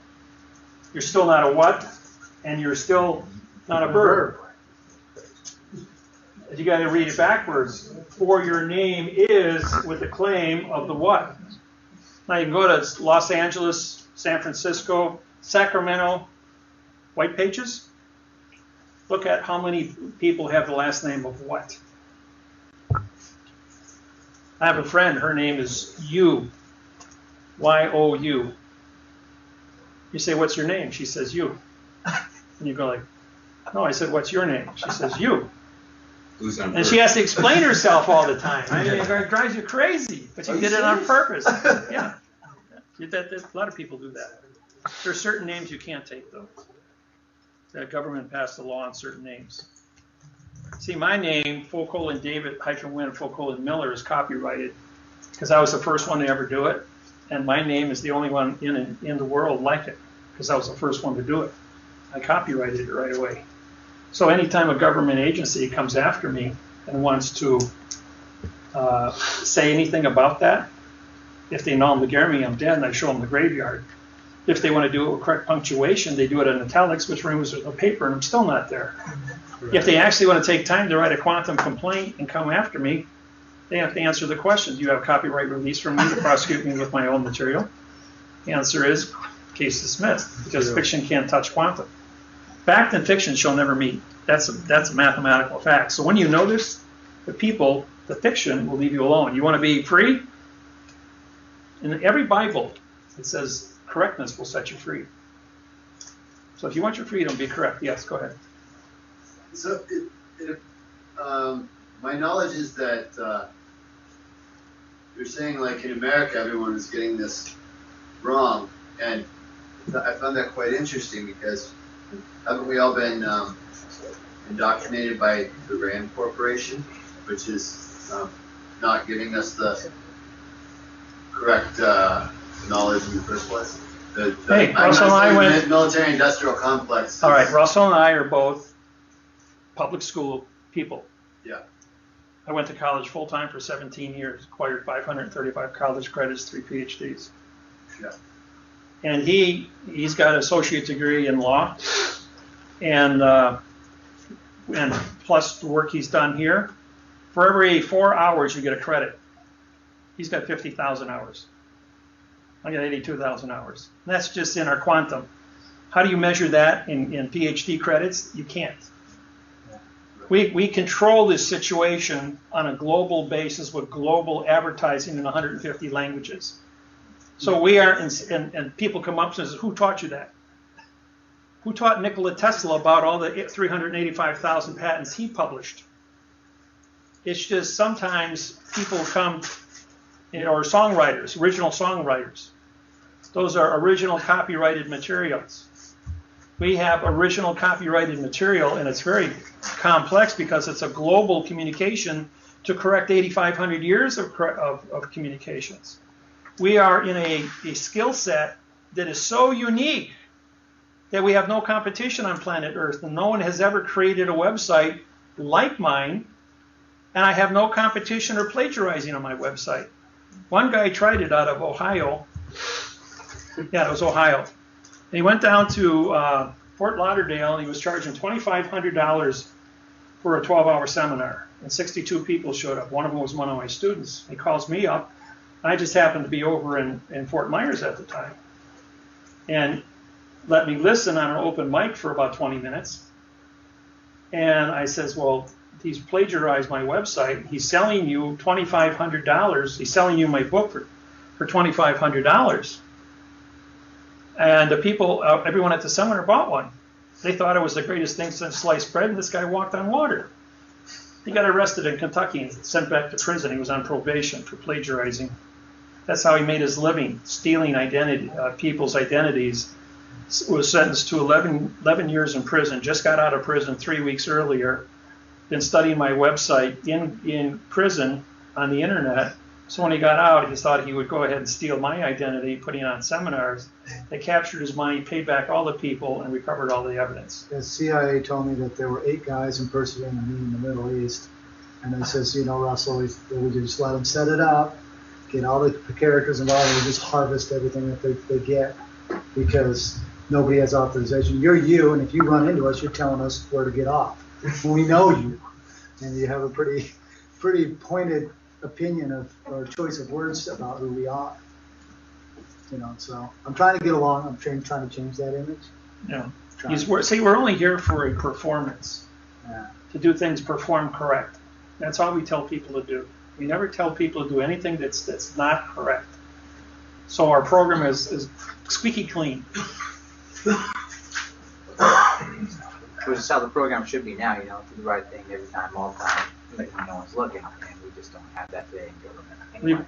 We've got 10 hours to talk to you, and we have 400 hours of material. That's why we keep putting seminars up on the internet. And if you go, I have under my name over 20,000 websites, and that are linked to my website. So, and all those links carry video from the different 2,500 seminars that we've done. When we did All Day Live, which is radio out of Seattle, Washington, they came to me and said, well, we have 370,000 people. Would you be on my show? I said, sure. After the first hour, we were up to 21 million. At the end of the second hour, we had 25 million. The second week it came on, we started with 25 million and ended up with 28 million. The third week, I started with 25 million and ended with 80 million. The fourth week, we started with 80 million and ended up with 88 million people. I did 24 weeks of seminars for him online with a steady 80 million people a week logging in on Tuesdays for 2 hours.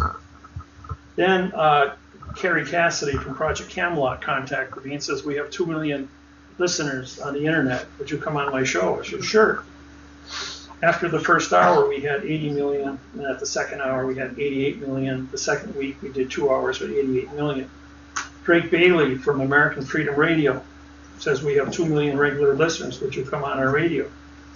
I says, yeah, at 7 o'clock at night. We started with 80 million people. At the end of the second hour, we were at 88 million. At the end of the third hour, which canceled the programming saying, let this guy talk, we were up to 100 million people. At the end of the fourth, fifth, and sixth hour, we're at 118 million people.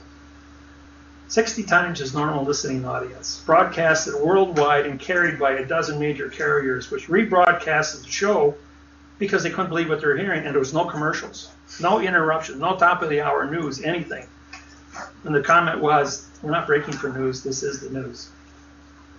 And so with that level of communication and demand from the public worldwide, when All Day Radio was told by the government to cease and desist, stop putting up David Miller's broadcasts, because he did one day of 24 straight hours, they pulled his FCC license out of Seattle, so he moved down to Los Angeles University radio station.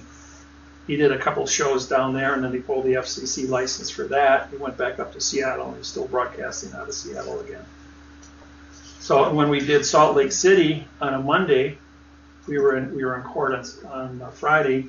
I did a seminar over the weekend, and then Monday I went on the radio for Manly Hall, and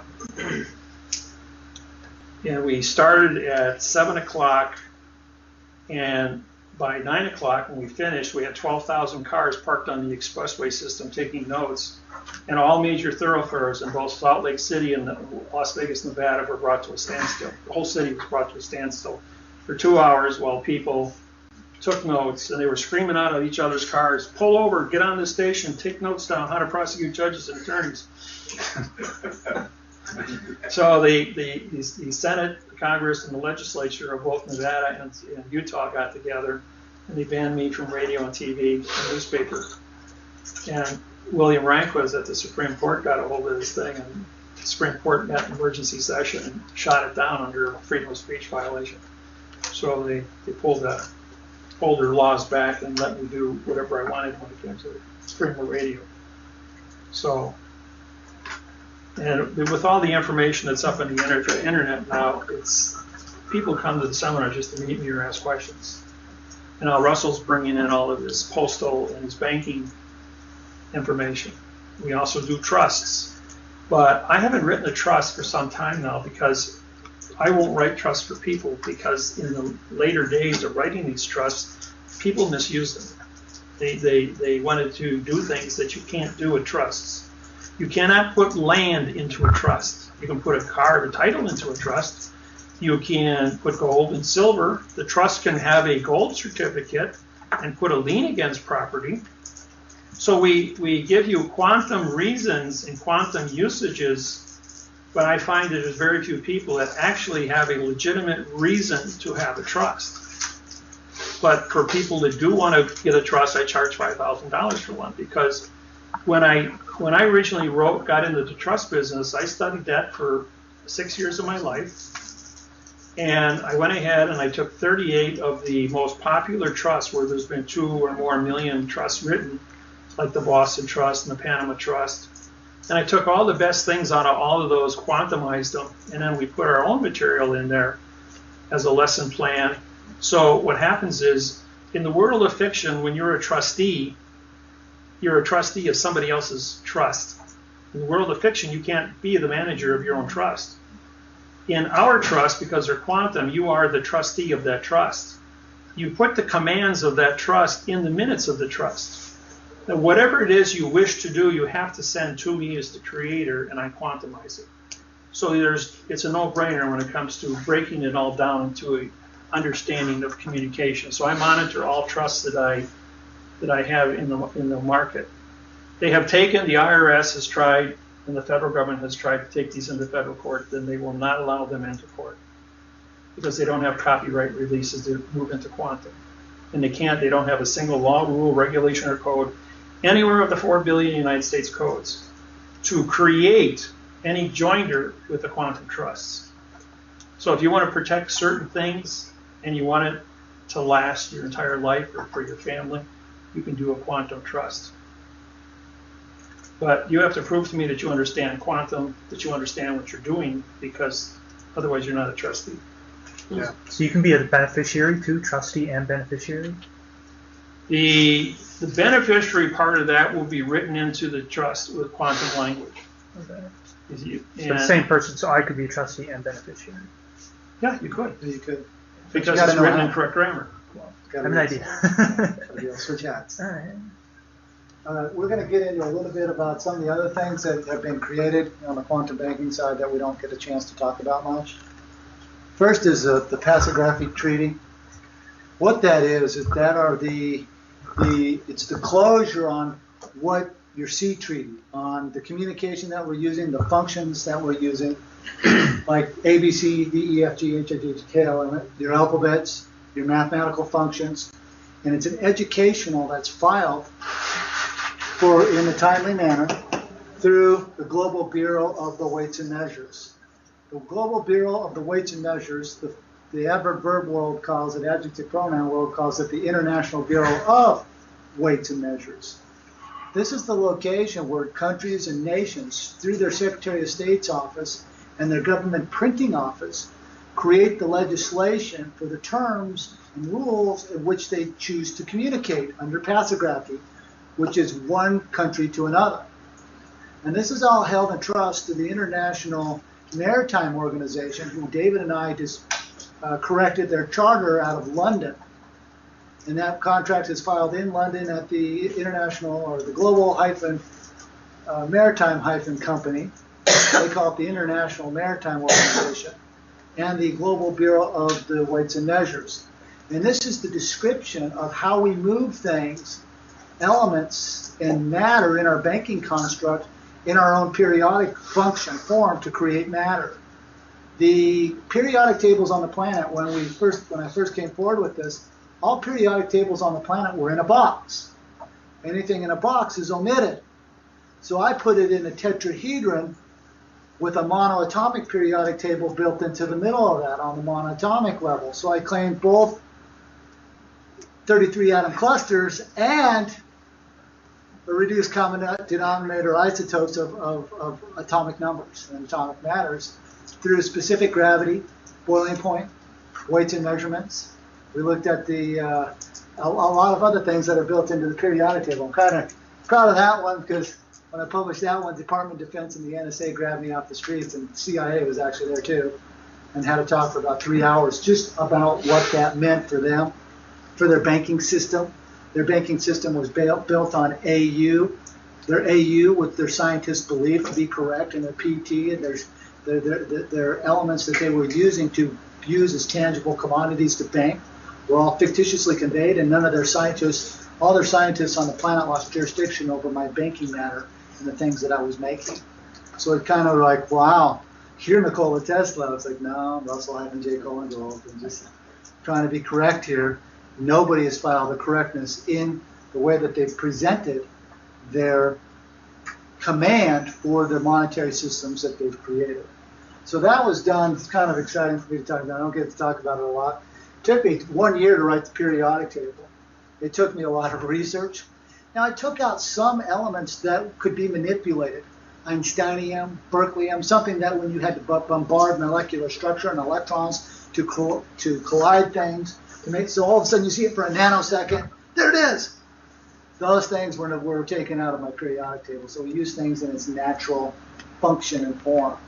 So that's where that was. And then on the monoatomic level, a lot of people study David Hudson and some of the other people out there doing monoatomic elements, but they try to file for patents, but we don't traverse with their patents when we spin what we call the trons or toms. You guys call them atoms. We call them toms. Actually, the contract itself was called Finding-Tom.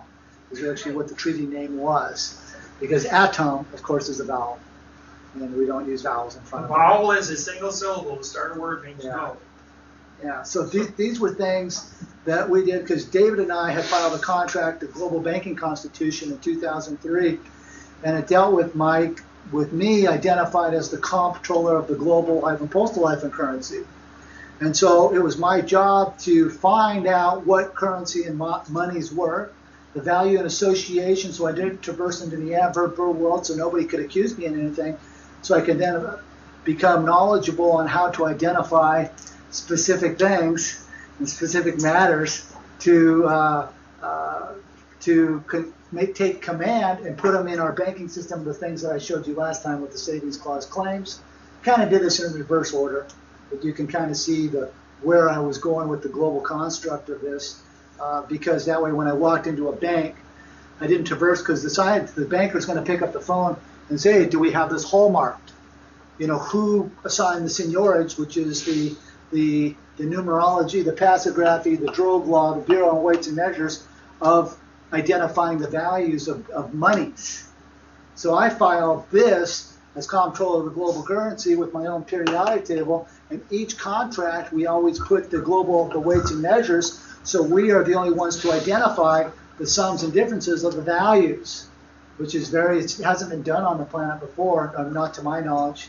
I haven't seen it done. Every banker I've talked to says I don't even know what you're talking about. So they pick up the phone and try to get answers. Well, what's the first rule of banking? Knowledge. You have to have knowledge of what you're doing. So these are some of the reasons why I kind of went so heavy the last 7 years in studying the monetary systems and how to make and the function of isolating specific matters, and we're getting very good at it now. And but the outside world can't interface with what we're doing because they're at the International Bureau of Weights and Measures. That's where I'm going with this. Not about what I'm doing, but their ability to say what we have. They're synthetic again. We went back to the synthetic position because they vacated their establishment for the statement of a claim. So that's kind of exciting about that. And your Passagrammaty Treaty is very, very important because that deals with your education on how you give closure for your communication. We use the functions of prepositional phrases. We have a cipher key code at the beginning to identify the order of operations of things. And then we look at things in the quantum variables from the outside down to the least common denominator, which is very exciting. And by giving closure with the Passagrammaty Treaty, it gives us our global communications. So when we go into a bank, we go into another country, and you guys choose to elect us in as directors here, presidents here with this next election, these are the areas we're going to go to so that when other countries state a claim about what we owe them, number one, we have the capability to do what David was talking about earlier with our lawsuits, let alone what we have the ability to do with our commodities. And David and I, when we were at the Vatican, I filed a seigniorage treaty dealing with my capability to hallmark, and that is to put the claim on what the value on the money or on the gold, the silver, platinum. So I have the authorization as a sovereign to articulate those functions.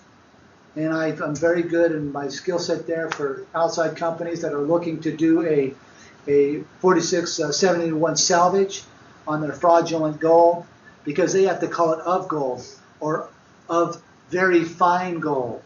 They can't say of the gold. They can't say of the platinum. They can't say of the silver, because their identification on their hallmarking for weights and measures, 0.999 or 5 nines or whatever they're running, is all in compliance with the International Bureau of Weights and Measures. So they're in adjective pronoun form, verb form, construct, where the platform has already been created for those to transship over into transshipment is taking the cargo from one location and putting it into a different location. It's a shipping term called transshipment.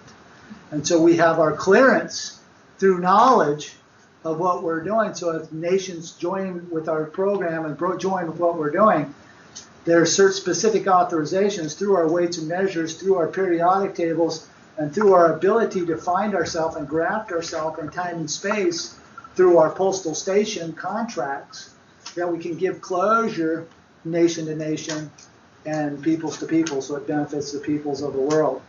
So see, these are some of the functions that have been put in place for the Directors Party and for the citizens to know that there are solutions out here for us, and there are solutions for all of you to join with. And it's about your education, knowing that these functions have been put in place and are already grandfathered in on specific contracts in specific key locations around the world, so that as banking, IMF and World Bank, and as we get their contracts lined out, these are some of the functions with those who are watching on YouTube. These will be some of the authorizations that they can go look for, the people in the know. But the people on the top mostly know all this stuff, because we did this, but we've been at it I've been at it 19 years now, so it's a long time.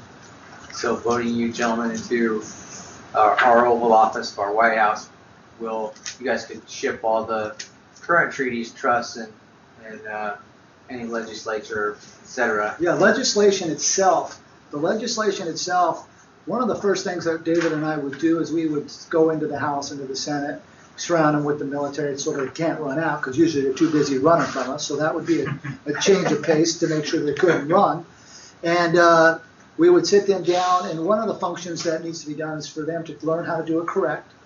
And then we're going to move they're no longer going to be doing business in Washington, D.C. They will come to Washington, D.C. when it's time for them to do business, but they're going to go back out, and they're going to go learn what the pulse of the people are.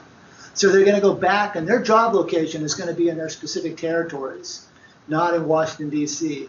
And the thing of lobbyists is a done thing. As far as I'm concerned, that's over. Lobbyists is not a valid situation, because the people's choice of who they show as their proving of who they are and who they entrust to be in that position to speak for the people must be from the pulse of the people and from the speaking of the people. So those people, those senators and all those people in cozy jobs, that all has to change, and they need to step out into the layman world to figure out what the people's needs are. Because upon knowing what the people's needs are, then they can come back. They can then get together and create their legislation, pass their postal bills up through the proper protocols, which I am strangely, I know this is going to sound interesting to you guys, I'm a legislator at the Washington Federal Register, and for those of you who want to come see it, it's over here. Don't have time to show you guys, but it's in that packet there. And I shut down the House and Senate in 2005. They put under a passing bill to close the United States Senate and the United States House of Representation, and they put their certified seals for both the House and Senate on the back of each one of my pages, and I put my autograph through that, and then they registered it in the Federal Register. That way the House and the Senate couldn't pass any laws against the quantum grammar and the quantum people that are moving forward here in this program. So that was done in 2005 and recorded through the Federal Register. So that was a pretty neat function as well for all of you to join with.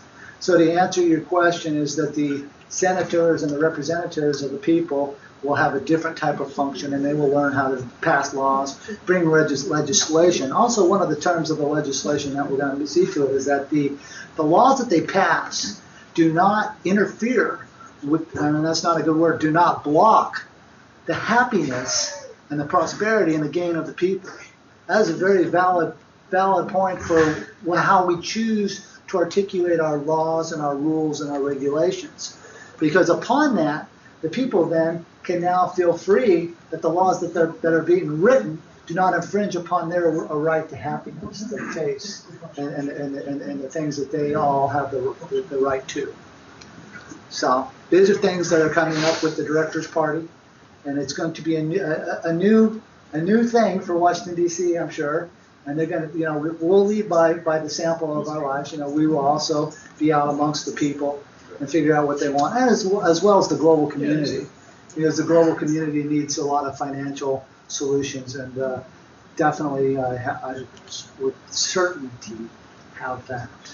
So you see the corporate lobbyists as a subversion of the natural act, the way the laws are supposed to be created from the ground up, being subvertively backdoored, behind closed doors, even with secret handshakes that sometimes the people have no idea what's going on. I'm not privy to any of that. What I'm saying is that the people that they put into those positions, senators and their representatives, those people need to be amongst their peers and the people that put them there to articulate and find out what they want, and then at that point come back to Washington, D.C., and we'll roll them out on tranche. We'll tranche them in and out of there. That will be run by me on specific. I'm very funny about time, so I'll roll them in and out of there under specific mustering and specific manifests into specific fields.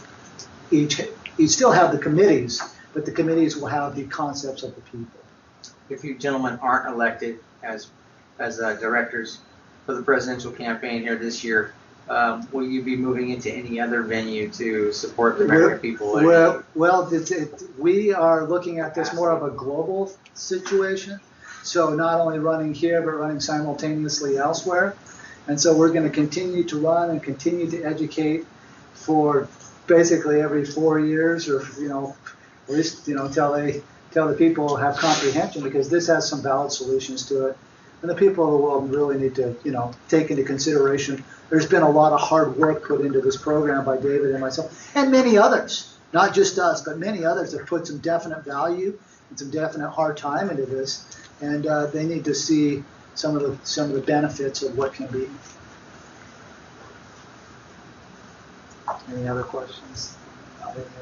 How could you be stopped, I guess, if they're all in fiction and as long as people vote for you are correct? Well, the nice thing about that is in my statement of the candidacy with the Federal Elections Commission, I'm already with the statement of the victory.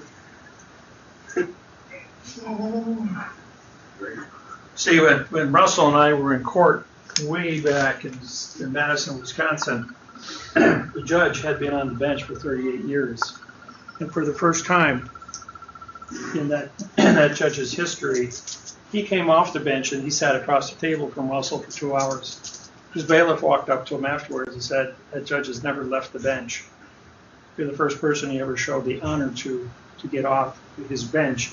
and have a conversation with you. Took off his robe, sat there in his business suit, and said to Russell, and I was there watching because it was Russell's trial, and the judge said to him, "You're absolutely correct in everything you're doing, except I'm going to stay in my fiction, and you stay in your fact." He says, "Fact and fiction can never meet." He says, "My army's bigger than yours. You can keep what you can hold. That's the rule of nature." King Saddam Hussein said, "I'm a king, and I have sovereignty, and I have my own country. You don't belong over here in Iraq." So Bush went ahead and said, "Oh yeah?" In 6 days, killed 125,000 of his civilians, blew up 98% of his infrastructure, and destroyed his entire army. Going, "You're dead right." Yeah. The point is, you can keep what you can hold. And because the war was fought by Schwarzenegger, or Schwarzkopf, and we lost 40 of our troops by friendly fire because of a couple of helicopters crashed. We didn't lose any of our own troops by foreign fire. And at that point in time, with our stealth technology, the Russians said, "If you can't see the enemy, how are we going to fight him? We'll just let you sort this all out till our technology comes up to speed." But the technology today is not about how much manpower you have in the field. It isn't about how many guns or how big your bombs are or anything else. You guys know about the zapper, right?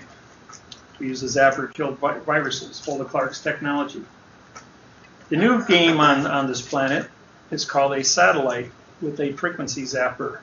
Everyone heard about the 1 square mile of fish dying in the Mississippi River, of only a specific species called the suckers. 1 square mile of bees falling out of the air, 1 square mile of bats, only one species being killed. When you go through the scanners in the airport, the only thing they have to do is read the DNA frequency of your heart timer, which is about this big. And from outer space, 260 miles above it, send down a zapper frequency to kill the DNA frequency of your heart timer. And you fall over. And with 10 billion people standing in front of the machine going through the frequencies, reading your DNA frequency, they're saying this isn't radioactive, just a radio wave. Won't hurt you. Always opt out. Collecting all the information of all human species on the planet through the scanner. And now they've got 2 satellites up there orbiting planet Earth. And if they want to go to war or remove a specific species, then they did it 38 times in the course of 6 months. Here in Russia, they did it over in Europe, they did it all over the United States, they did it in China, they did it all over the place. And they picked out 1 square mile at a time. Imagine an entire army of one culture. Could be on a ship, could be on land. They just hit it with a beam for 6 minutes, and all the DNA crystalline of their heart timers stop, and the entire army falls down. You have all their equipment to go and pick up. No trauma, no gas, no chemical weapons, nothing. Just a DNA frequency timer shut down on your heart. Autopsy will not show anything because they don't have autopsies that can read DNA. Not at that level. Not at that specificness. So they don't need a big army. They don't need a big navy. They don't need a big anything. They keep it because it's old school. But they have all this new technology. They have lasers. They have particle beams. They have sound. They have the harp. That's old school? Huh? The frequency is old? No. No, the frequency zapper has been out 3 years now. The satellite's been up. How do you check this up?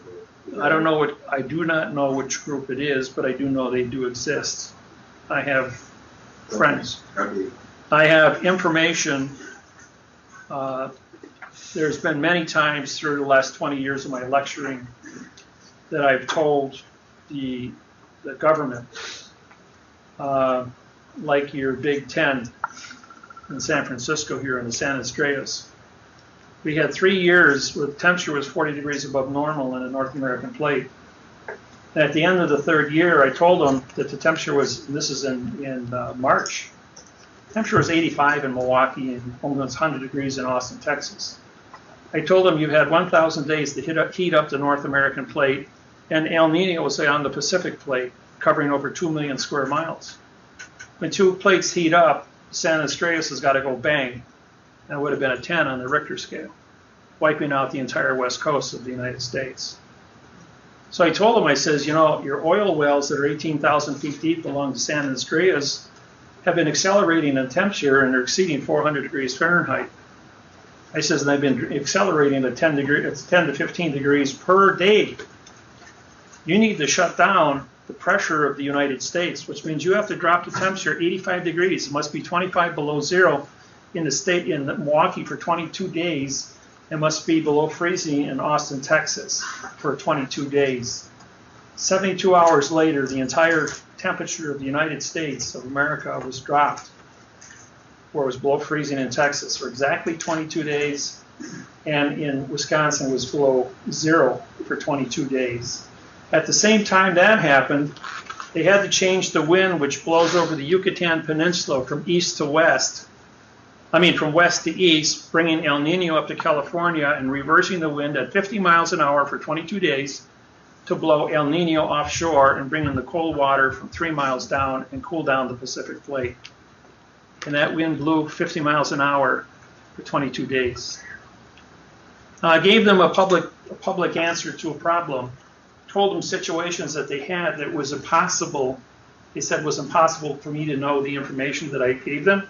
But when they did the research in the next 72 hours, they found out not only that it was very accurate, but how did I know this? So knowing things that I wasn't supposed to know about things that can't possibly be known, they went ahead and they took my advice and they dropped it, and they watched all the temperatures on the oil wells in California drop 400 degrees. All the pressure was released. Go ahead. How do you explain the whole California drought thing that they've been milking people for? The drought is now 1,000 days old around in the valley. Is that because of their messing with it? Or? Yeah, that's all HAARP, and that's in the North Pacific. Now, I've been living in Hawaii for 3 years. I just moved back to Wisconsin 15th of December. Now, is that going to And I've been watching weather systems 4,000 miles by 6,000 miles in size from Hawaii all the way up to Anchorage. And these are big, look like hurricanes, one right after the other going on. And each one of them are bypassing California. Yeah. It's pulling all the moisture up into the Yucatan, up into the Yukon area. And then the Alberta Clipper brings it back down and dumps it on the Midwest and then up in the Northeast, where Boston's got 79 inches of snow on the ground right now. How do we bring that down? So where we need it. Right. Well, they've had a few rainstorms, but then when they did have rain, they had so much rain here in Sacramento. You guys just about got washed away here a few weeks ago. I heard we had like 14 or 18 inches of rain here in one day. But it's, they got to watch because they dry the ground out so hard it wouldn't absorb water. So then when it finally rained, you had flash floods and you had a lot of problems that way. So there's the HAARP. They have been playing around with HAARP, and they used to use HAARP. And when I knew about it, I used to day trade HAARP for oil and energy costs. And when I was over in China in Beijing in October of 2012, I was in a restaurant with a bunch of bankers, and we were sitting around this big round table, 10 people. It's a real exclusive restaurant, and one of the bankers said, "Hey, David, I understand you're a day trader." I says, "Yeah." He says, "Do you have any advice for me?" And we had roughly 200 people in the restaurant, clanking silverware, glasses, drinking, banging, waiters talking, people talking, and like that, you could hear a pin drop. It was absolute silence as I told how to day trade sunspots and oil futures, and how it affects, sunspots affect how much radiation the Earth gets for all food products or grains, to affect doing grain trading, and how the price of oil, where if we lose 15% of our radiation from the sun, it's going to be colder. We're going to have higher rainfall, higher yields on food, but then the rain is going to cause other types of problems. You're going to have some yields higher, some yields lower because of loss of sunlight, but the atmosphere is going to be 6 degrees colder, which is going to require more hydrocarbon. burning, so the price of fuel is going to go up, and the price did go up. And after I explained how to trade sunspots, he says, well, that's all I got to say about that. The whole restaurant was instant noise. Like when E.F. Hutton talks and everybody freezes. I kid you not, that actually happened to me. Everybody froze as I was talking about that one topic. But it was like everyone in that room was in on it. Every single person that was there was in some kind of banking, stock trading, money management. And when a federal judge from America, who does 2,200 trades a year, makes a statement, of course they're going to listen, because they don't know what's going on in America.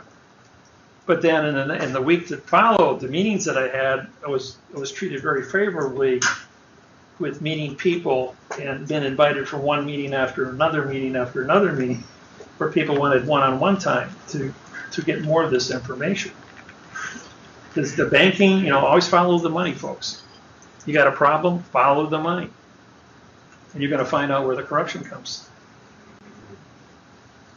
I'm just doing a mailbox presentation for them under postage, some of the things going on there. You ready? Sure. All right. Just a quick question on the claiming of life. You're saying, right, you can't send like saliva or blood on. Right. All that. Just by touching it, there's going to be biological. No, I know no. They're just saying blood because of AIDS and saliva because of AIDS. Yeah. Those are only your two things, and then you've got things like Ebola, or certain type of diseases can be transmitted, like the measles outbreak you've got out here now. That has to be through physical contact. But the idea is you're supposed to have some biological material on that claim of life, or. That's why we tell people when you put the biological on there, either blood or saliva, you seal it with a plastic. Once it's sealed, like I do with my oats, that's because those are handled a lot. I pass them around. People look at them. They're years they've been handled. Those need to be put in plastic so they're preserved. This document here I held up? This here is an original 12/21/2012 document, just like the original Constitution of the United States of America. And Russell and I need to take these and put these in plastic or some form of archives, because in 200 years, these things are going to be worth a lot of money. This is the original, these are the original documents of quantum, original documents of an oath to start this whole process from 12/21/2012. This is the first one? That's the very first one? We both have originals. Well, we both had about 3 copies of the originals besides those we filed with the government. The point is, they're originals. Yeah. And there's no substitute for the original. Letters that George Washington wrote in 1776 are trading at Christie's for $2.5 million a paper. So you're saying the autographs I got from you guys are going to be like having George Washington and Benjamin Franklin's autograph? There's 9 billion people on this planet. There's only 2 of us, and we control all the All technology. right, I'm glad I did this. All right. Well, anyways, a lot of people are moving around, and as you move around, you're setting up your mail, because your bills have to be paid, and you're getting your mail. So you're going to go down and file they call a change of address form with the United States Postal Service. Now you can do it. What I do is I just fill out their form, because you got to have some kind of joiner there, and I put the word domicile on it. It'll have your name, location, and what I do is I put a $1 postage stamp on there where you autograph your name. So you put the $1 stamp on there, you autograph through it, and I put my claim of the life number through there, as well as some other corporation claim numbers. And then I present it to them, but before I give it to them, I have them cancel the stamp. So they cancel the stamp. Of course, they'll never give me a copy of it at that point, but I know what's going on. And then you change your mailing location. Then in 72 hours after you do that, your mailing location is changed. And this is called the mailbox rule. And under the mailbox rule, when you have a quantum joinder between fact and fiction, location or position, the mailbox is only voluntary. You have to comprehend that. So if you have a mailbox out on your property and you don't have a contract for it, it's only your presumption to walk up to it, to open up your mail, to pick it out. But when you file under mailbox rule, that is your mailbox rule, and the terms which you choose to have governance on your life can be placed out of that mailbox rule. And the timelines that you use for those locations are very, very important that you keep the continuance of the evidence on. And that comes with your postage stamps, which are paid on your contracts for the bills of lading, so that when you get mail in that mailbox, you autograph the stamp across there, right? Even if it's a franking stamp. A franking stamp means it's a metered stamp, for those who don't know what that is. You autograph across that stamp, makes you postmaster of that domicile. And as postmaster of that domicile, you are engaged in freight waybills, transit waybills, and switching waybills, because you're using that mailbox as a station. And your capability to have that mailbox under your land claims, land pass, and sea pass is relevant to that location. What I do is I file that with a letter of derogatory with the Secretary of the State's office as a foreign condition of state, as an amicus curiae, as a friend. So I'm giving closure on what it is that I'm articulating so that there's no outside threat when they come up to talk to me about that which I have done. Is that we're in the middle of setting up our sea lanes, our postal route. And you do this under a post road treaty and a postal route.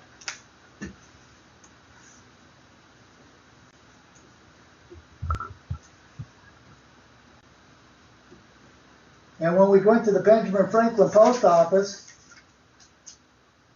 this is what Benjamin Franklin did. He did all the surveying for closure on the land, setting up the description for ley lines, all running through the Benjamin Franklin Post Office. But a really solitary thing about the Benjamin Franklin Post Office, it's the only post office where there's no flag flying on the outside, because it's nativity for the cargo of words for contract to give closure on values of fee for freight. When David and I went down there, it's the first thing we were looking at outside the building. There's no flag flying, so they're not recruiting contract. Because the contract is already set when you walk in the door with the state flag of Pennsylvania and the Title IV flag hanging up over right across from the mailman. So it's a very, very fun, I mean, when you know what you're doing and you can explain that it's cargo of words that are being needed there, that's why they were going to be shut down. So when we went in and filed the salvage on them, we knew the secrets of why. So when we went back into the, remember I told you we went back to the Benjamin Franklin Post Museum, he was using the word post road as an adjective pronoun on all his contracts. So when you file for your mailbox rule, you want to do it under a postal route, because you want to send up a location to where you can, for better lack of words, receive your freight waybills, your postage stamps. And at that point, you have specific timelines and duties for your bills and for the things that you are currently engaged in your day-to-day life. And anything that does not come at you, incorrect communication, parsing, syntax, grammar, if you don't have a contract with it, then you can go make your statement for your mail fraud at that point. Because then you're being correct and the post office has closure on it. So when you fill out your original change of address with the postal system, you use punctuation on when you claim who you are. At that point, then you're giving closure under the Magnus and Moss rescission timeline, 1775 or 1975 rescission, under 3-day notice of who you are, where you're going to be, where your postal route's going to be, and you've paid fee for freight for your transportation of the bills of the lading, so your postage stamps in and out of your domicile or your mailbox. Sometimes you can set up a mailbox like at a UPS store, and this will also apply. You just would take off the word domicile, and you replace domicile with postal route.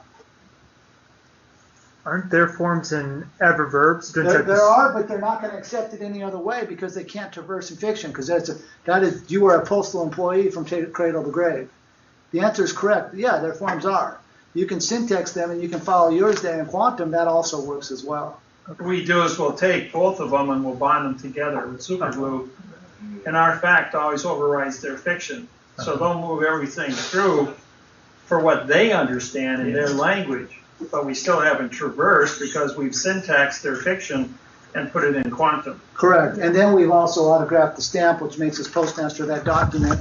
When they cancel it, it's consignee consignor. At that point, you're the only one who can articulate who you are. There's your contract. And then, like, on your home, you know, have your address numbers. Shouldn't you then put a tilde, like top of your garage? Yeah, like, put a tilde? if you have changed it correct, yes, you would. You should. Yes, on your mailbox as well. And you want to pay your property taxes and make sure you do it correct as well. So it's important you pay your property tax. Yeah. Yes, that was a. Someone said. Okay. So you set up your postal route, your shipping, and at that point you have your freight waybills, your transit waybills, and your switching waybill stations. And this is what's happening. So now when you go to court, and the fiction courts are trying to correspond with you, if they don't have it correct, you take your notification to your territory's port authority, and you give them closure about the guidelines for your mailbox and what's to come there. Courthouse is a foreign vessel and dry dock. Their contracts are only good for 5 miles, or for 12 miles. I apologize, 12 miles. So what we do, or what I do, is I claim my postal route as a foreign trade zone under transit, switching, and freight waybill, and I claim it as a foreign trade zone because I'm moving foreign bills of ladings from point A to point B, and I claim it under nautical air miles because my foot never touches the ground. You know what happened in Maui? We brought out the 12-mile limit to shut down the sheriff's department, and exactly at the 12-mile limit, they put up a brand new sheriff's department to cover the rest of the island. So the island is covered 100% now. Now they opened up 2 new sheriff's departments from the courthouse, and put a courthouse, a one-room courthouse, in each one of those to extend their area out 12 miles, and they did it on all the islands. Even though they're sovereign, the courthouses are not part of Hawaii. They're foreign vessels in dry dock, and the Hawaiian people don't want them on the island. And this is how we set up when I come in and set up a banking location. These are some of the techniques that we use because now we're under our own foreign trade zone, and David and I have worked and filed many contracts around the world for trade zone contracts between foreign entities. And right now, it's not a good time to bring those out because none of you are currently involved. The new BRIC corporations that are happening, 197 countries are signed up for the BRICS. China, Brazil, and Russia are leading the way on that program. The United States dollar is no longer traded, and a lot of countries are not allowed to be used because it's not backed by anything under the rules of fiction. Price of oil as a result of all this went from $120 a barrel down to 40 and now back up to 49. It's where it closed at on Friday, 49. So oil will probably, gasoline at the pump should be, in Wisconsin, we're paying $2.20 a gallon. Was down as low as $1.79 about 6 weeks ago. And here you guys are $2.50 to $2.75 a gallon all over California, depends on where you go. Southern they kicked it up even more. It was like $2.85. Well, they just dropped off 4,000 troops in Iraq to get a war going over there, a shooting war. And there are 38,000 independent U.S. military mercenaries that have left the military and are under contract with Saudi Arabia, Egypt, Yemen, Libya, and they're running as private contractors to guard the oil fields from anybody. And these guys are all trained snipers and Navy SEALs and special ops. So they got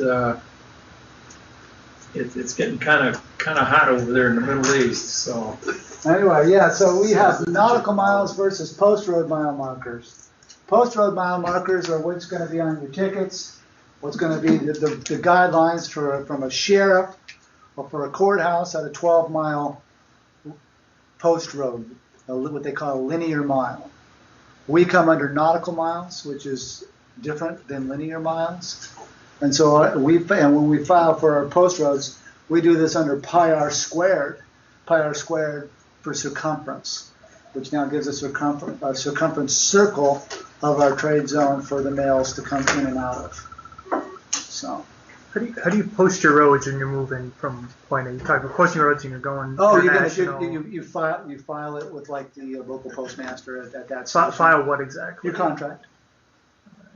Yeah, your post road contract, what are the terms of it? And that's what this, so the mailbox rule is part of your terms of you're gonna have come in and out of your postal route. And that's just whatever you want to put into it. Well, it has to be correct. And it's not whatever, because you gotta remember, when you write a contract, it can't interfere with somebody else. You can't bump and damage anyone else.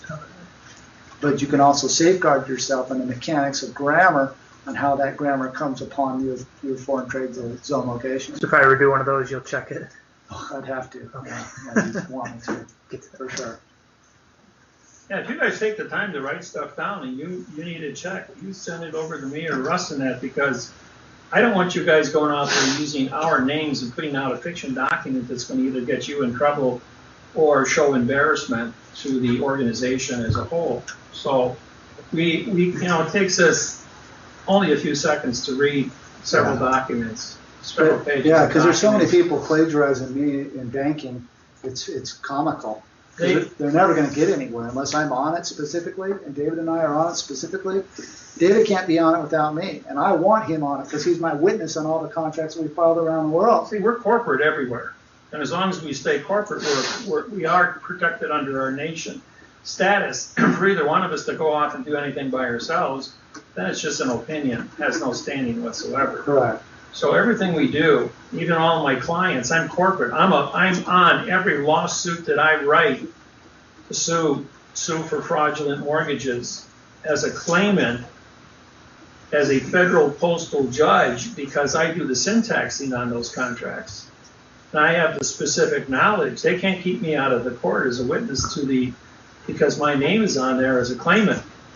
But I've had judges say, you might be the claimant, but you ain't coming in my courtroom, and I don't care what the law says. I make the law in this courtroom. This is my courtroom. This is my vessel and dry dock. Yeah. And you, the sheriff, will strong arm you out.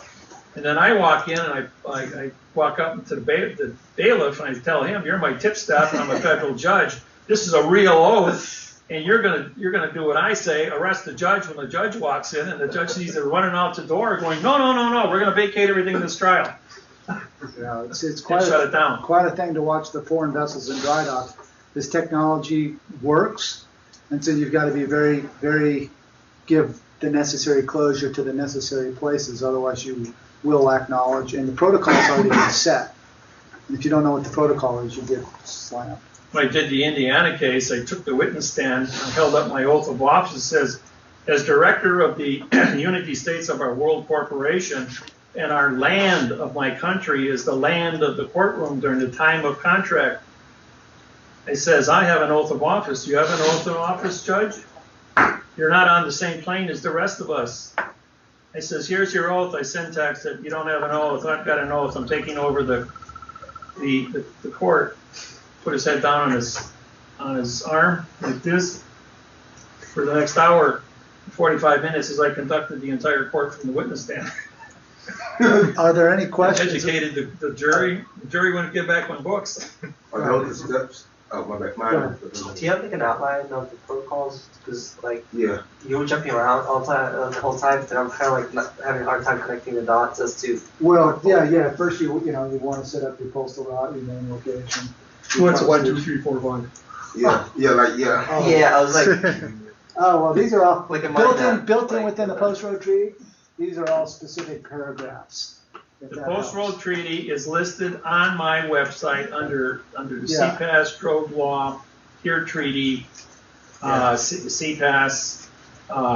It's about 12 pages long, if I remember correctly. Yeah, I've got a better one. We've got so many of them, and we've been upgrading the treaties as I open up the web, because there's 400 pages that need to be brought up to speed.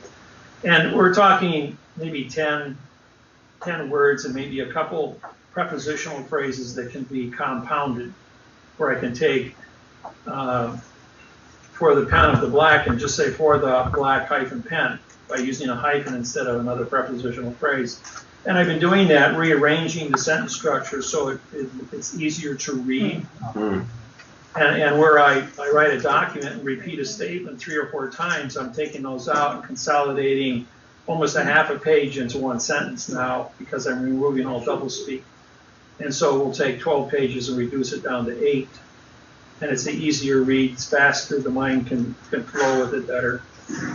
So we're always improving our own technology, and it's all copyrighted accordingly.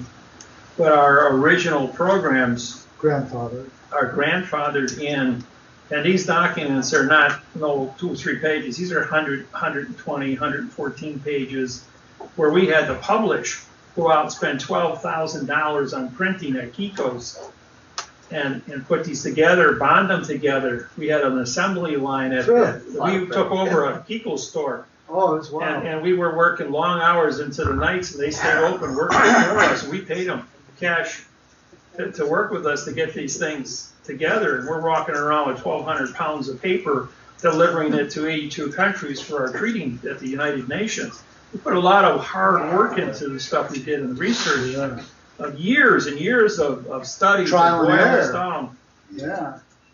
All right, so any other questions on Do you also have a style manual? Because you mentioned all of the Yeah, things. yeah, like it's the- built into our dictionary. Walden Bookstore sells about 16 different styles manuals. So for posterity, what happens, who takes over when you, If I die, well, that's why we've got everything videotaped in 2,500 seminars. I've published 23 books. We have all of our documentation published. We've got the website published, and it's been downloaded by tens of millions of people in 150 languages who worldwide. becomes the master of the syntax? Who does your When job? I die, the rules of syntax are very simple. There's only 0 through 9. Right. Okay? Operations of styles has been around for 8,500 years. I just added the math interface to it to certify it frontwards and backwards like a math problem, so it can't be bastardized. So those standards have been set down for now going on 27 years with the entire planet agreeing with it. The only people that are arguing are the people that sit in a foreign vessel and dry dock called judges, attorneys, and lawyers. The rest of the planet is moving past them. You know what the first rule of a conquering army is, don't you? Remove lawyers and attorneys. And the first rule of the United States of America was that no titles of nobility, lawyers, attorneys, can be hold office. 90% of our entire office is held by attorneys and judges to keep the lie alive. And we are 2 guys that are standing up against all this money of 3 million fiction employees of the United States government and saying, you guys can't read and write. You violated your own oath of office. You don't even have an oath of office. And you know that if every place that we've gone, no judge has an oath of office now registered to sit on a bench because of our syntaxing. We got 92 judges in Hawaii. We disqualified all the judges, and they went ahead and came back and said, all right, we're not going to have oaths then. So they're just putting on a facade, and people don't study, walk into the trap. You don't want to get in trouble? Don't go to court. Don't go to court. So happens when they- Why would you leave California territory and walk into the state of California, which is a state of fiction, advertised under a yellow French flag of fiction? We got a couple of those for you. Yeah, Veteran City. Any other questions? The Bar Association, fictional government, in a sense. Just a fictional form of government that they sign on. You can't have government that's fictional. All government is fictional. Everything's related to maritime. No, but I'm saying the Bar Association. Security issues are still, you just postage stamps on there called files. There are attorneys that are not part of the bar. There are lawyers that are not part of the bar. And you ask the question, what is the difference? What is the difference between an attorney and a lawyer? A lawyer is a counsel. So I know when I go to An attorney takes power over your body, takes power over your money, over your property, which is called power of attorney. And a word with a vowel, 2 consonants means no contract. You have a power of no contract. Yeah. What kind of nonsense is that? It's a dangling participle verb. I mean, it's layers and layers and layers of fraud. So our move is to $1 stamp on get this simultaneously. in front of our local city councils and our county supervisors, so they can recognize this And technology. the minute you bring it up to say, okay, the meeting's over, everybody Gotta goes. tell a little I'm trying to get them to accept the bill and pass it as to adopt laws with. Right. Do that from the ground up. Yeah, you gotta get, it takes, okay, 1 is opinion, 2 is certification, 3 authorization, 4 is class action. Takes 16 people, though, to make a change in policy at the county level. It takes 350 people to have something put on a ballot for the community to vote upon. So you got to go door to door. To run for public office, you must have 500 people back you and sign a petition for you to run for office, for your name to be placed on a ballot. And to change a United States government policy in federal is 36,000 signatures. And what we did is we syntaxed the rules for making that statement of a claim, which nullified it all. And for us, we're at. It was a lot of work. We literally took every rule. You said don't go to court. What happens when they come into your home, take you to jail and put you in court? Well, believe it or not, there was something that you did that you already went to court, that you already contracted for that. Like maybe there's a clause in the mortgage when you sign your mortgage that says you abide by the community or you paid your taxes, and it said the court has jurisdiction over your home and your property and you. Your birth certificate is under the Social Security and naming you as child, which is an issue of state, and has jurisdiction through your Social Security number. But then if you syntax that and you show that it's fraud and you sue for the correct parse syntax grammar, then when the court comes and they don't have the correct parse syntax grammar laws, rules, regulations, or codes to remove you, you are then a very dangerous person. Because if they put you into a jail like they did me on January 15th, 1999, well, they put me in a pod with 15 other men. Within 1 hour, I had all 15 guys sitting at the picnic table, copying my lawsuit to prosecute Judge Grover and Schmitz for treason against the people. Then I had 40 hours, 5 days, to talk from 7 in the morning till lights went out at 9 o'clock. I had a captive audience, and these guys sat there quiet as a mouse and studied. And I didn't do an 8-hour seminar. I did a 40-hour seminar. When I got done, they kicked me out. I was 25 below zero in Shawano, Wisconsin. 25 below at 5 a.m. in the morning, and they threw me out in my underwear and T-shirt. I ran 3 city blocks through the snow barefoot to a local bar. When I ran into the bar, everyone in that bar was a parent of one of the students who was part of my law organization, just getting off third shift. And they gave me coats and pants and shoes and addressed me and called my family down in Milwaukee, come pick me up. So in the meantime, the warden got scared because everyone in my pod was quiet and studying. So he thought there was going to be some kind of a disturbance. So he broke up my pod, put 1 man in each of the 16 pods with the lawsuit and 40 hours training. So all of a sudden, like within 1 hour, each guy going into each pod, the whole place went quiet as a mouse except for the guys teaching in each pod. At the same time, they copied my lawsuit over again. Now 16 times 16 is 320 lawsuits were now copied, along with a 40-hour seminar to go with it. So the warden in Madison, Wisconsin got nervous and said, there's something going on in Shawano, we got to break these guys up. So they sent 1 man to each prison of 332 prisons in 5 states. Within 6 weeks, there were 400 federal lawsuits in quantum language suing the judges for treason against the people. And the order went out, don't ever put Miller into a jail cell again. Most of the guys were released and the cases were vacated because the government couldn't prove any correct parse syntax grammar fact to keep them in jail. So I became the virus, and now to this day, every prisoner that has held, all 6 million prisoners in all jails in the United States know my name. I'm a household name. And 30 million people are on probation. That's 12% of our population is under arrest and on probation. And we have more people in jail and on probation than the whole planet combined. So there's 11,000 judges and 1.8 million attorneys now in the United States. In the whole country of Japan, there's only 1,600 attorneys. That's it. How does one proceed when, say, you get stopped on the street by a traffic cop for whatever the reason? Don't get into a pissing match. Don't try to impress them with your. Right. You can probably say a couple of things. Show them my business card. You can say I'm a student of David Wynn Miller. If you have a stamp on the back of your driver's license, I got mine.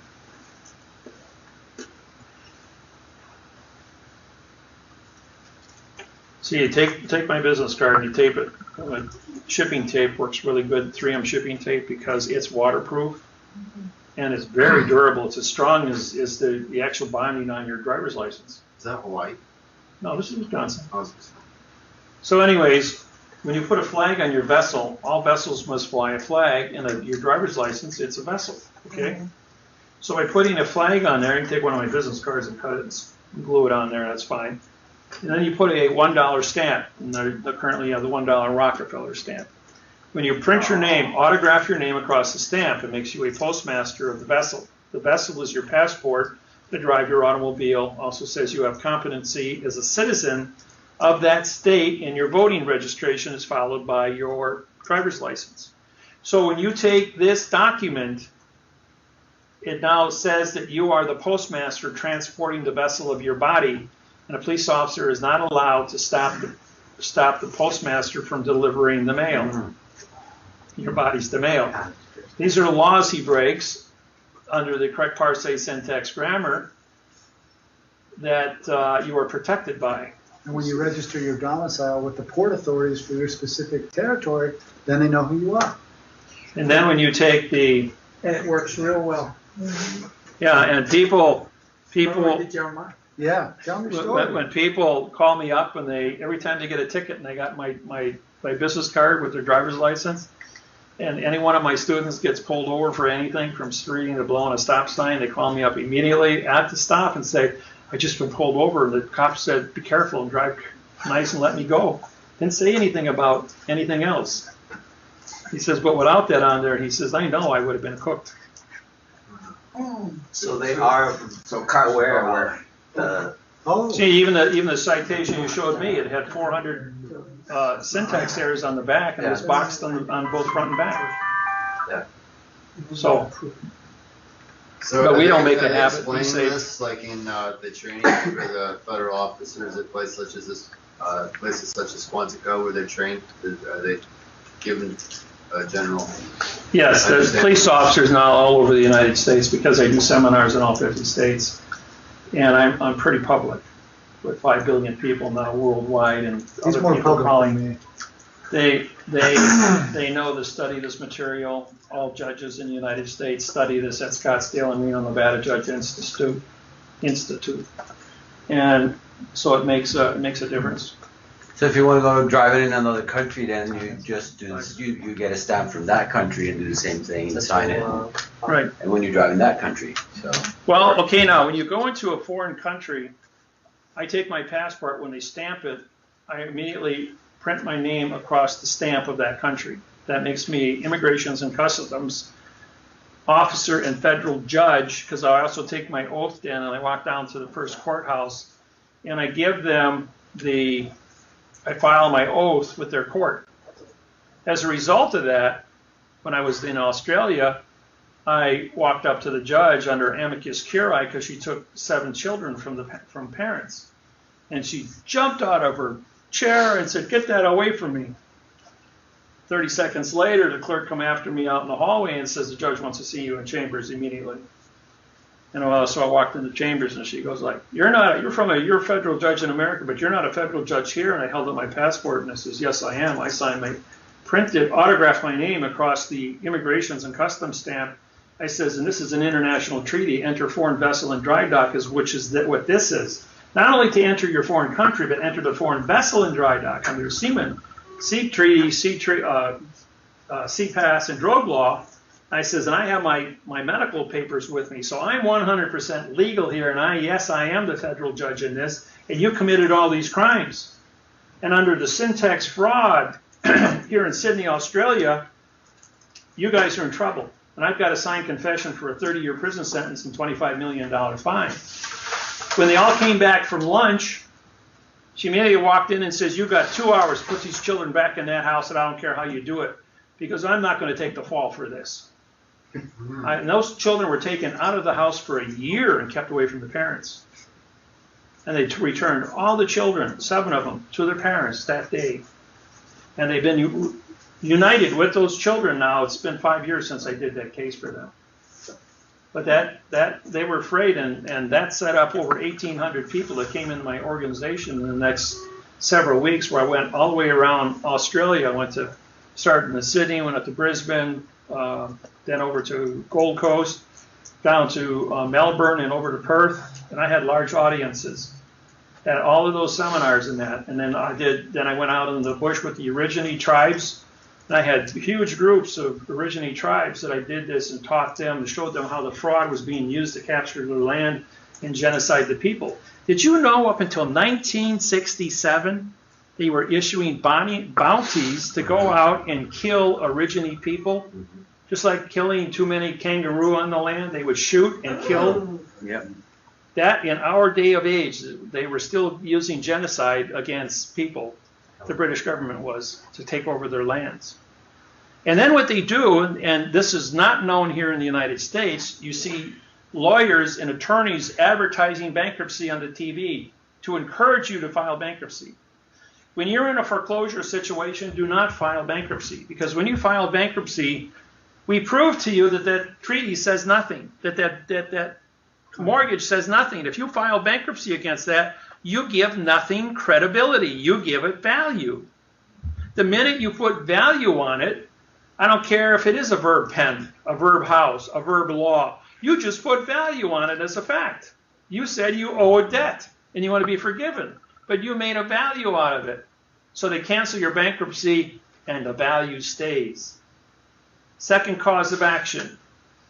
Man is sued for child support. He's not the father. But the woman, we needed a rich guy. So he immediately goes out and files bankruptcy for $120,000 of back child support. When he goes to court, the judge says, you filed bankruptcy. You gave credibility to a lie, and so you're liable for the child till it's 21 years old. You'll pay for the medical, the dental, all of its schooling, pay child support, and you'll pay all the back child support at 18% compounded interest. And you can't file bankruptcy against child support. And here's a guy, because he had money and position, that a woman that knew the secret of bankruptcy, because she worked in a law office, tagged some innocent guy, and he ran out and filed bankruptcy right away and put himself in the harm's way. And then I had to come in, syntax the bankruptcy document, and charge the DA, the court, the judge, and the whole law situation with false misleading statements, and had it vacated so he didn't have to pay anybody anything. Same thing is true with an automobile accident. I can't prove pain. I can't prove a bad back. I can't prove. I can get 10 appraisals on how much damage it takes to fix a car. I'll go from 500 to 5,000. But the one thing I do have in my possession is an insurance policy, which when I syntax and signed by both the insurance company and yourself, which is a joint contract of 2 or more people, and when I put my numbers on it, I prove that it's a $25 million fine, and I'll fix the car, pay $25 million. I usually get cooperation within an hour to an hour and a half. It's come pick up a check, bring your title in, we're going to buy the car and clear it off. We're canceling your policy, but we're no longer going to do business with you. And you're covered. Any medical, I'll pay. One of my friends, her husband's an attorney. 4 years, couldn't settle up on a Land Rover and $198,000 in medical expenses. 2 hours, had a check for $198,000 in a new Land Rover in the driveway. He had a heart attack when he read the policy of when I syntaxed it and wrote the lawsuit. Physically, the husband, who was an attorney, had a heart attack and was hospitalized. And remember, when you have a lawsuit in Quantum Grammar or any other document, that you put your terms or the values of the words and the meanings on that contract, because there's no outside continuance with anything else, and you don't give judge subjective interpretation on what you might be saying. See, when we write something, you have your actual complaint is basically 2 pages. You're only talking about grammar. Then you have a constitution for all parties that are in there, and we have a 12-point constitution.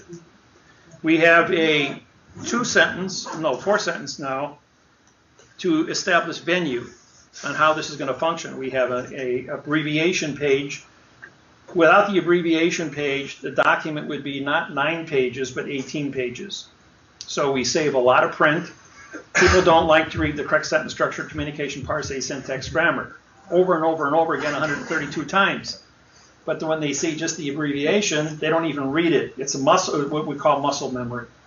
You actually physically don't read it or even think about it. You just know it's there, that you know this word is taken corrected, is under correct jurisdiction.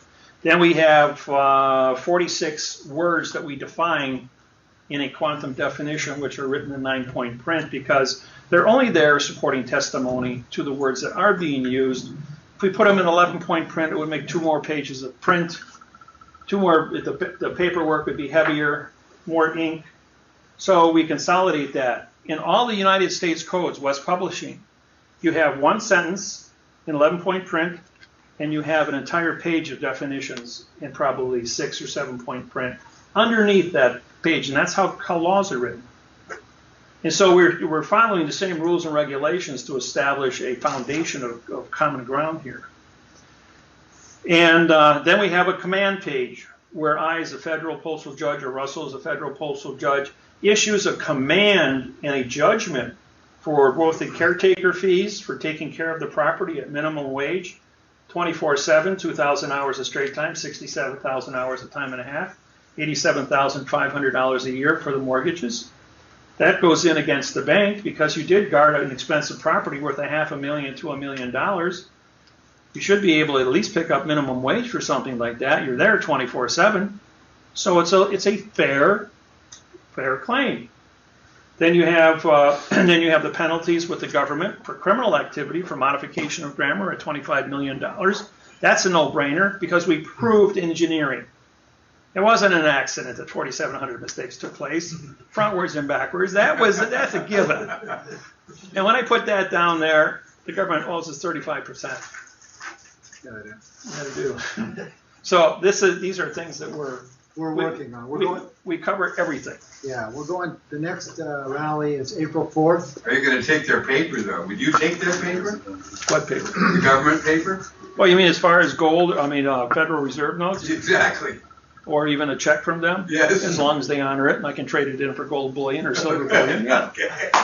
That makes sense. Yeah, because they have a receipt. They gave you a future tense document, paid to. So they don't commit now time jurisdiction of money. No. See, it's paid to, and then you put it in a deposit, which means a no position on an account, ACC, no count.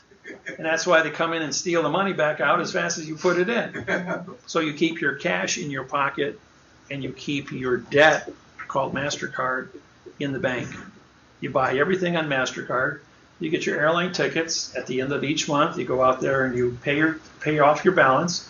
You get a 900 credit rating.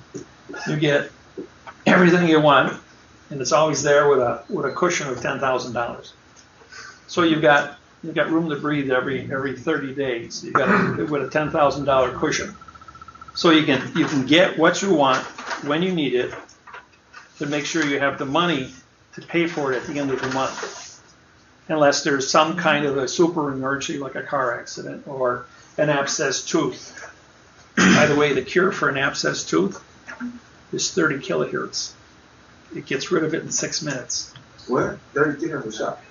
Huh? Zapper. Frequency zapper. Oh. By Hulda Clark. Buy it out of Oceanside, California. About 30. You got the last one for $39. What about Royal Rife? His is better, right? No, Rife was the first one in 33. And Hulda Clark came in and upgraded everything. Oh. So Clark's got several different ones, but there are 100 companies that manufacture the zappers. And a friend of mine's a dentist who just got one, and she's a dental surgery. She specializes in dental surgery, removing bones and putting in teeth. And she says these people come in and they've got abscess. And if you've ever had abscess, you know it's like gangrene, it smells. And what she does is these people are in severe pain, and if they don't get oxycodone immediately or a shot of Novocaine to put their mouth to sleep in that, they're sitting there with a whole face swollen up. She can put the frequency zapper on that. 1 minute freezes the pain because it paralyzes the DNA crystalline and shuts down the chromosome of all the poison. At 7 minutes, all the DNA, all the infection of abscess is dead. And when you wake up the next morning, you got a pink gum with no infection, because it also tells the cells to reproduce at 4 times their normal rate. And if you leave the frequency zapper, the longer you leave it on there, the faster it repairs all the tissue. And my son had the canine went abscess, in a golf ball size abscess in his lower jaw. They wanted to pull out the tooth, but there was so much poison they would have killed him. So we left this frequency zapper on with a 9-volt battery overnight. Went in the next morning with a pink gum, 0 infection, and they did a root canal, 3 root canals, and a gold crown for free on a bet that I couldn't cure my son overnight and allow him to have one. Where can we pick up those apples? Hulda Clark. Where? I'm sorry, where? Hulda Clark. Just type in zappers on the internet, on your toolbar. Don't hit zapper.com. Just hit the word zapper and hit find, and 100 websites will come up. Holder, Holder. No, Hulda. Hulda, right? Hulda Clark, German. And she's got the best. You can buy yourself a multi-frequency one. The reason for multi-frequencies is you can cure arthritis, abscess. You can cure over 3,800 different kinds of cancers if you have the exact frequency. If you don't have the frequency, send me email. I'll send you all 3,800 frequencies. What about sciatic nerve? Huh? Sciatic nerve in the leg. Sciatic nerves. Nerve. Same thing. You can use that zapper. It'll do repairs because the nerves are, a normal nerve grows about an eighth of an inch a year. Mm-hmm. But the frequency zapper grows 4 times faster than that. So if you got a broken nerve and it's still almost touching each other, Mm-hmm. the frequency zapper can go in there and repair the damage. And if you have a specific name that they give it on a specific disease Mm-hmm. for that, I can give you an exact frequency. So it goes in there and pinpoints it and targets it, put it back together. How long will that take? A couple days. Really? Is that in the city though? What about paraplegics and stuff like that? It's in New York City then? We had a man, he was 32 years old, was in a bicycle accident, was mentally retarded with an IQ of about 60. He came to the seminar in Denver, Colorado, and I had explained about how to use amino acids to rebuild the brain. In other words, create not 6 neuron connections per neuron, but like bring them up to like 20 neuron connections, giving you an exponential, like the movie Phenomena with John Travolta, where he has a super IQ. There's a couple other movies that were made about young people that had incurable diseases of the brain, and they acquired 250 to 300 IQs and were able to scientifically, using the amino acid secrets, to solve the problem, create the correct amino acids to fix the damage. And in the one movie, he died minutes before the cure came in, that the cancer took over and he was terminal. So, but there was several other movies made where they got smart enough through this fibrotic brain cancer to solve the riddle, cure the cancer, and save their own lives. So the point is, the more neuron connections you got, the better you're going to be equipped. I have a natural phenomena of 60 times the normal endorphins of a human being without adrenaline. Without having adrenaline, I'm not even supposed to be alive. The fact that my endorphin level has caused my neurons to multiply, so I have one hemisphere now. Both my left and right are connected. So everything I see left, I see right. I right.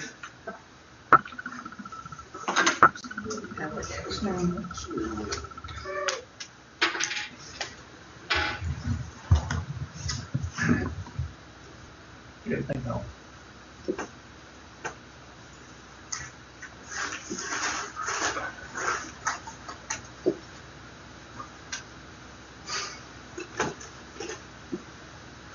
Brandon Curse.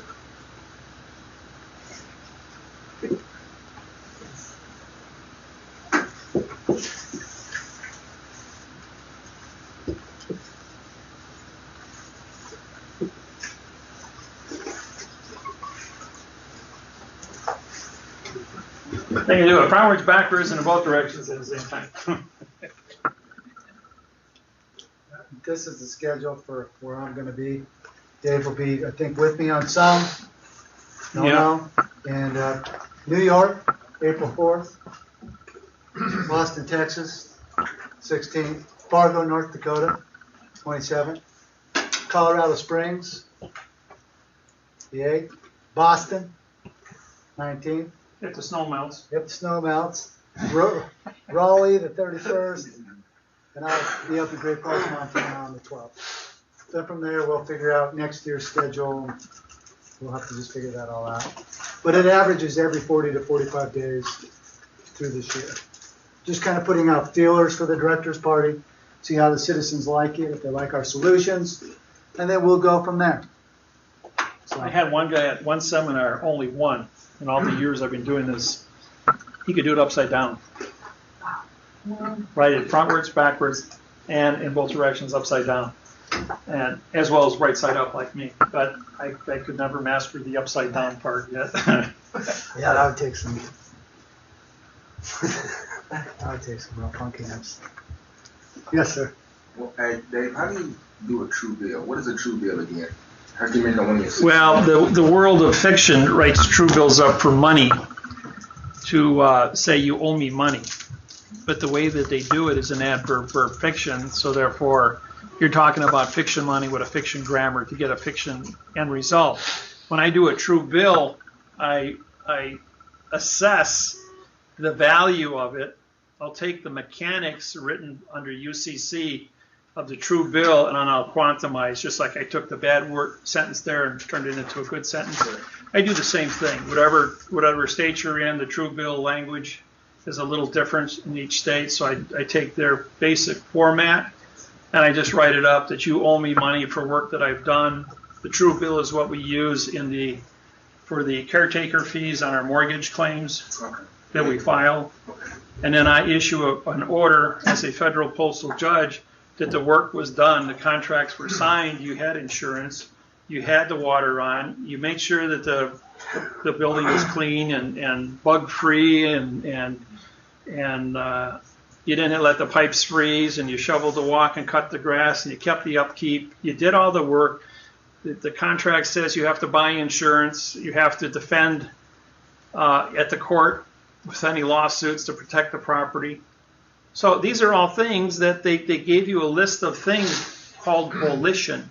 Even though it's written in adverb verb, it was the volition of what the contract was. And they're going to stand on their fiction saying, well, this is what it says and this is my volition. But at the same time they're doing that, they're putting their foot in their mouth because then they got to pay your caretaker fees. So you're either going to get your caretaker fees or you're going to get your criminal act for using fictitious conveyance of language to extort money, your down payment, for instance. When you refinance a house, that refinance appraisal is your down payment times 4 under Title 15, Section 1639A of the Rescissions Act. And the Clayton Act. And the 1914 Clayton Act gives you 4 times damages. That came from the Sherman Bill back in 1906. And then it was upgraded to the Clayton Act in 1914. You know, in I was 62 years old, that's 3 years ago, I signed up for Business Law 101.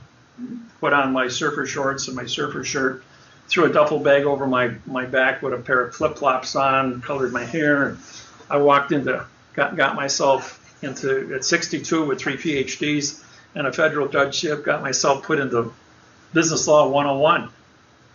And of course, we had a PowerPoint program by the teacher who was a dean, 55 years old. And as he put each one of these things up there, I'm going like, that's bullshit. That's not really courts, right? And the law book, I read the whole 975-page law book over the weekend before I went into class. So I knew what the whole volition was of the law book. Then I took and I answered all the questions. He put, what does this mean? And I would answer it. My answers were like way over the top of everybody's head of the 19 and 20-year-old kids in the class. So he goes ahead and he goes like, you know, that's a really good answer. He goes like, but where does it say that in the book? He says, are you an attorney? I said, oh, absolutely not. Ever been to law school? I says, absolutely not. I'm just another one of you guys.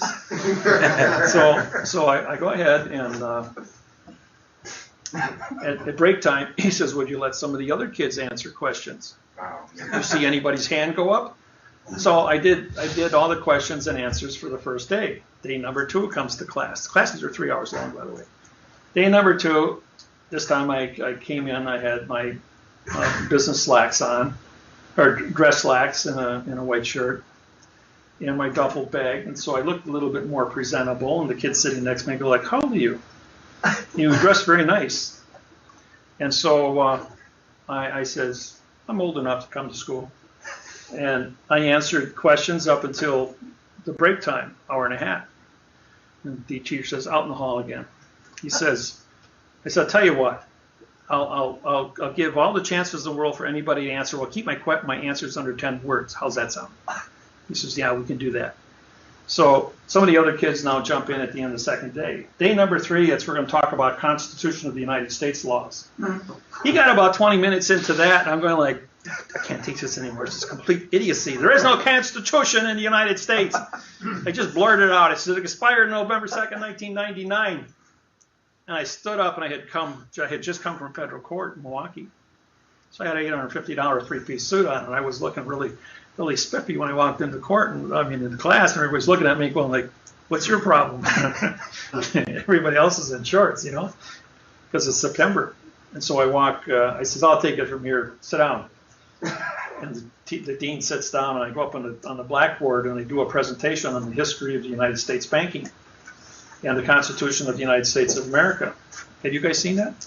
No. If you haven't, I'll put it on for you. It's really cool. Yeah, that's real good. And so after I did that, got all this?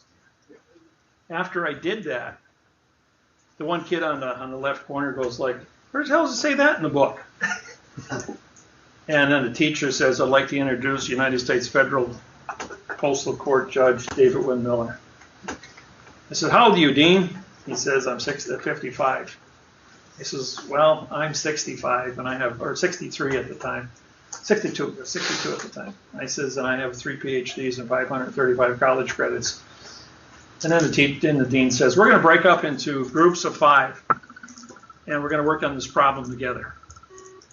And the whole class come walking up to me, I'll be in your group of 5. I've got hundreds of stories. Okay, this is probably really important for everybody to know, so you don't make the mistake of talking about constitutions in classrooms, or rather in courtrooms. Okay, we have the 4th of July, 1775. Ben Franklin goes ahead and he writes the Constitution, or the Declaration of Independence.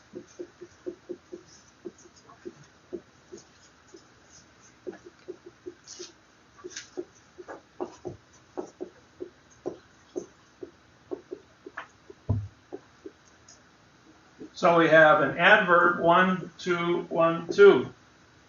D is no, Claire is speak, act is location, Iowa and contract. Of is an adverb, in is no, D is no, pen is right. And ence is contract. No, right contract, no, speak contract. 1 year later, 1 year maritime law salvage, 4 July 1776, this becomes a law of the United States. But nobody questions it, because no one in the United States, Congress, Senate, legislature, the people that signed the Declaration of Independence didn't have more than a 2nd grade reading level. Benjamin Franklin writes it in italics at a 45-degree angle, in complete adverb verb.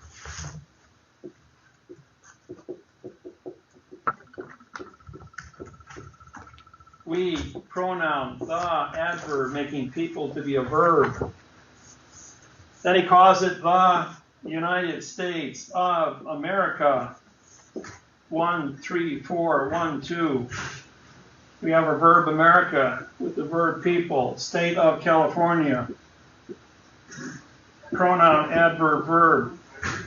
So we have all verb people, all verb states, all verb country name. Then, in 1834, Congress passes a law that says all compound nouns, North Carolina, South Carolina, New York, New Jersey, North Dakota, South Dakota must all be hyphenated. So it says state of compound noun, making all 50 states now. New Mexico, compound verbs, or a verb. Getting a little bit ahead of myself on the timeline there. And don't forget the bankruptcy and following. Yeah. They actually passed a law saying that, huh? Yeah, somebody was smart enough to think that far ahead because people were getting syntax in. So now after this, the United States goes into war, and on the 17th of September, 1782, they file a bankruptcy. The bankruptcy runs for 7 years. September 17th, 1789, and they can't pay back the bankruptcy. Now, when they filed in 1782, they borrowed 1.6 million francs, and in 1789, it now was 2 million francs for a payback, and they couldn't do that either. This was in Pennsylvania, Philadelphia, Pennsylvania, Benjamin Franklin's Federal Postal Court. And then this again was the Constitution of the United States of America, was then a issue of America being an adverb verb as dangling participle. Fiction, the IMF, International Monetary Fund, which was Rothschild, Bank of England, buys a $2 million note, throwing us into a 70-year international bankruptcy. September 17, 17, 18, 59. We got plus 45 days. 2nd November. Oops.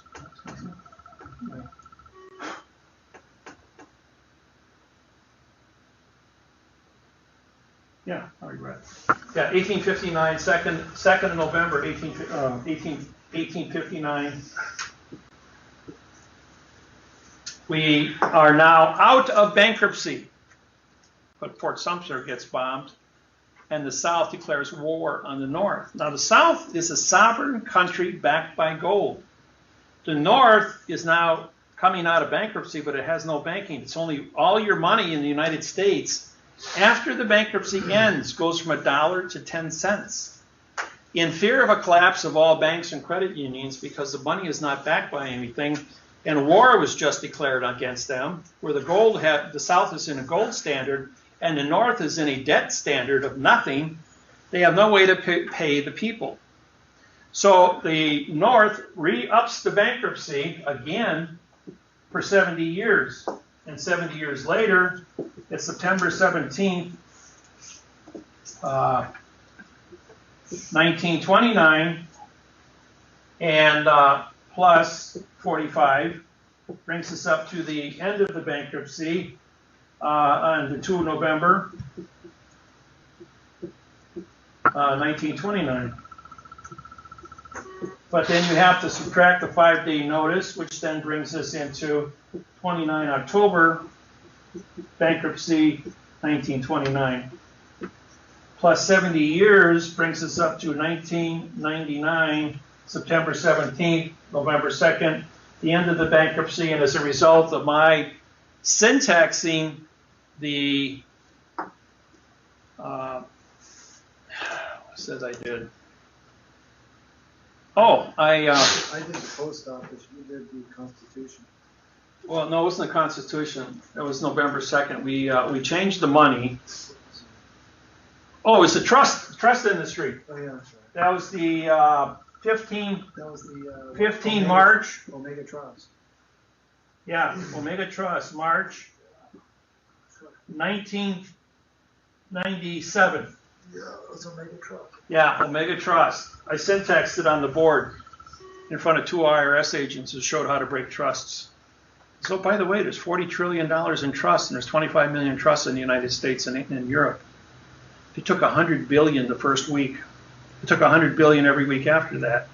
Now, March 1st, no, that was March 1st I did that. March 1st, 1997, the stock market was at 6,000. On the 21st of March, 1997, it was at 5,300. They just killed themselves by 10%. So I called the Postmaster General and I said, why are you shooting yourself in the foot selling all that stock? Why don't you guys buy all the .com computer stock that's coming out? I says, on the NASDAQ, all these penny companies you can pick up for pennies, and some days they're going to be worth a lot of money.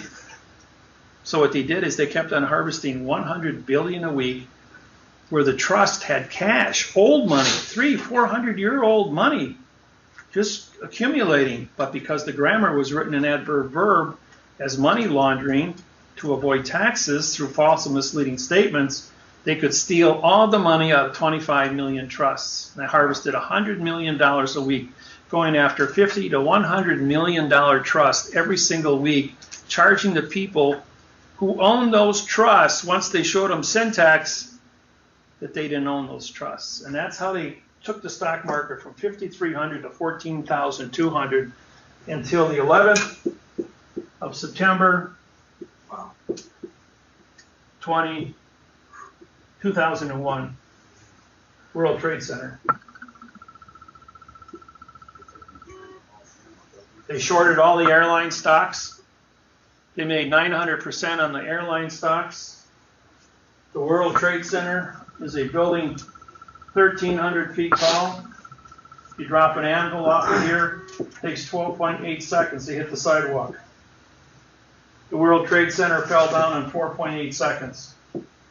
The coefficient of expansion of concrete, steel, and glass is 6.3. Plastic explosive C4 is 6.3.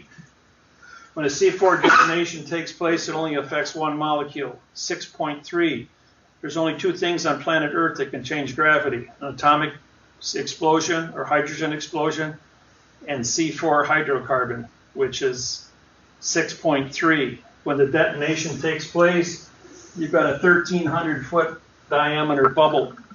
The 8 buildings that were 40 stories tall surrounding the World Trade Center were all caught inside the bubble. The electromagnetic pulse of a 6.3, when you looked at the World Trade Center, you had a plume. It went out like this. Here's the center of the elevator shaft. This is 830 feet per second. The exact number of an acceleration from a C4 detonation. It immediately turned the entire building into smoke, the smallest of things.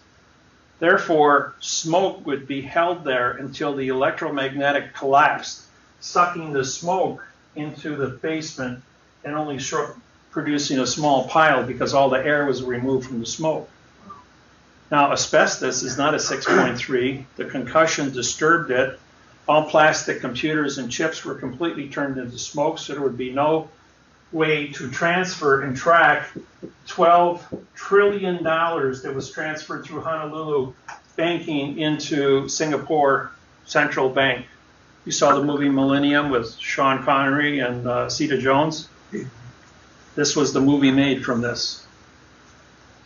It was a bank robbery of $12 trillion. What runs under the World Trade Center is heavy rails called the subway system. The military had the entire area closed off for 1 mile. At the exact second the building was brought down, they blew out the basements, concrete floors of the gold vaults, and loaded all the gold into the subway system and disappeared.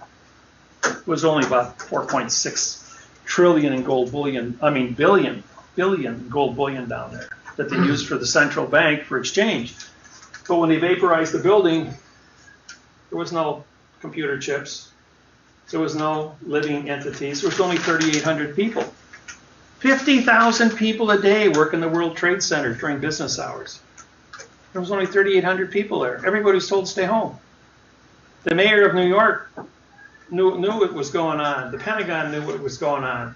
159 people were involved in the lining of the C4 in the conspiracy, and they were all told to be in the same room at the same time at the Pentagon. And as soon as these planes flew in here, they blew up the chamber, the inner chamber of the Pentagon, saying a 737 flew into the building. 737 is 20 feet in diameter, about the same as this room, but 173-foot wingspan. There was no wing impact anywhere. The glide path didn't knock down any of the telephone poles or giraffes that were in the yard during construction. There was only one hole blown in the side of the building, 8 feet in diameter, so how'd the fuselage get in there? Can you say all the people that had done that at the Trade Center happened to be there? Happened to be at the Pentagon in the Oh same my God. room that they blew up. And the first rule of the assassin is kill the assassin. Yeah. And when you look at the video, and I have the original videos on VHS because I was taping at the time, there was no windows in both planes. There was a missile pod underneath both planes, which sent a missile 20 feet before the plane into the building to blow a 20-foot diameter hole to start the fire. So when the plane shredded on the building, that the gasoline would then all burn. So you had a fire already started. Took out 3 floors at 1,800 degrees and steel melts at 2,200. That was burning. And so, how do chunks of concrete the size of automobiles get 800 feet away from a building that's burning up? Right. How do you get a plume like that unless you got a detonation? Right. The detonation is so high above the ground that the sound doesn't actually get to the ground. You could see the squibs go off as it was Yeah, collapsing. you could see the puffs coming out as the building came down. Right. But it only took 4.8 seconds, and this whole thing came down nice and clean. The best demolition ever. It was a controlled demolition completely. Right, it was the best The control. probabilities of that all falling within its own footprint is like 1 followed by 43 zeros. And then let alone 2 buildings, there were 3 buildings to collapse. Oh no, 8. There was 8 buildings around the World Trade Center that fell down that were caught in the thing that were turned to smoke. Yeah. And so what you were looking at was not a building, but smoke. And that's why now, anytime you have a C4 detonation or atomic detonation, you have plasma balls, just like sunspots on the sun. There are electromagnetic eddies that are created called plasma. And what happens is wherever there's a plasma around concrete, steel, or glass are not affected. The frequency of the blast goes around those things. So when they dug up everything on the ground, they took all the good steel and it tested to be exactly what it was specified for. The concrete was all specified, but there was only a small pile smaller than this room that they did all the testing on. Everything else was turned to smoke and blew away as smoke 50,000 tons from both buildings. Wow. And the big cloud of white that you saw cover all of North, going all the way up the eastern seaboard, was asbestos. Wow. And now you have 10 million cases of lung cancer by asbestos over the whole entire seaboard. And those people will die of cancer of the lungs. Then they filed 3,800 lawsuits, and Mrs. Mariano was the only one that came to me and said, will you sue for my husband, 385,000. And when the federal judge in New York City saw my lawsuit, he awarded her 385,000. He ordered every policeman and fireman and rescue worker 385,000 and canceled all 3,800 lawyer and attorney lawsuits because they were nom de guerre dead people suing for dead people in adverb fiction. And nobody got paid and the whole thing went sealed. And that's what happened. I won all the cases that were supposed to be won, and the government canceled $1 trillion worth of wrongful deaths. And I did it all because of 6.3 coefficient of expansion. What is my PhDs in? Metallurgy, chemistry, coefficient of expansions of gases and metals, heat treating, all the engineering, all the things that are required to put this building up and take it down, and understanding the coefficients of expansion was my thesis. And when I saw this... Did your gal get paid? Yeah, she got 385. I did the math on coefficients, and that told the whole story, because you can't... That 4.8 was the fingerprint. Once that was there, you can't cheat a math problem. Then I had the whole thing. And I got on national television, had a 1-hour program out of Phoenix, Arizona, and I told the world what happened. They took that video from 1 hour, and they used it to pay all the rescue workers. I've done a lot of big things. I could talk for hours on my big lawsuits of taking over countries and getting constitutions and independence of countries and what I did down in Australia. But that's just beaten up on big lawsuits. Those are all up on the internet already. So Was the bombing of the Pentagon, was that for the purpose of getting rid of information in that certain area? That No, kill the assassins, the people that lined it, who would talk, the military. Flight 93 never took place. It's the only plane in the history of the world that ever had a 100-foot wide crater 50 feet deep and no airplane parts. You know what it takes to It's build like the a... Northwoods, the Northwoods project that had been submitted 20 years earlier, or whatever, to submit it to Kennedy. You know that depicted the same kind of thing happening. You know what it takes to destroy a turbine engine, aircraft turbine engine? Those are titanium blades baked with ceramic coating. It takes 4,800 degrees. They're virtually indestructible from anything. And they said they vaporized. But a plane just crashing into the ground? I don't think so. I don't think so either. And no plane has ever left a crater when it hit the ground. Yeah. What's the little missing planes we've been hearing? This is like 2 or 3 of them. Oh, okay. Here's another one for you. Everyone's familiar with the Philadelphia experiment. 1944. Okay? Here's Earth. Here's Philadelphia, Pennsylvania. 1944. It was 45. Is that 44 or 45, folks? I know it was the end of, right at the end of 44, because the war ended in April of 45.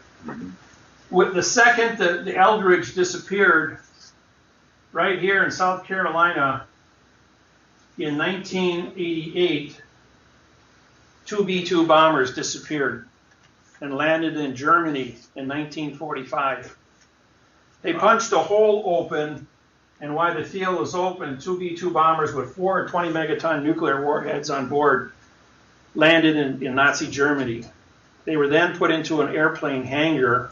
The war ended 5 days before they were already had enough fuel to fuel the 2 B-2 bombers and fly them to New York, Boston, Washington, D.C., and Philadelphia. Wow. Now, what else happened when Oppenheimer's brother died on his deathbed in 2008? 20 years later, he told the GPS location of the 2 B-2 bomber flying wings. Those were the flying wings they were using. They were one of the first prototypes that were released by the military. And he told them where they were, and they dug up. They were under 20 feet of dirt on a cornfield. They dug them up and found the hangars and the 2 B-2 bombers in 2008, showing that the time-space continuum was tore open. Last year, exactly on the other side of planet Earth, 12,500 miles away in Perth, 200 miles offshore, which is exactly 12,500 miles in all directions from Philadelphia, Pennsylvania, Flight 77 disappears, flew through the wormhole, and landed in our future. Because if it lands in our past, it would create a paradox. Because of having jet engines that were supersonic in our past would be detrimental. So it landed in the future sometime. And if all of us live long enough, we might live long enough to read in the newspaper a plane just landed from the past and see it happen. Because this is an electromagnetic field of planet Earth, like this. When you tear a hole open here, magnetism is a constant. Planet Earth is irrelevant to a dampening field. If you create a dampening field through a electromagnetic field, it will pop up on the opposite side, and when the plane flies into it, it will disappear. Now, on September, was it 20?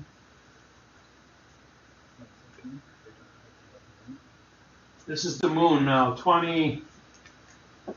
On 2013.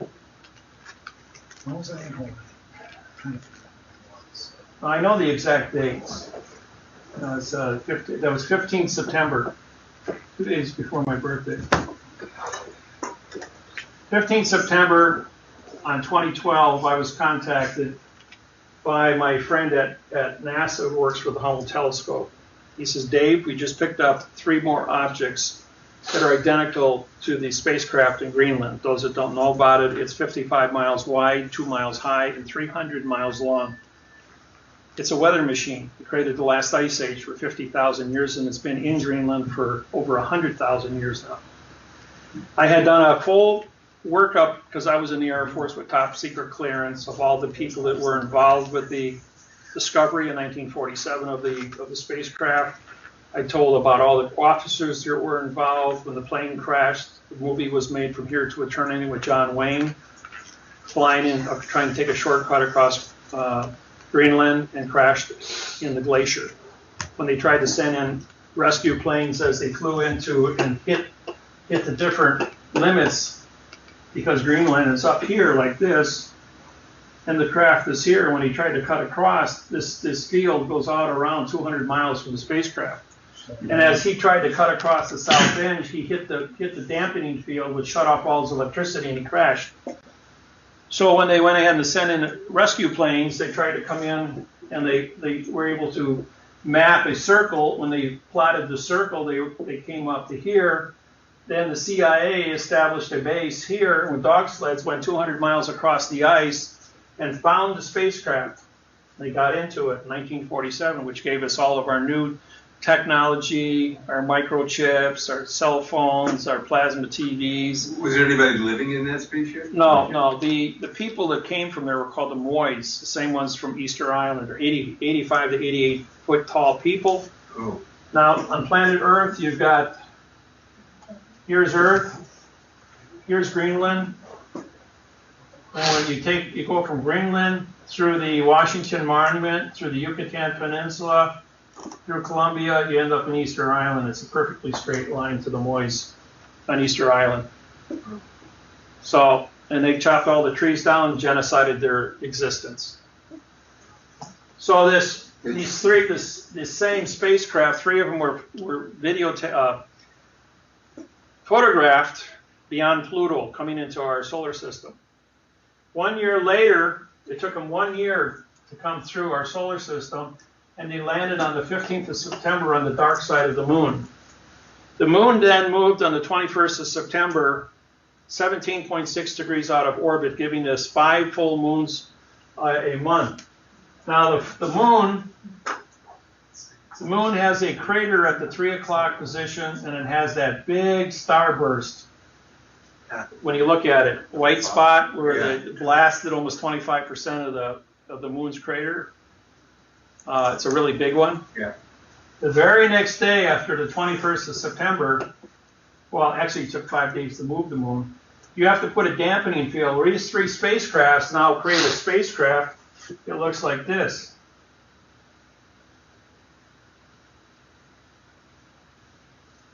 So it's 900 miles across, 2 miles high, and they create a dampening field on the dark side of the moon, now moving it, bringing this spot up to here, and this goes on top, and now it changes the shadows of all the whole moon.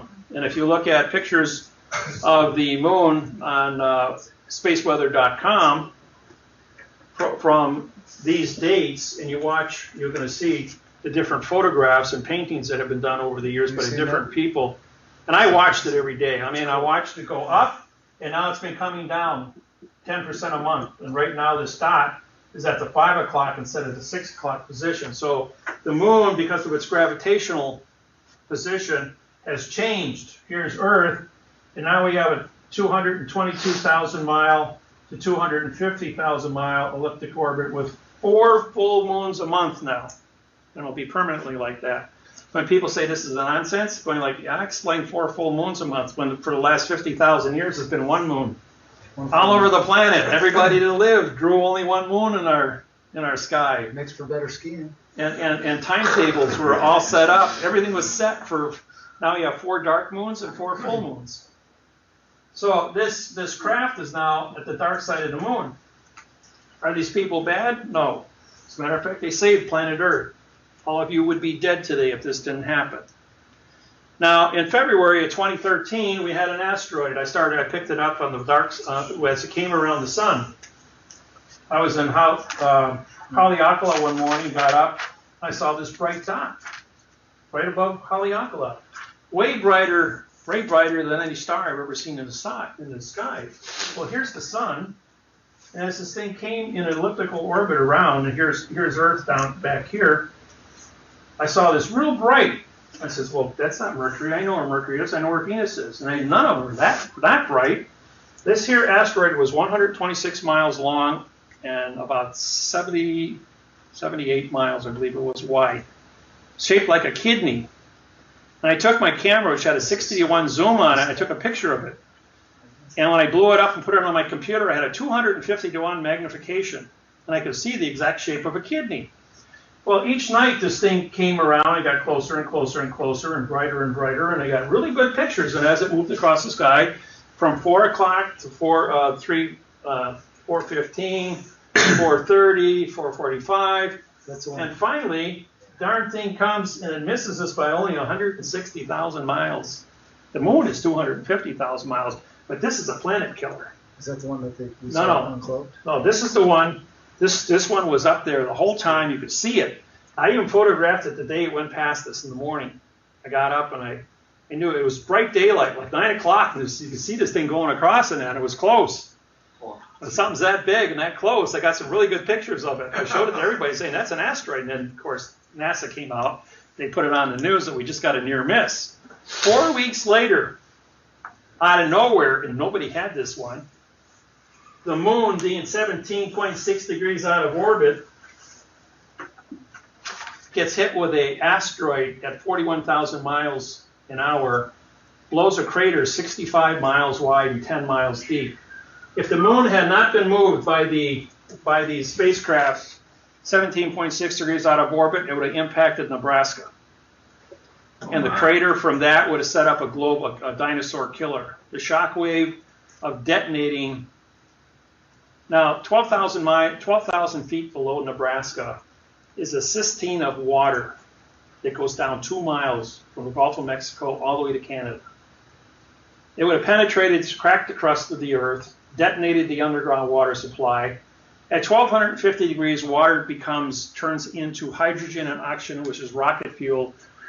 And when you have a compression of 41,000 miles an hour with the heat, would have detonated the water, creating billions of tons of rocket fuel detonated simultaneously in a fireball that would have wrapped the entire planet, destroying the entire world like the dinosaurs.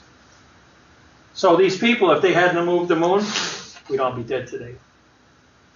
So there's cause and effect. Now, do we want to talk to these people in adverb, verb, and babble? Or do we want to use a prepositional phrase and mathematically communicate with them intellectually, showing them that we're not crazy, and have a nice mathematical communication between two nations? I mean, these boys could have let the stone fall, but they didn't. And if you look at the moon, it's got nothing but pockmarks on it. It's been hit thousands of times. And this Greenland spacecraft probably was responsible by putting dampening fields that they could project and moving the moon from time to time to capture asteroids that hit the moon. Because some of those asteroids impacts are hundreds of miles. The moon's running interference for us then. Exactly, it's a catcher's mitt. On October 4th, 2004, David and I filed copyrights for a galactic-postal-union just for these situations in the future. So, well, we don't use the word union because union means no contract. Yeah, at that time it was a claim. We changed it. It used to be the Unity States or a World Corporation. And then we changed it. We dropped the word union and just said corporation contract. Because all paper is corporate, all contract is corporate. So we cleaned up our language, we refiled our documents, we did our oaths, our charters. We have everything where it's supposed to be. No matter where you go, there you are, and wherever you are, that's where you're supposed to be. And so we're doing something to not only, and you know, the powers to be, I don't care how rich they are, how arrogant they are, the Illuminati, the 40 that they say are ETs that are 900 years old, all these guys know one thing: another rock could hit us. And if we can't communicate with ET and get into intergalactic communications as we destroy our own planet with pollution and run out of our raw materials, they're going to have to go out into space. In order to get out there, we have to be able to communicate with people that know how to do that. These people that built this big spacecraft, 300 miles long, that's an intergalactic spacecraft. It's got the hardware and the technology. And there's been a lot of other ones that have been photographed.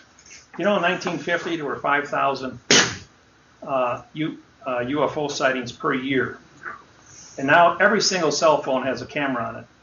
And there's 5,000 a week that are recorded. Now, when you see a small spacecraft that's no bigger than an automobile, think about it. This is not a long-range vessel. It doesn't have intergalactic like a 300-mile spacecraft would be. So if you go ahead and you need something small, it comes from two places. It's either a mothership someplace out there beyond our scope, or it's a time craft from 500 or 1,000 years in the future that is coming within the electromagnetic pressure of the planet Earth, because we have 2,300 lightning strikes per second hit planet Earth with the energy. With that said, you have a condition here with this energy that if you open a window within the energy, you should be able to travel forward and backwards. And it's logical that the future would come back and correct specific targets, specific individuals on a case-to-case basis, because the future knows where the mistakes are in the past. After all, man built 88,000 nuclear bombs but didn't detonate any of them, and they've all been dismantled except for a couple. Just in case ET negative shows up. You know that movie they just made called Battleship? It was a blockbuster at the movie theater. After that movie was made, it was a true event that took place south of Hawaii. They refitted every .com battleship from World War II, the British, the Russians, the French, the United States, China, Japan. All the old battle wagons, all U.S. battle wagons were refitted with all .com. No circuitry. The old put a charge in and shoot a bullet. That nothing electronic or nothing high frequency could affect anything. And they refitted the entire mothball fleet, and they still sit there today, nice and quiet, ready to go if something like that shows up again. That was a true story. That's why they made the movie. And at the end of the movie, they made a claim that everything has been refitted just in case a pulse comes from the sun and shuts off all of our computers, burns out our satellites. 2 years ago on Thursday, India got hit with a Class M solar flare, direct hit. Canceled electricity for 1 billion people for 48 hours. 2 years ago. That happened. That was the biggest flare since I've been keeping records. But sooner or later, there's going to be a situation with a flare, especially with us killing our ozone, which gives us our protection, and global warming. It's going to get more and more dangerous. That's why we need to install Nikola Tesla coils. We need to clean up the air. We need to put the ozone back up there.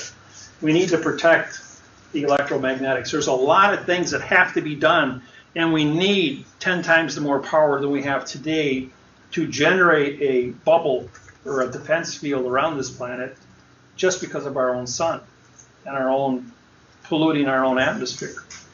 So we're going to take the responsibility of getting the whole planet involved, fixing the language, getting ready to communicate with ET, as well as taking responsibility to clean it up with Nikola Tesla coils. So that's kind of like what we're all about. It isn't about the United States. It's about Earth, spaceship Earth, and fixing it. That's why 5 billion people are paying attention reading that website. It's not an accident. The fact that I can do it in 150 languages without translation deviation, that's something else that they can't throw stones at. And Russell does banking and postal, and I do corporate law. In any language. Any language. I help people all over the planet. We've got organizations, we've got 155,000 Zulus that are wanting me to get back South Africa. You know what the first thing that happened in 1800 when the British ship pulled up in South Africa? They went ahead and they sent the postmaster ashore to open up the post office, and then the post office could order the troops to come ashore and declare South Africa British. and then set up the British court day number 2 to start stealing the land like the United States Texas border and California border did to the Mexicans until they went to war and lost the war. But every single condition of killing the American Indians, to steal the land through contract deviation, or using germ warfare, or using just plain war, it's called ailing, A-I-L-I-N-G, corruption from the beginning. So no one has lodial title because there aren't any lodial titles. The only thing you can do is to establish day number 1 position is to write a quiet title in quantum language, a GPS location of the property you're claiming, and at that point you can claim it. Oprah moved into Maui, picked up about 4,000 acres of farmland up there because she wanted a nice place. And then she found out that I lived on the island and that all of the quiet titles she filed were an adverb verb because we filed a quantum quiet title for my home, and they couldn't touch it. The courts wouldn't touch it. Honolulu wouldn't touch it. And that quantum position is still protected today, 5 years later, as a quiet title piece of land against the jungle. And I've got 40 miles behind me, which is all jungle. And you can't go in your backyard. It's all cane grass, 10 feet tall. It'll cut you to ribbons because the first 5 feet of cane grass are cactus needles. Yeah, and if you touch it, they float off, and if you inhale them, it'll kill you because you get cactus needles in your lungs. You want to go through a bad experience. I was in the hospital for 5 days. So, are there any other questions on the grammar, or where are we at? What time is it? 6 o'clock. You guys talking stories and stuff. See, I know none of this stuff's got to do with grammar, but at the same time, you have to know the contract that created America, and you got to know where the future's going. You got to know we're not alone. The fact that we got 4 days of full moons, everybody says, yeah, what government caused the moon to get out of the location? We're going, yeah, like we got technology, we barely can fly a plane without crashing it. Is that, how come it's never been stated? I'm the only guy that puts this presentation on, and it's all over the internet. I'm going to have to go out there and I get emails all the time. Check that out. No, he is the only one. Google it on him. How do we clean up the Fukushima disaster and the whole polluted Pacific a lot of full moons. How do you do what? I didn't clean up the Fukushima disaster and the polluted. Oh, here's another thing. Fukushima. Fukushima radiation was pulling 386 rads in San Francisco Bay a few months ago. You guys got 0 right now. The whole North Pacific was pulling 2,500 rads. The Aleutian Islands were given back to Russia in November of 2013 because they were 2,500 rads. They were too hot to even go in the area of anything. All the people that work for Alaska Airlines, the stewardess and pilots, are sick with radiation poisoning. And all sunlight, Radiation.com is reporting 0 across the North Pacific, 0 in Seattle and Portland, and here. I've heard that. Because ET went in with frequency and cleaned it all up. Because they were killing the whales, the porpoises, the seals.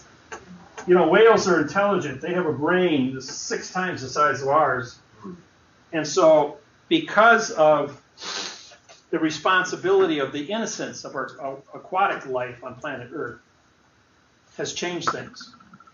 And I guess we're in, I think it was November that they had that in the trench off of Fukushima.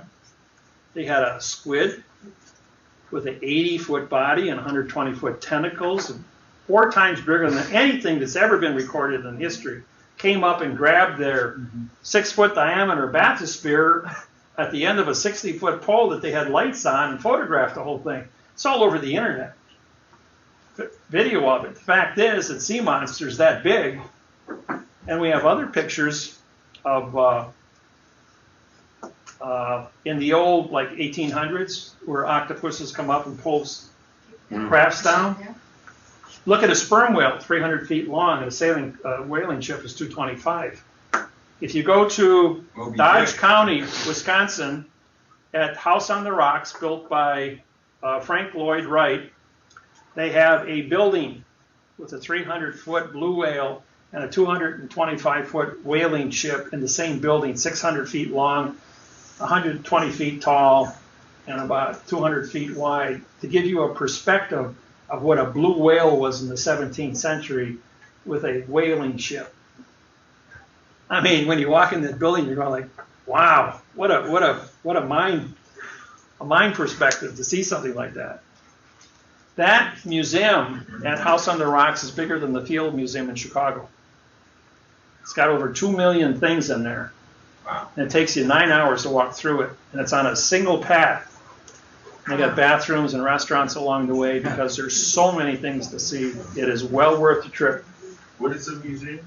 It's called House on the Rocks in Dodge County, Wisconsin. It's about 40 miles southwest of Madison, Wisconsin. It's world famous. This guy was a collector, a billionaire, and he collected everything all around the world, everything that was unique. And what he couldn't buy or collect, he made fiberglass copies of it that are really, really authentic. So you get to see everything. 6 o'clock, and I still haven't given you guys a break after lunch. That's what she's asking for back there. Break. I don't miss anything. Yeah. All right, yeah, take about 15 minutes. I got a question. You said the whole amino acid thing for the brain. How do you test for that and figure out which ones? Okay, now you have 12 blood groups. You have only 8 amino acids in your body. 12 times 8 is 100, so your odds are 100 to 1 that you'll have the right amino acid to put in your brain at 400% of what your normal dose of your brain function is to increase the neurons in your brain, which will raise your IQ one point per day. So in 60 days, you can go from 140 to a 200 IQ. When you start having clairvoyance with a 200 IQ using 20% of your brain, it's really weird because, Russ and I, we can't really pick up and read things without syntaxing. We see the world through rose-colored glasses. We don't think the way other people think about things. We don't look at, there is no competition. There's only problems to be solved. There's only people to be taught. And short of somebody coming up when I do astrophysics with me, I spent 4 years with the Nuclear Polaris submarine program in the degenerative nuclear effects of plutonium on steel to build around a nuclear submarine reactor system. The metallurgy that went into that and the science, the nuclear science that goes with that. And so when I go into coefficient of expansions of metals and gases, talk about lithium and thorium for batteries. He can actually understand me with metals. Yeah, we get into wow. conversations with scientists, and they stand there and they're going like, "What are these guys talking about?" They're talking about things that even haven't been invented yet. Yeah, so that's good. No, but the question is, how do you test again to figure out which ones are exactly are the ones? Well, first you got to know your blood type. Okay. And you can go to the library, pick up a book on blood science. Once you know your blood type, then you have to know what all your amino acids are in your body, what your different amino acid ratings are. The one for your brain is the one you've got to find. And then you got to test for They sell that as a pill at a GNC store, or have one manufactured exactly to what you need. Once you know what it is, they can manufacture that amino acid. And by increasing your brain's food, you increase the neuron production. Now, when I went to night school, full-time college for 17 years, and I worked third shift nights as a tool and die and maintenance welder. So I had these 3-4 big bottles of oxygen, 330 cubic foot bottles of oxygen sitting next to my table. So I took the regulator and I jacked it a little bit with my cutting torch. Pure oxygen, and I was jacked on pure oxygen. At first, I got kind of high when I normally is 14.7 because we're only 340 feet above sea level at my job. And as my body got more and more used to oxygen, I could increase my dosage to 25%. So I had all my neurons in my brain awake. So I'm reading 400 words a second with my brain saturated with oxygen and everything working together as I'm blowing through these manuals and books and welding technology and engineering And then I got into my law books. And then when I broke the math interface on grammar in 1988, I sat there shaking with my brain saturated with oxygen going, I can see the whole world. And it's all clear now. I can see where the mistakes are made. And all these 10 years of being in Marquette University Law Library, spending 40 hours a week in the library, all of a sudden, like all those books and everything, you could see everything just crumple because it was fraud, it was fiction. Didn't mean anything. I had to go back and redo everything. All the books I wrote, all the papers I wrote, I had to throw it all in the garbage and start over. And we wrote everything down. And then 1992, I started doing radio every 2 or 3 times a week until 1995 when I went public. And from 1995 until November 1999, when we got our own country established, I was averaging 70 seminars a year. That's doing 2 or 3 a week. All the airline travel, hotels, talking to people. Small seminars were 100 people. Bigger ones were close to 2, 3 to 500 people. And it was really a very intense lifestyle. But at the same time, I was still jacking myself on oxygen all the time. and then a lady by the name of Joy, J-O-Y. Bottles with you? We were in Las Vegas, Nevada, and she hands me a 1921 English book. It says, "True is the future, from is the past." And when I saw the word true, I had realized that my whole entire program from 1988 to 1999, for 11 years of writing, was now in the future and the past. And I had to scrap the whole thing and start over in now time. Find all now time words. Russell and I worked on the vowel and 2 consonant rule for 2 years without a break to prove that a vowel and 2 consonant vacates. And that's why you saw so many marks on the contract there. And that was one of the biggest secrets. So this thing is a layer of onions, layers and layers and 50 layers of fraud, that every time you think you got one thing right, because we used to do 8-hour seminars on just the flag alone. I did those in Honolulu for venue and jurisdiction and explain. Do you think that there was an actual architect of that? I mean, with volition to do that? Oh yeah, I broke that down. I did over 2,000 20-hour seminars, and then I was getting more and more tired, and finally in September 2012, I had a heart attack. Ooh. Now, what I'm going to tell you next will save all of your lives in this room. Are they going to need a bathroom break, or are you going to finish it?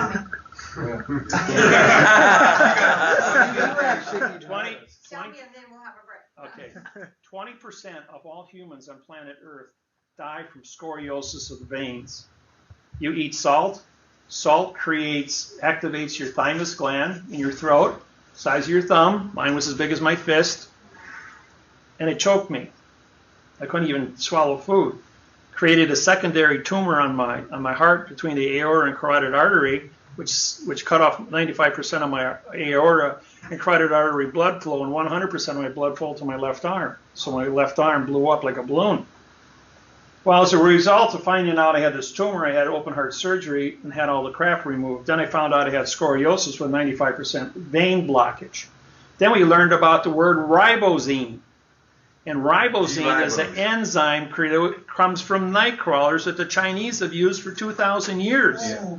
But it wasn't legal in the United States until 1989. And people are not told that if you take ribosine, it dissolves the scoliosis in your veins. Scoliosis comes from eating salt, which recrystallizes in your veins and scrapes the walls of your veins. So the body goes into defense for scraping and puts scoliosis or plaque buildup on your veins until it suffocates you. And the next thing they want to do is give you Coumadin to thin out your blood to get through the little tiny hole. But they don't kill or remove the thymus and give you ribosine to get rid of the plaque. So what happens is it allows it to get thinner and thinner, and you got lower and lower red count. It shuts down your bone marrow, and you die without red cells in your blood. And the brain suffocates one night, and they write it off as you died of natural causes. Yeah. Wow. But 20% of the planet die of scoliosis. So what you got, number 1 is heart disease, number 2 And scoliosis of the heart is what heart disease is. Number 2 is all the cancers, 3,800 varieties, which can be cured with frequency zappers. And number 3 is scoliosis. So if you get rid of the scoliosis with ribosine, your veins are going to be open. You can keep your blood count between 0.8 and 1.5, so you're a Superman. If you take Coumadin, rat poison, it'll go up to 3.4, and you'll die of suffocation, destroy your bone marrow, your liver, your kidney, your heart, your lungs, your trachea, and you'll be dead shortly thereafter. I have a friend that's taking Coumadin and he's having a heck of a time breathing now. Okay, that means he's got scoliosis. So he has to stop the Coumadin. It's going to take probably 2 to 3 weeks for his blood to get back. He's got to take vitamin K to increase the bone marrow in the blood. He also has to take ribosine, 8 tablets a day, which will take 3 weeks to scrub out his veins, which will be all the scoliosis will be removed by the liver. Then you need the DICOM to reprogram the DNA to rebuild the chromosome to tell the cell how to reproduce itself at the age of 25. And when you're 65 like me, you'll look like you're 30. So. Wait, can you go review that prescription again? You want a prescription for what? Well, you just said. No, there's no prescription. Well, we just said the outline of that. Oh, you need ribosine. Okay, so 8 tablets daily. And then the It says right on the bottom, 8 tablets a day. The Coumadin, is that what you need? No, you don't want that. That's rat poison. Coumadin. Coumadin. Oh, Coumadin. You don't want rat You don't poison. want Coumadin. It'll destroy your liver, your trachea, and your lungs. You won't be able to exchange oxygen. You'll be too thin. You'll have internal bleeding because of thinning your blood out. You'll be tired. You see people with bruises all over? I just wanted to add that, and it doesn't really matter what age you are No. for this to happen, because my son did not wake up. He was 26 years old and died. Just did not Because he wake up. probably had scoliosis Yes. and suffocated Yes, and didn't even know he was. Didn't even know he was ill because he was very athletic. Oh, you look very healthy. You learn I you don't put me in a hospital heart attack, a 45-mile bike ride at the age of 63. Right. And I thought I was he went on a Superman. bike ride that day with his daughters. And one of those little carts. And I'm doing this bike ride, and I'm going along and I'm breathing real normal. You know why you're breathing normal? Because your oxygen in your skin replaces, because the wind's blowing on your skin 20 miles an hour, it does your breathing for you. You don't have to breathe hard. So you think you're doing really well. Oh, for sure. Because you're getting oxygen through your skin, but at the same time, the scoliosis is plaquing up your blood, and when you finally stop, your blood pressure goes over 200, your heartbeat drops to 40, your brain is suffocating, Oh, okay. and all of a sudden you pass out. You don't know why. It's just a chain reaction of going from too much to too little too fast. Is this from like low quality salts? And any kind of salt. They all do it. All salt. Even ocean salt? Yeah, all salts do it. The point is, Yeah. you need to know this information. It'll save your life. Did I get that information? And if you know how to save your life, you're going to be as smart as you want with this grammar. You're still going to die prematurely. Yeah. So if you want to live to be an old person, we teach all kinds of different things here.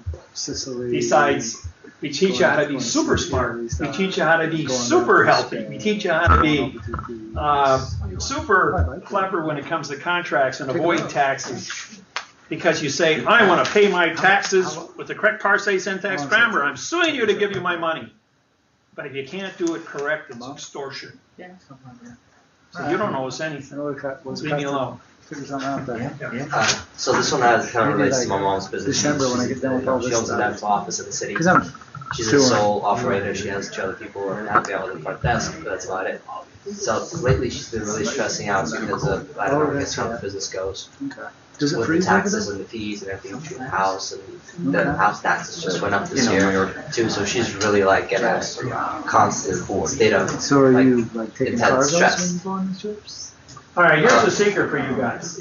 When it comes to All right. stress is not going to solve a problem. Yeah.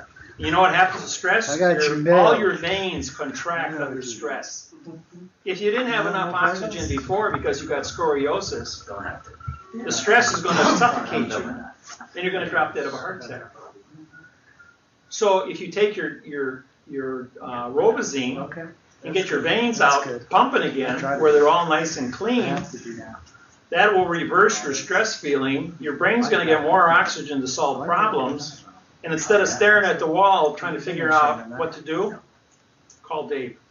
Everybody that, I got people all over the world, they call me and say, what's the answer to the question? And a lot of times their questions have answers built into them because they did some amount of research to ask the question in the first place. And usually I find that by putting them onto a ribosine, changing their diet, there's a book called You Are What You Eat, it's about 2 inches thick, and it will give you the antidote to over 1,800 different diseases by just changing your diet in 2 weeks. You know what the antidote is for high blood pressure? A 1 ounce bowl of popcorn every day. Huh? All the sugar and salt you want to put on it doesn't matter. Should go a little light in the 1 salt. ounce bowl? 1 ounce of seeds will make a whole bowl of popcorn. Okay. Use rice corn that does not have husks. Husks get stuck in your throat and cause strep, because then the body can't produce. The uvula that hangs down in the back of your throat is your antivirus and antibacteria indicator that measures your airborne bacteria and creates saliva.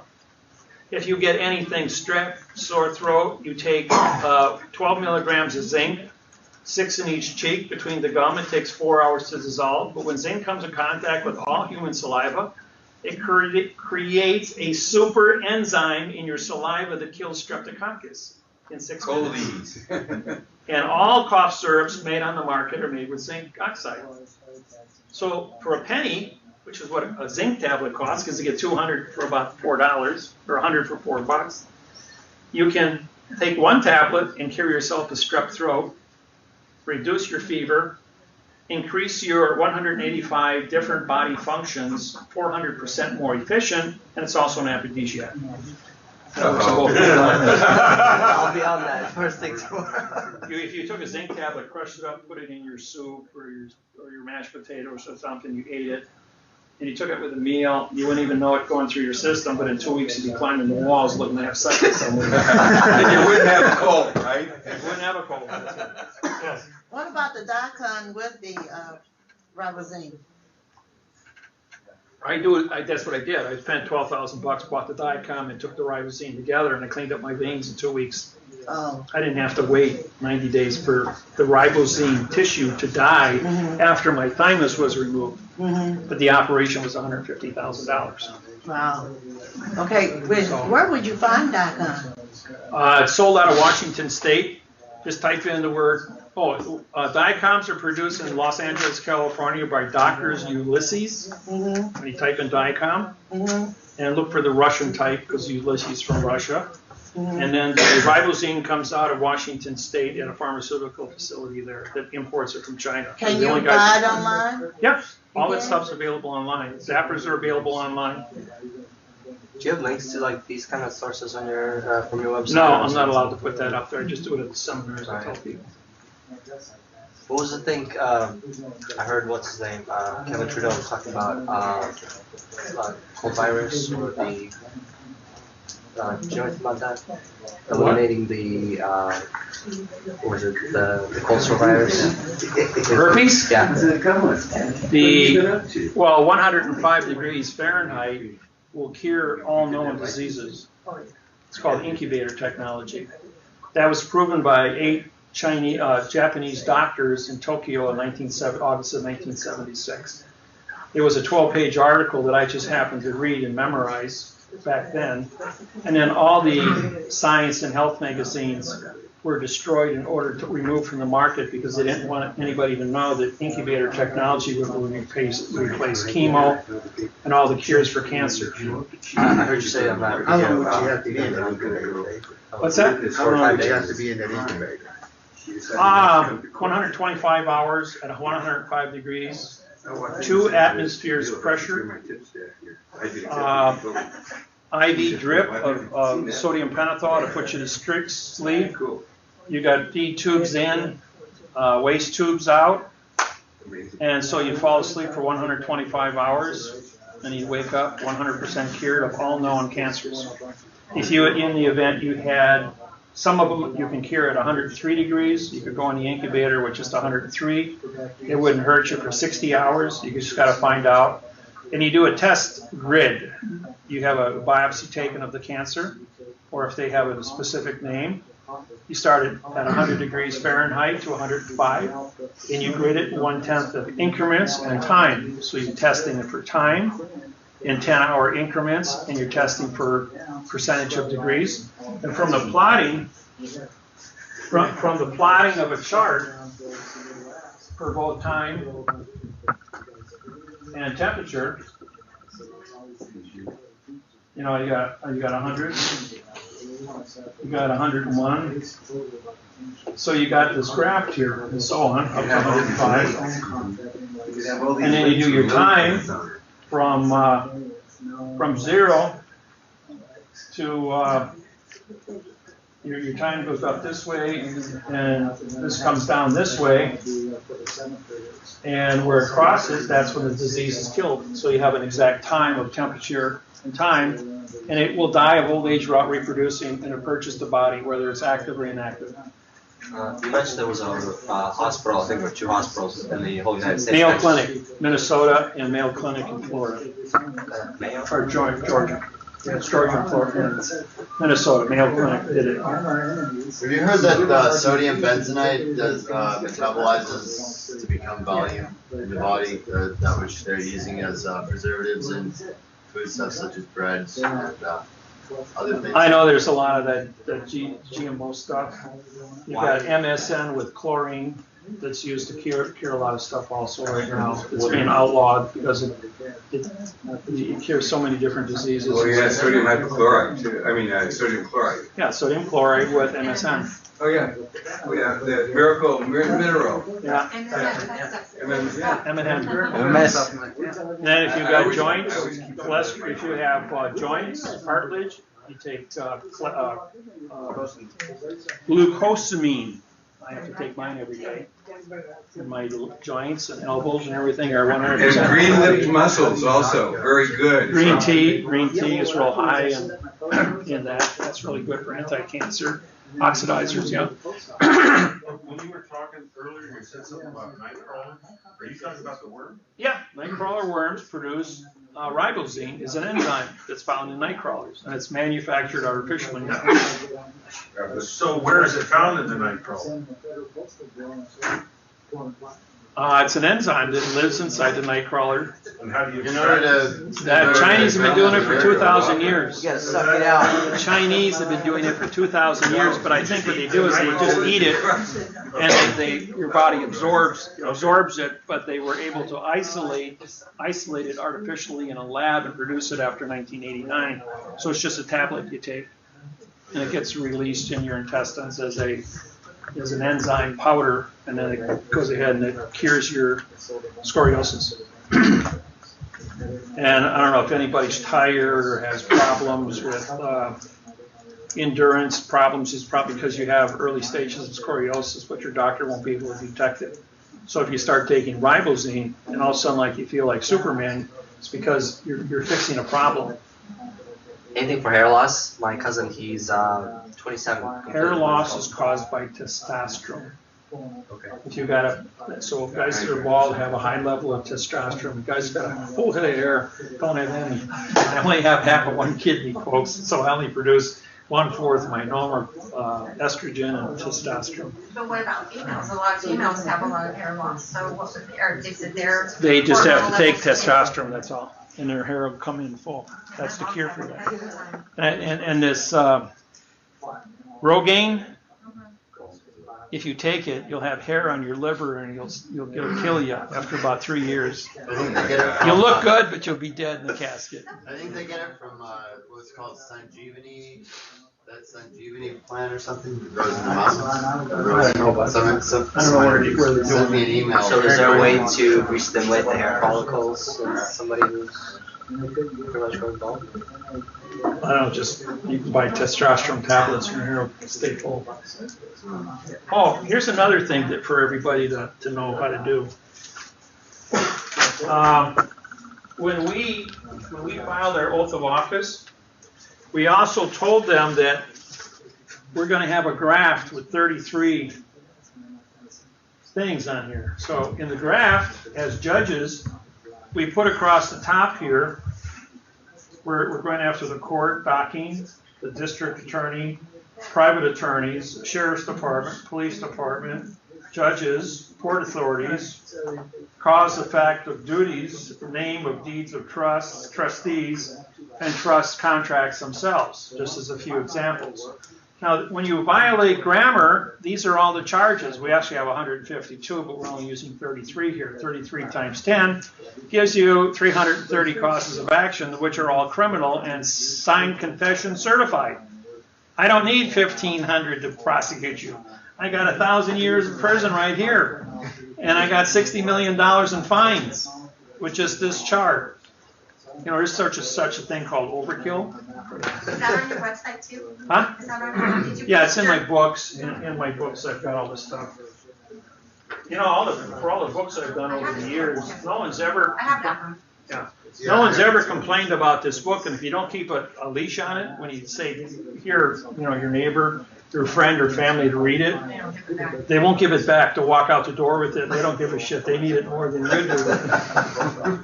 But we have a dictionary in here, all the right words and wrong words.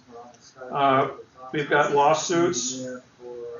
We've got terms of definitions of words. We've got the how lawsuits, federal lawsuits, state lawsuits, flag jurisdiction, shape of flags, Title IV, Sections 1, 2, and 3, Army Regulations 840-10.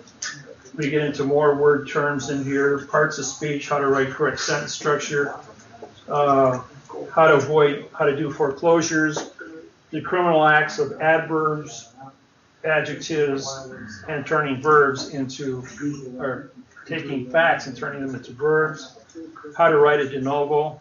So even no matter what happens in court, you got 10 days to file your de novo. Because you sued for correct grammar and they want to talk about it, it's an automatic de novo, and nobody can make that go away because it's a criminal act under Title 15, 1001, and Title 15, Section 1692E. I've got the Lord's Prayer in here, written in quantum language, which has tripped every minister who reads it, resigns. Because now he realizes that everything written in the Bible is all 82 King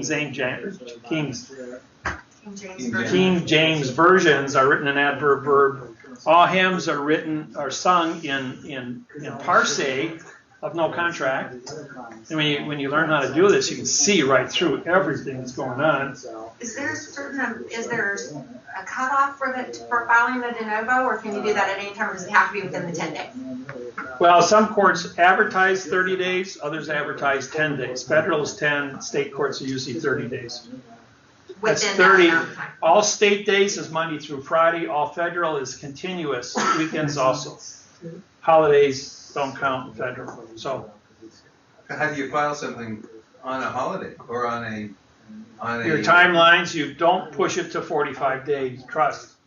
Get it in as soon as possible. Don't wait till the last minute. As a matter of fact, if you're going to write a lawsuit, you might as well write the de novo with it. So the second he says, I'm going to throw that out, you're saying, see this, I got a de novo, I'm taking you to court. And I'm putting you on here as a co-conspirator to obstruct this. And now we're going to also send a copy to the Federal Postal Court to put you on trial in the Federal Postal Court, because they've already got your signed confession for criminal activity.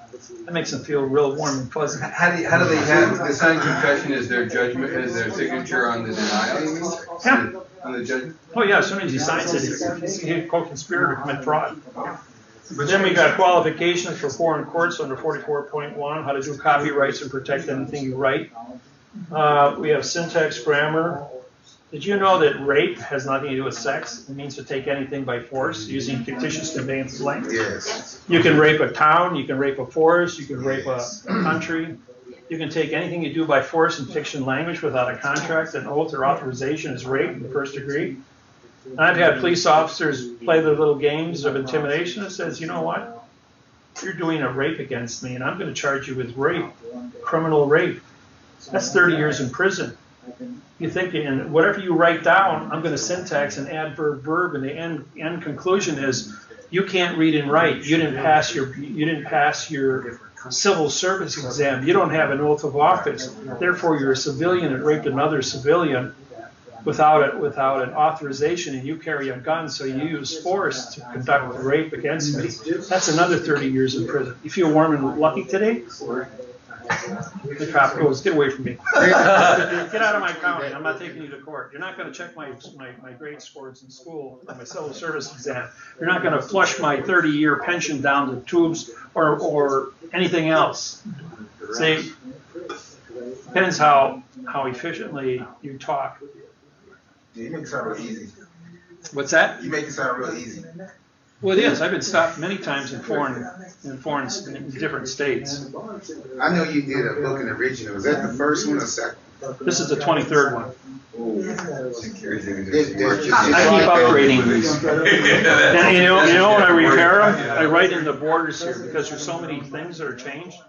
I just grab my ballpoint pen and I write it in here, and then I send it to the publisher and I say, put that in and leave the changes because you got to see where I was for my copyrights to because what you saw before for 10 years and believe, I just discovered that I made an error because of a simple word like to. Or I used the vowel two consonants in the middle of a sentence and disqualified the whole thing, so I had to correct it. How much difference between the one 2 years ago and that one? Well, this one here is copyrighted in 2012, July, so this is already 3 years. If you got this one, it's still the current one. Yeah, that's cool.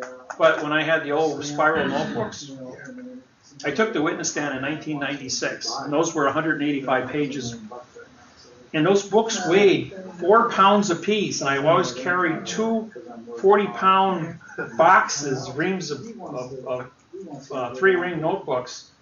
And to print one, each one of them, the printing costs and buying the binders and putting them all together all has to be done by hand, punching it all out. And then finally I took the witness stand in 1996 to testify. And they says, what are you doing? I says, I'm testifying on my book. He says, that's a 3-ring loose thing. He says, you're only an author if it's bonded, hot glue bonded, or stitched, or riveted. He says, that's just loose paper. Anybody can take it out and put it back in by snapping your rings. He says, get out of my courtroom. You can't testify. I scrapped all my books, went out, rewrote them, had them all bonded. Next time I went to court with my book, I take my book up on the witness stand with me. It says, I hereby enter this into evidence as a bonded author. Now I'm an authority when I speak. And I'm accepted in all state and federal courts around the world. The judge goes, can I keep that? He says, yes, but I can't gift it to you, but I can leave a copy at the clerk's office and might find your way back here. It says I might drop one on the floor if somebody should pick it up. I mean, finders keepers, losers weepers. So the judge laughs and says, just leave it with the clerk, I'll get it later. But I always pass these out at the courts and they're really, really accepted. Next time we go back to court, they're passing out shortcake and whipped cream and ice cream to everybody there. They're really happy to see us in there because they know if they screw up, they're going to be toast. So it really does work. They know if you screw up, you're going to be toast, or if they do. They know they know. I know. Yeah. I just sit there with my business card on, or I hand this to the bailiff, and I just sit there quiet like a mouse. 12 felony cases come in, 5 to 10 years in prison, $10,000 to $25,000 in fines for each guy. Judge says, we're going to do something different today. $20 court costs, your case is dismissed. Do you agree to that? Absolutely. There's a $20 bill. Can I go now? The guy was just going to prison for 10 years. Number 13 comes in, 46 years old, 5 drunk drivings, put 2 people in a hospital, totaled the car, had a 3.2 alcohol level. Driving a car? I mean, that's somebody died, it's mandatory 20 years in prison. So the judge says, the DA says, we're asking for 10 years of prison time and $100,000 in fines. How much time should we give this guy? The judge says, and I'm sitting in the back.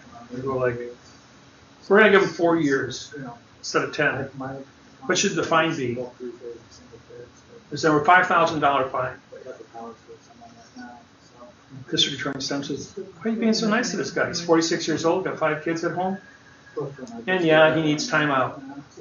But He doesn't have any money. So the judge, I was talking to him with sign language. He says, write it up.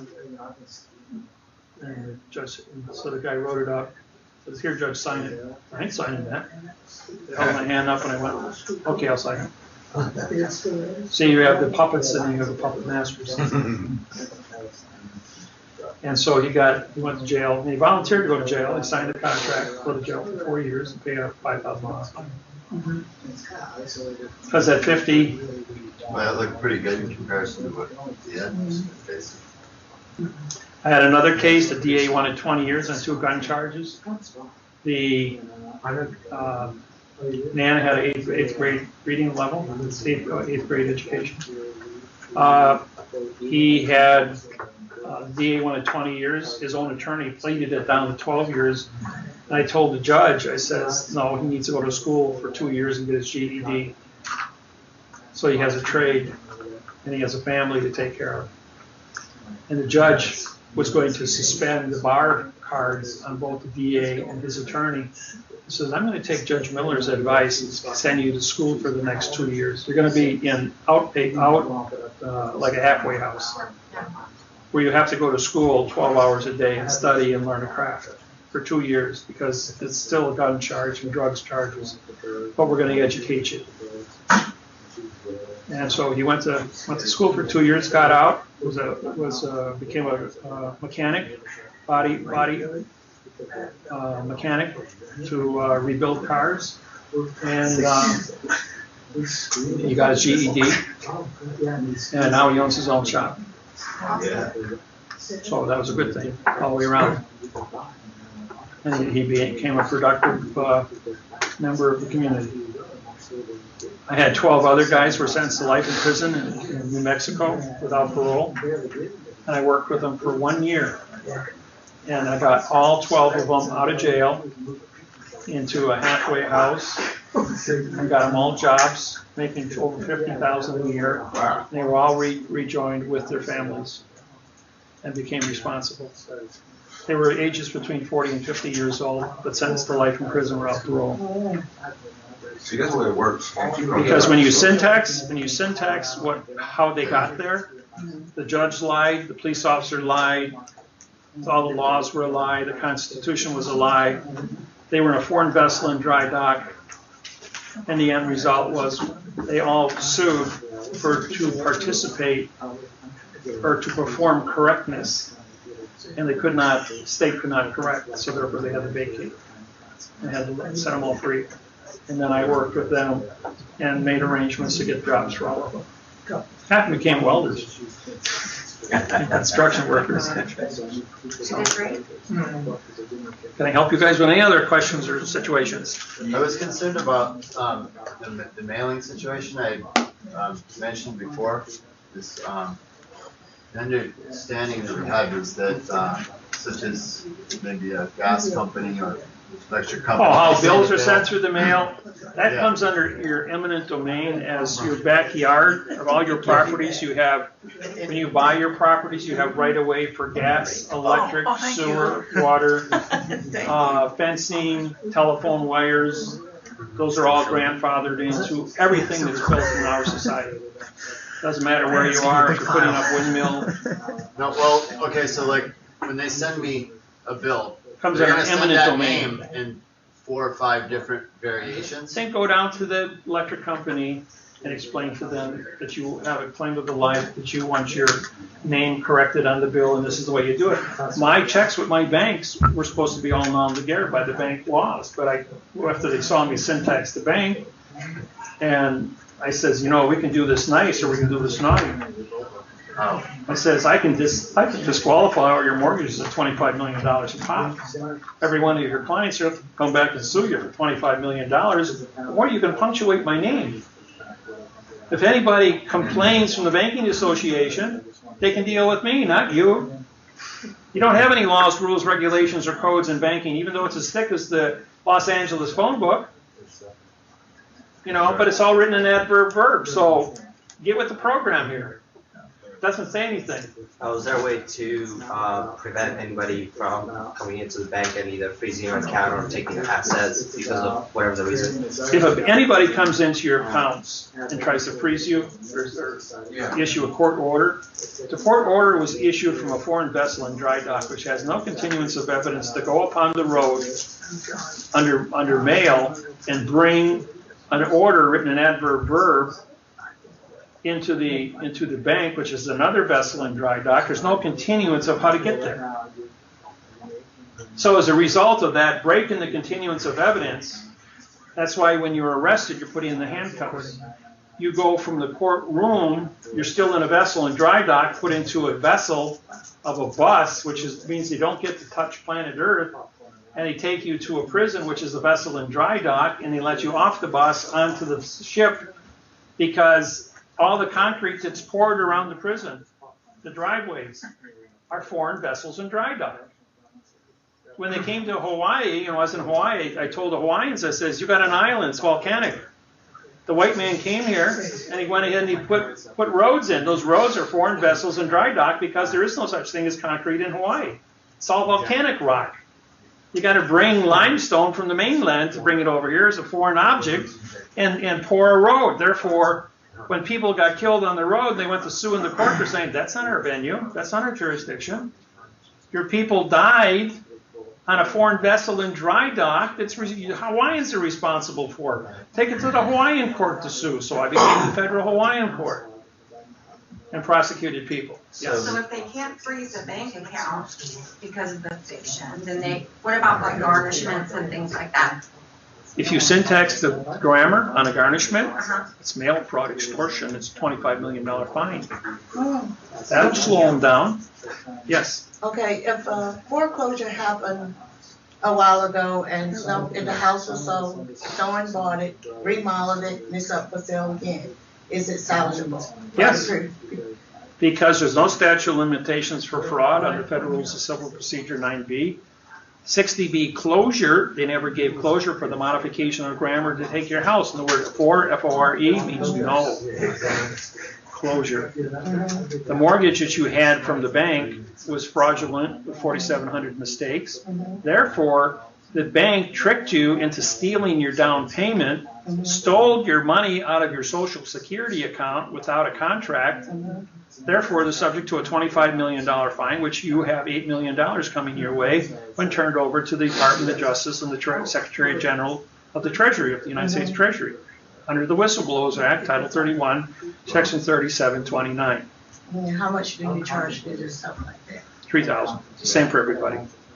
Does that mean Russell charges the same, so does Leighton, so does Monty. We all do the same. Has anybody collected the $8 million? Yes. They started paying out on the 21st December 2014. It was announced. It's on the, Do the mortgages have to be in foreclosure or default, or can it be a current mortgage that you can? Oh, you can even go after a current mortgage because it's still fraudulent. Right. Okay. You don't have to be in foreclosure to sue them. So the letter we got back from the U.S. Department of Justice saying that they had no jurisdiction over that. Does that letter, does it count? I mean, how do you vacate quantum language using an adverb verb letter? And Thule doesn't even exist. We did a research program that lasted 15 months, and Thule does not exist. He is not a real person. I have 50 different signatures written Thule on it, Junior. And the other thing with that is that the Senate Oversight Committee went after the Securities and Exchange, who had to write a 38-page brief and donate 2 pages just to me on how to handling the foreclosure issues from the Securities and Exchange under securitized backed assets. And the Department of Justice, Eric Holder, had to stand down when he got sued 48 times under federal laws through the Senate Oversight Committee.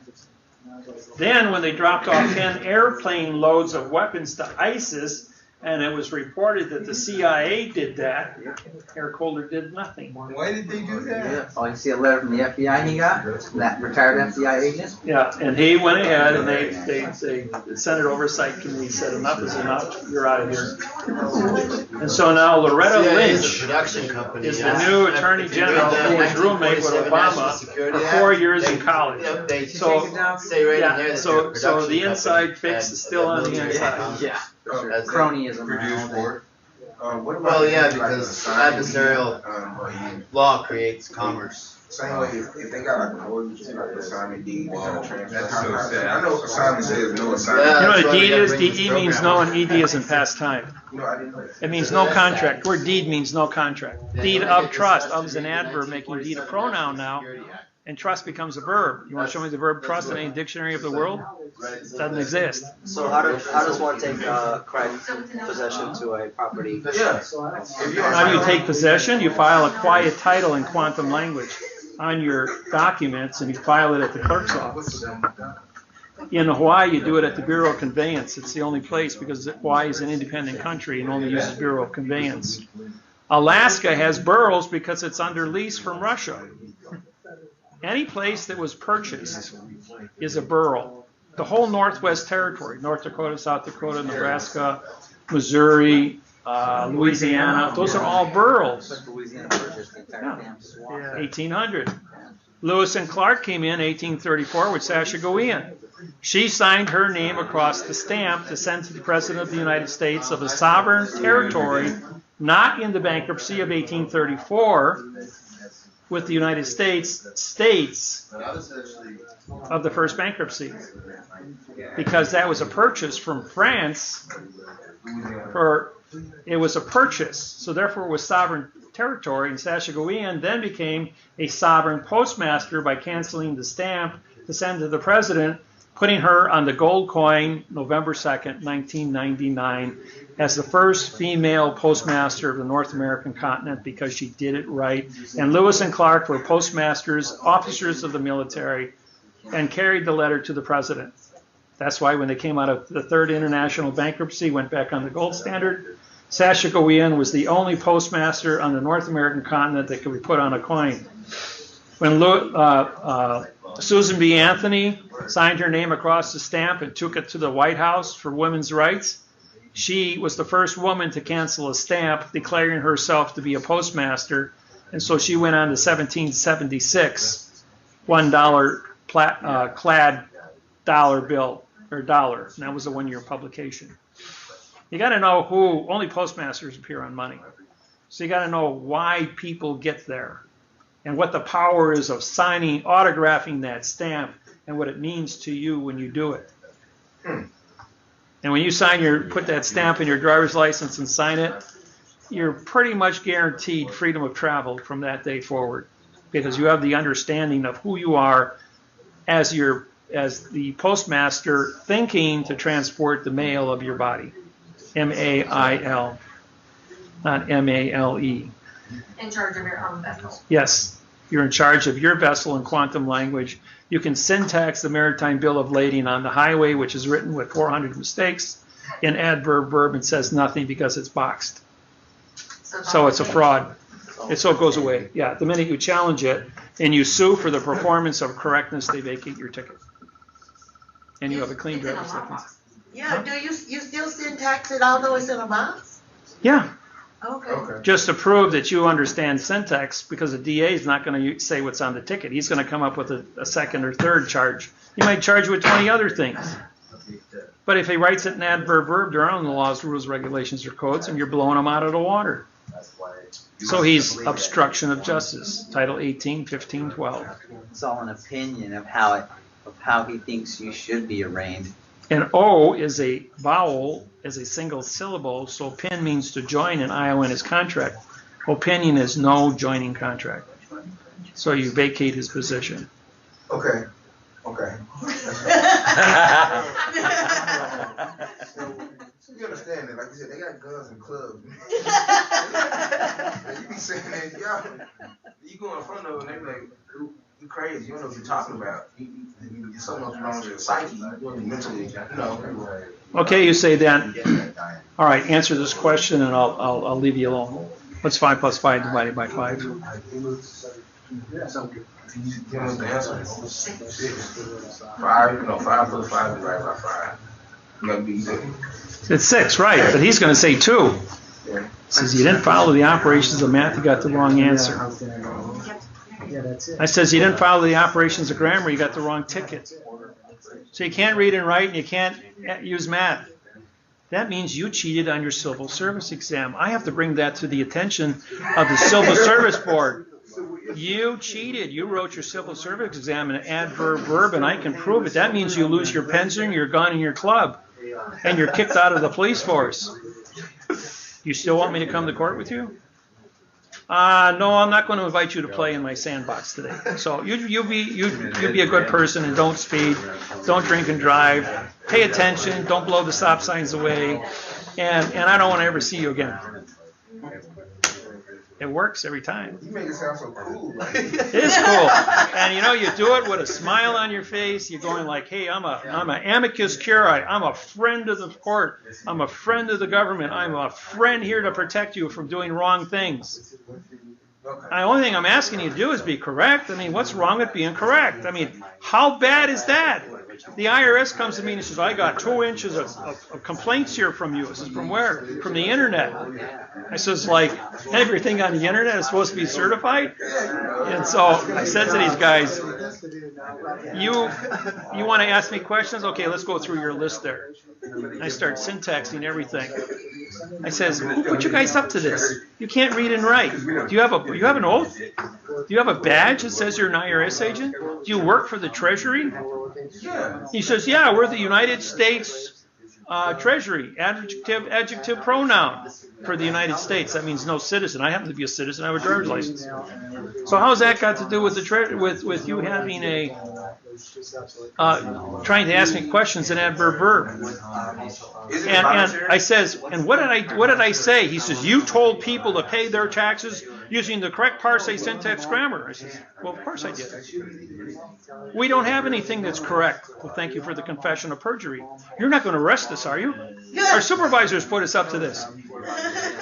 I said, I think we're done here. He says, you owe us no taxes. We're zeroing you out. And then 8 people used my social security number from 8 different states and filed taxes on me. So now I have a 1200 encrypted social security number, and I have everything on my in my tax portfolio is special. I sue the government to pay them every year. Now, how do you do that? How do you sue the people?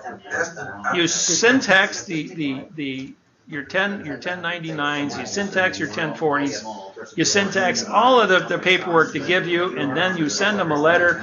I am sending you my money, and I'm suing you for the correct form for avoidance of perjury. You'll get back your money and a letter that says you cannot pay us anything. Please do not file with our agency. Leave us alone. Yeah, leave us alone. When you sue to be correct, you have to vacate. Now here's where this comes from. This comes from combat. People have eyes in front. We are attack animals. When you join the military, you sign a contract that you will take a gun and you will attack the enemy and protect the people. If you are a coward and turn and say no, use the word no, I'm not going to fulfill my contract, you're charged with treason. If you don't fire your gun, you're charged with treason. If you don't charge, you're charged with treason. If you turn around and run the other way as a coward, if the enemy don't shoot you in the back, your own people will shoot you in the back. But as long as you are honorable and you attack and you run out of bullets and you cannot attack anymore, and so you say, I cannot fight anymore, and put up your hands and surrender, you're treated with respect because you did your duty. The enemy doesn't shoot you because you're responsible. They honor you. And whether in all the wars, you see this happen all the time. And there's only certain isolated incidents where they just shot everybody. Anyways. But the point is, if you're honorable at all times and you sue to be correct, the person that's trying to steal and rape from you is going to cowl because he's wrong. If you know syntax, you will cowl him, and he will vacate his position, and you will be a free individual. Don't lose eye contact. Speak with confidence. Show them that you understand what you're talking about. You can use a simple math problem and interface it with grammar, and then what is your name? Is that a question or is that a statement? And no matter what you answer, you're supposed to syntax it. Now here's something I did I went into a bar where I have pizza all the time, and I took a $20 bill, and I said, "Where's the money?" Yeah. Where?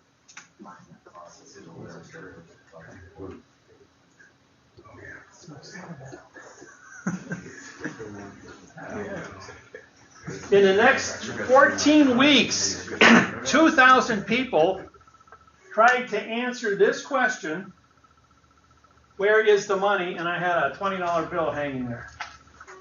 The bartender, Jim, said he had an education in the next 2,000 customers on the United States Treasury, banking, mortgages. He says he never knew that so many people knew about money and where it came from and the history of it. And everybody had something to say. Where is the money? And after 14 weeks, nobody could answer the quick question because I showed them what the answer was. And finally, there was a lady. She was an English teacher. She walked up to Jim. She told him where the money was, and he had to give her the $20 bill. And she was my English teacher from college. And she walked over, she saw me sitting there. She says, "I know who you are. You're David Miller. You do quantum language." And I know what that means. And so I explained it to Jim, and Jim came over and said, she knew what the right answer was. But she cheated. She read my website, so she knew what it meant. So where was the adverb, modifies the verb is. This is an adverb making money, a dangling participle verb. She says, money is a dangling participle verb. There's no such, she says, give me the money. I identified the syntax. Not one of 2,000 people knew what syntax was to identify a dangling participle verb, money. So she got the $20. You see, you can have a lot of fun with this. Yeah. Now, if you walked up to one of my other, this happened years ago, and probably this tale's been told so many times that people can't do it anymore. But I gave him the math problem, 4 plus 4 divided by 4. I says, you go and hit every one of your friends, work associates, everybody. Write it down, say, I'll bet you dinner at the Outback Steakhouse you don't know the answer to this math problem. Everyone says, I'll take that bet, thinking it's a simple little 5th grade math problem. And everybody got it wrong for 3.5 months, and he ate a $20 meal at the Outback Steakhouse with steak and mahi-mahi and shrimp. He says he gained 30 pounds in 14 years. He goes like, but nobody got it. He says, finally somebody got it right. He says, and I had to buy him dinner. He says, but look at all the money I saved in 14 weeks of just a little math problem. So there's things you can do that are very simple to teach people and get their attention. I gotta do this. We gotta do the triangles. These guys are like that. You guys are gonna love this. This here, you're gonna have more fun with than shake a stick. I don't even know if this is on my videos. The first time I think.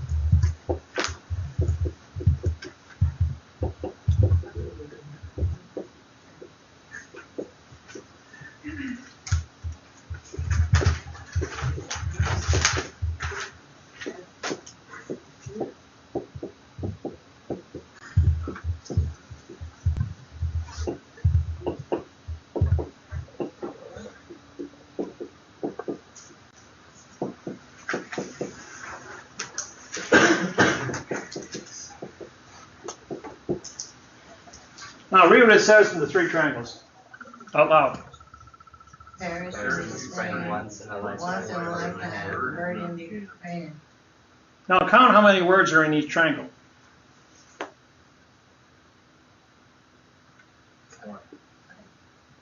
How many? 5. Okay, you read Paris in the spring, once in a lifetime, bird in a hand, right? Once in a lifetime, bird in a hand. And Paris in the spring. You read 4 words, but you counted 5. When I asked you to count it, you used the right side of your brain, which is your numbers and logic, and you counted 5 words. But when I asked you to read it, you used romance, and you skipped over the double article, the double article, and the double article, and you read 4, but you counted 5. I've given this little game to people, and they read it out loud 3 times. At the seminar in Missouri, they read it out loud 50 times. Every single person in the audience read it out loud, read 4 and counted 5 out loud. Took like 45 minutes to go through 50 people. And the last guy in the room stands up and says, "People, you don't pay attention." He read 5 and he counted 5. And everyone in the room said, "What?" And I had to look at it a second time. Some of them did it 2 and 3 times. Going, why can't I read 5 and I count 5? I only can read 4 and count 5.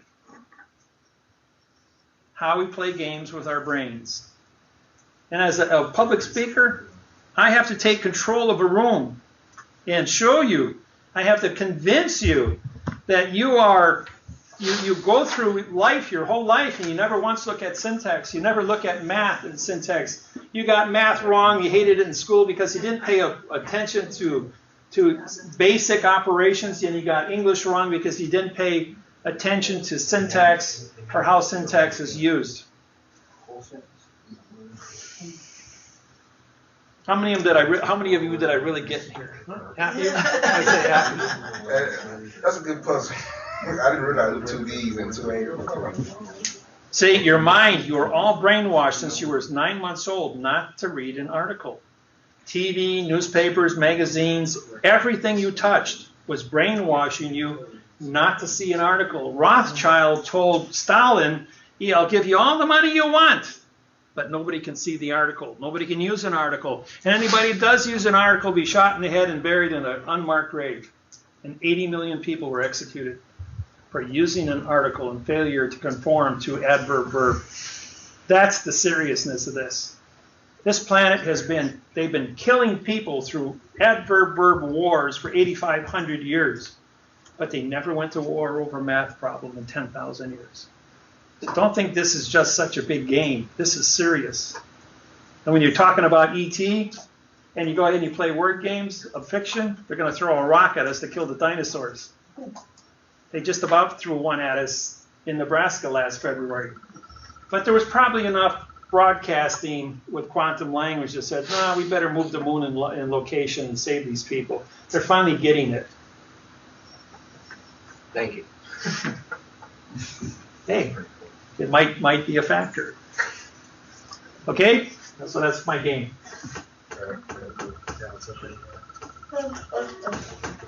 I have a question.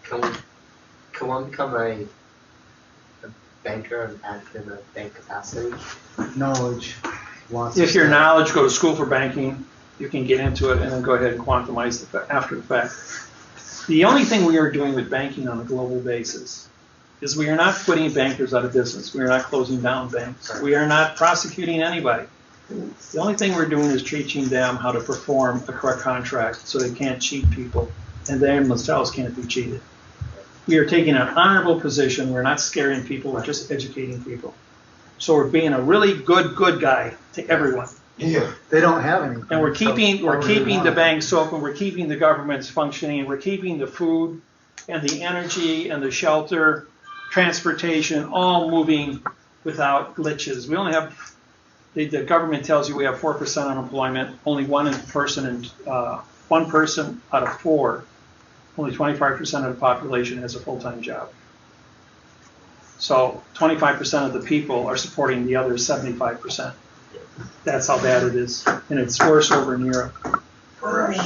So, and half of the population of the entire planet is rural and works on a farm. The other half of the population lives and works in cities. So, we, the unknown, led by the unknowing, have been doing the impossible for the ungrateful. And we have been doing so much for so long with so little, we are not qualified to do anything with nothing. Thank you for coming to our seminar. Dave, can I ask you one question? Would you clarify just for me for 1 minute about closed account checks and the settlement of debt liabilities? Don't do it. You go to prison. No. Writing checks on closed checking accounts. Somebody emailed me the other day and asked me to explain it, and I said, well, I'd probably better ask somebody who knows more. Don't do it.